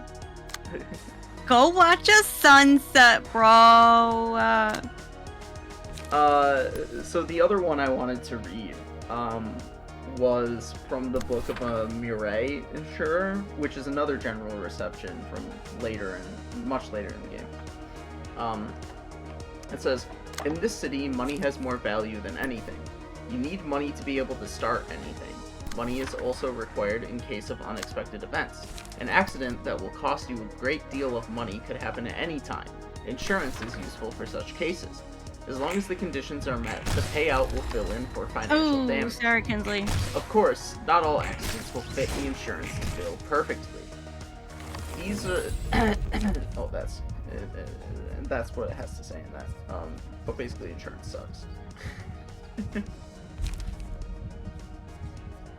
And what I say in conclusion is, these are the main ones, but a ton of others make smaller references to how money is a primary driving force of everyday living. As a side note, many of these are very much worth reading. I haven't directly referenced many up until this point due to a lack of additional things I have to say about them, as the meaning of many are fairly self-evident and would be a waste of time to cover them in the video. But they add a lot of depth to the characters, especially with how they are written from a first-person perspective. For example, Mars' page from Streetlight Office often talks about his mother's famous fixer, the pressure of living up to expectations of everyone around him, and how disappointed in himself he felt when he joined a mediocre office as a mediocre fixer. But basically, this game is fucking anti-capitalist. Long story short. Yeah, like severely anti-capitalist. It's like when you realize that it's anti-capitalist, when you read some of the dialogue, you're like, damn. These guys fucking hate capitalism. I mean, makes sense. They're from South Korea, where capitalism is even worse than America. Oh, I see. Oh.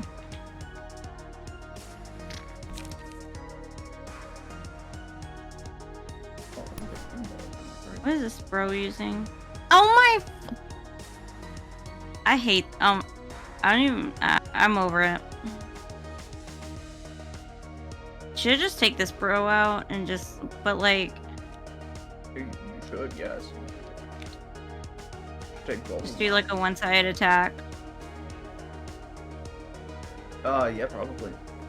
You can take him out this turn, that would, like, be a good thing, yeah.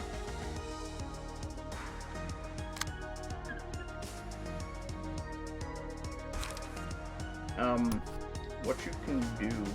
Well, actually, you can do that, too. No. And then you can use Brawl against, Bono without, clashing against him.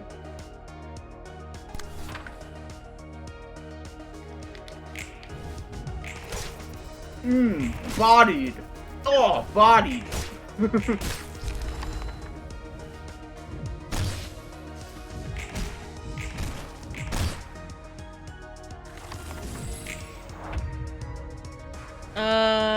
This is like by far the most stressed out I've been.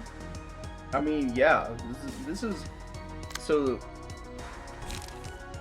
I don't want to show the meme quite yet, so I won't say anything. But there's a particular meme.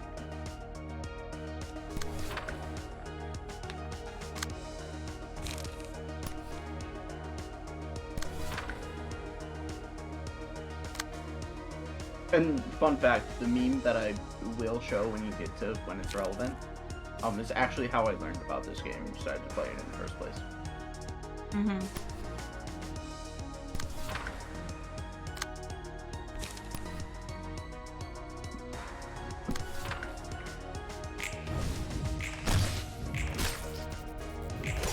And there you go, you did it! You did it!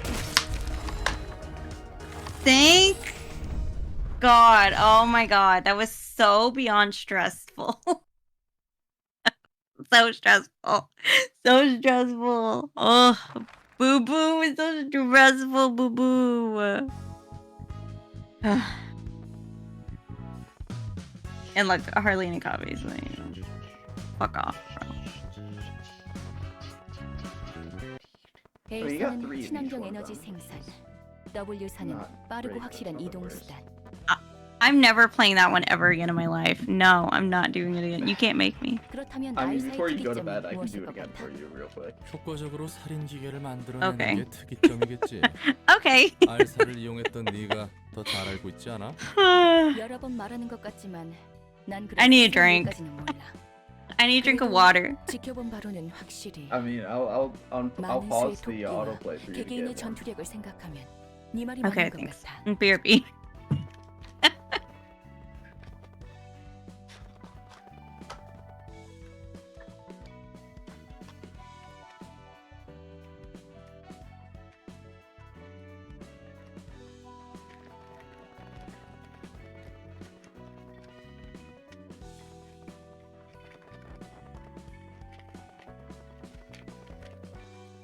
Okay. So, Roland's be like, oh, what's ArcWarp singularity? Angela's, it's probably, outputting a lot of killing machines. And Angela's like, yep, they have a lot of rabbits with high combat power.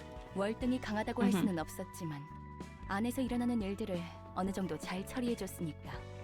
그럼 그 원리는 무엇일까? 알사의 수뇌부가 아니고서야 어떻게 알겠어. 다들 꽁꽁 감춰두는데. 뒤틀림이든 환상체든 과정은 안 보이고 결과만 있다고 했잖아. 다른 특이점들도 비슷해? 결과만 소비할 뿐 과정은 아무도 모른다는 거네. 그게 속 편하니까. 기술을 이용하는 중 문제가 생기지 않는 이상 궁금해하지 않지. 돈 쓰는 사람들은 오늘 주기만 하면 되니까. 딱히 궁금해할 이유가 없잖아. 엘사도 그러지 않았어? 맞아. 결과만 필요했지. 그 과정에서 얼마나 많은 희생을 치르든 제대로 진행하기만 하면 됐어. 그쪽도 그랬다면 다른 날개들도 별반 다를 게 없지. So I actually wrote a number of things about just that conversation there. So this is going to be a bit doozy. So, moving on, following the reception of the gaze office, Roland and Angela discuss the nature of singularities and other tightly guarded secrets. They have the following conversation. So, everyone simply consumes the end results without knowing the process. It's easier on the mind that way. There's no point asking questions about technology unless they encounter problems using it. People just spend money and get its worth. There's no real reason for questioning how things work. Wasn't it the same with L-Corp? You're right, it was the same. All we needed was the result. It didn't matter how many were sacrificed in the process. Despite the immorality of how the singularities function, despite the lives they sacrifice, despite the exploitation conducted by the Wings using their influence, everyone merely accepts it as is, turning their cheek at such realities. This is what life in the city is like, after all. Your life means nothing, and neither do any of the lives sacrificed to grant you what luxuries you have. People merely act at the mercy of the system they live under, molded by its whims. There is no room to be worried about others, or through what means they are provided with their goods, when your own life and livelihood is constantly at risk. When at any and all time life is being taken, what reason is there to think it should be any different? Why would it matter the foundation upon which your life is built? People spend money and get its worth, consuming the end result without knowing the process. I am reminded of a line I do not know the origin of. There is no ethical consumption under a capitalist organization of the economy. That line can mean a variety of things depending on the context, usually in regards to wage theft and environmental protections, but the city embodies the ultimate end state of such a reality. Every single product a denizen of the city consumes is made through some kind of unethical or immoral process, usually at the direct cost of human life. It's standard practice. When there is no reason to think that this might not be the case, there's no point in trying to learn more about the process. If you do suddenly, you'll find yourself in a situation where everything needs to be boycotted since it comes at some human cost. At a thought process which accomplishes naught but the end of your own life. At the same time, though, learning nothing about the process is a display of willful ignorance which perpetuates the cruel process and inherently values your life above those whose sacrifice indirectly made it easier. These two opposite but equally inadequate approaches are somewhat reflected by the two protagonists. Angela actively seeks to learn more about the process, although due to her experience running Lobotomy Corporation rather than attempt to run away from it, she exhibits the same cruel indifference towards its actions as those who oversee it. Roland actively tries to avoid learning about the process, thinking that because he can do nothing about it, it is both unrelated to him and would only bring needless suffering. A way to approach this conundrum is, in a sense, what Carmen wanted to instill upon humanity, the ability to face themselves and each other with honesty so that they can do better. Learn about the process, but do not seclude yourself from it. Provide for yourself the means to change it, rather than throwing your life to the wind out of a misguided sense of moral superiority. Accept reality for what it is, while always striving to improve it, rather than deny or run away from it.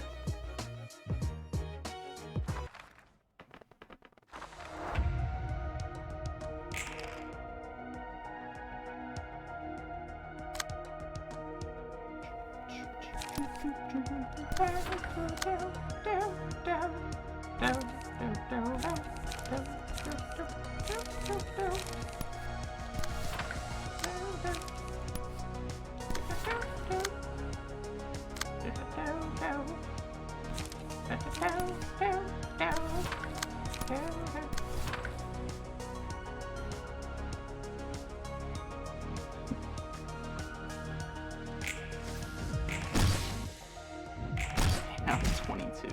Fuck.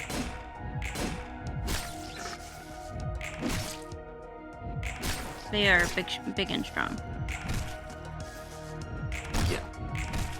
They do not play. Okay. That is a lot of fucking paralysis. Oh, okay, it's not as much as I thought it was. It was almost a lot of paralysis. They came here to slay. They came here to slay, you say? Yep. I'm sick of this guy's shit.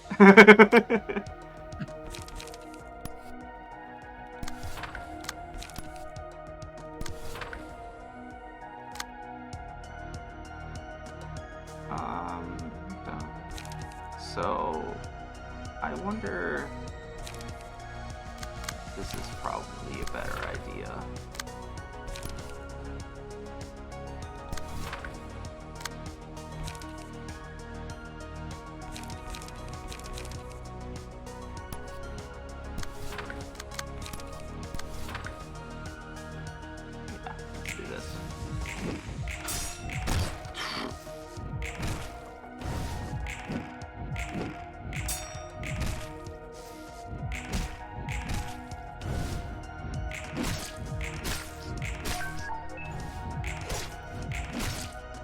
Oh my god, have those words on the side like always been there? Which words?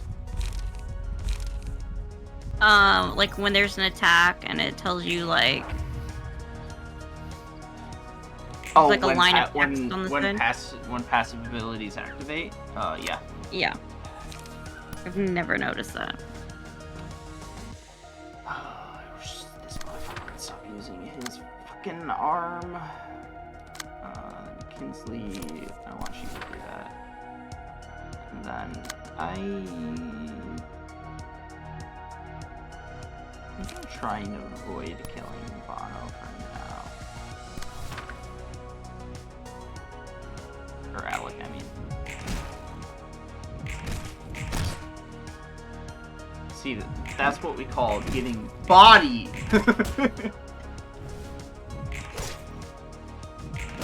Slay, queen, slay. Yasop looked good. Okay, you go. Alright, I can't. But I can do this. So he's absolutely getting bodied this turn. And you're probably the best option. No, I do. I can't use both of them. I'll just do that. I'll just end it this turn. Oh, I'm not attacking him. I'm not ending it this turn, because Bono gets to live on 1 HP. I'm letting him live.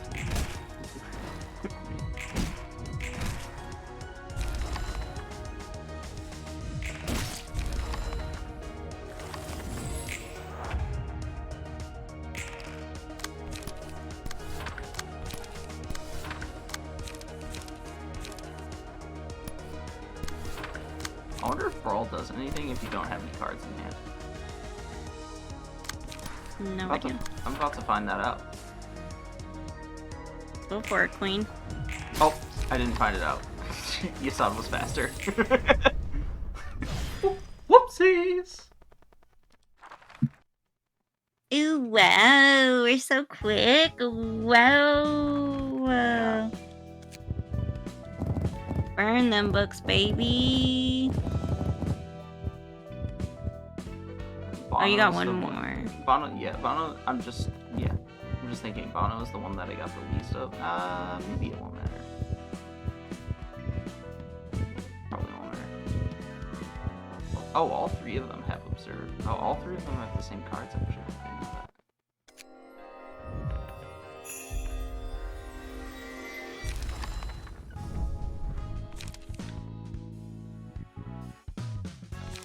You know, this game is not exactly consistent or accurate about how many copies of some of the key pages you're allowed to have. So getting 4 copies of Bono makes me wonder if you're allowed 4 copies of Dalek, but also, why is the 4th copy of Bono over here instead of next to the other copies of Bono like it usually is? That copy of Bono wanted to be by itself, okay? Yeah, game's not exactly perfect. To say the least. It's not good. What was the other thing? Oh, I remember the other thing I wanted to do.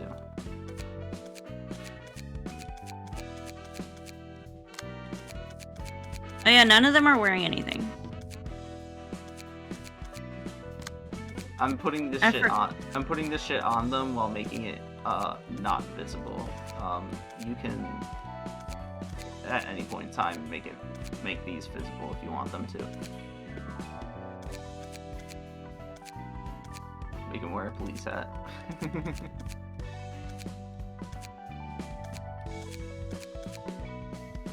I forgot those things existed.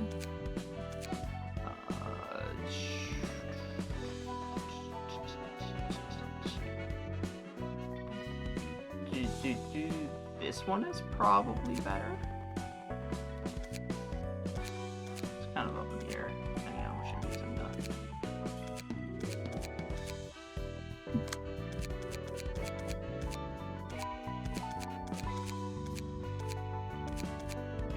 Just give these guys ball gags.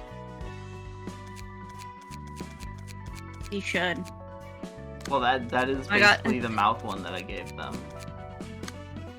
The server that I'm in has a emoji with a ball gag. It's funny.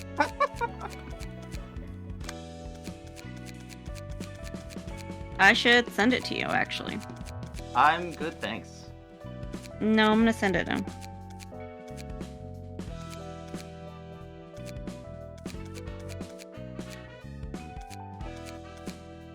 Come on. I have to make you uncomfortable at least once a day.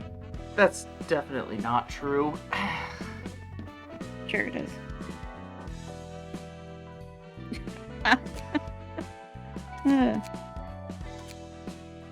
You're welcome. Look, he's an Iron. He's part of the Brotherhood of Iron now. Ew. So sorry for your loss, sir.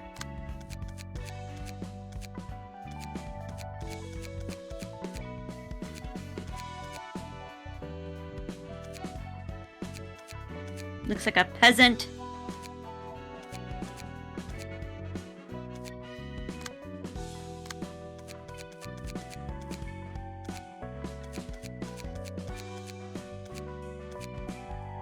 I mean, in general, these boosts don't matter, but, like, you never know, they could be helpful. Such as the ones that occasionally boost the power of, like, defense die, for example. That's not that one. It's the ones that I have put so let's use the red hair, so it's this guy.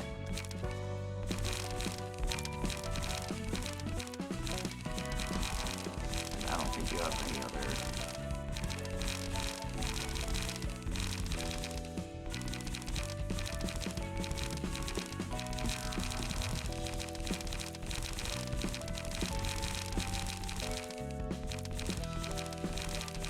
Go so fast. I mean, I'm just glancing through the shot. Did you want to call here, or did you want to read the, Gay's office credenza first? Yeah, we can read them. Alright. By we, I mean you. Of course.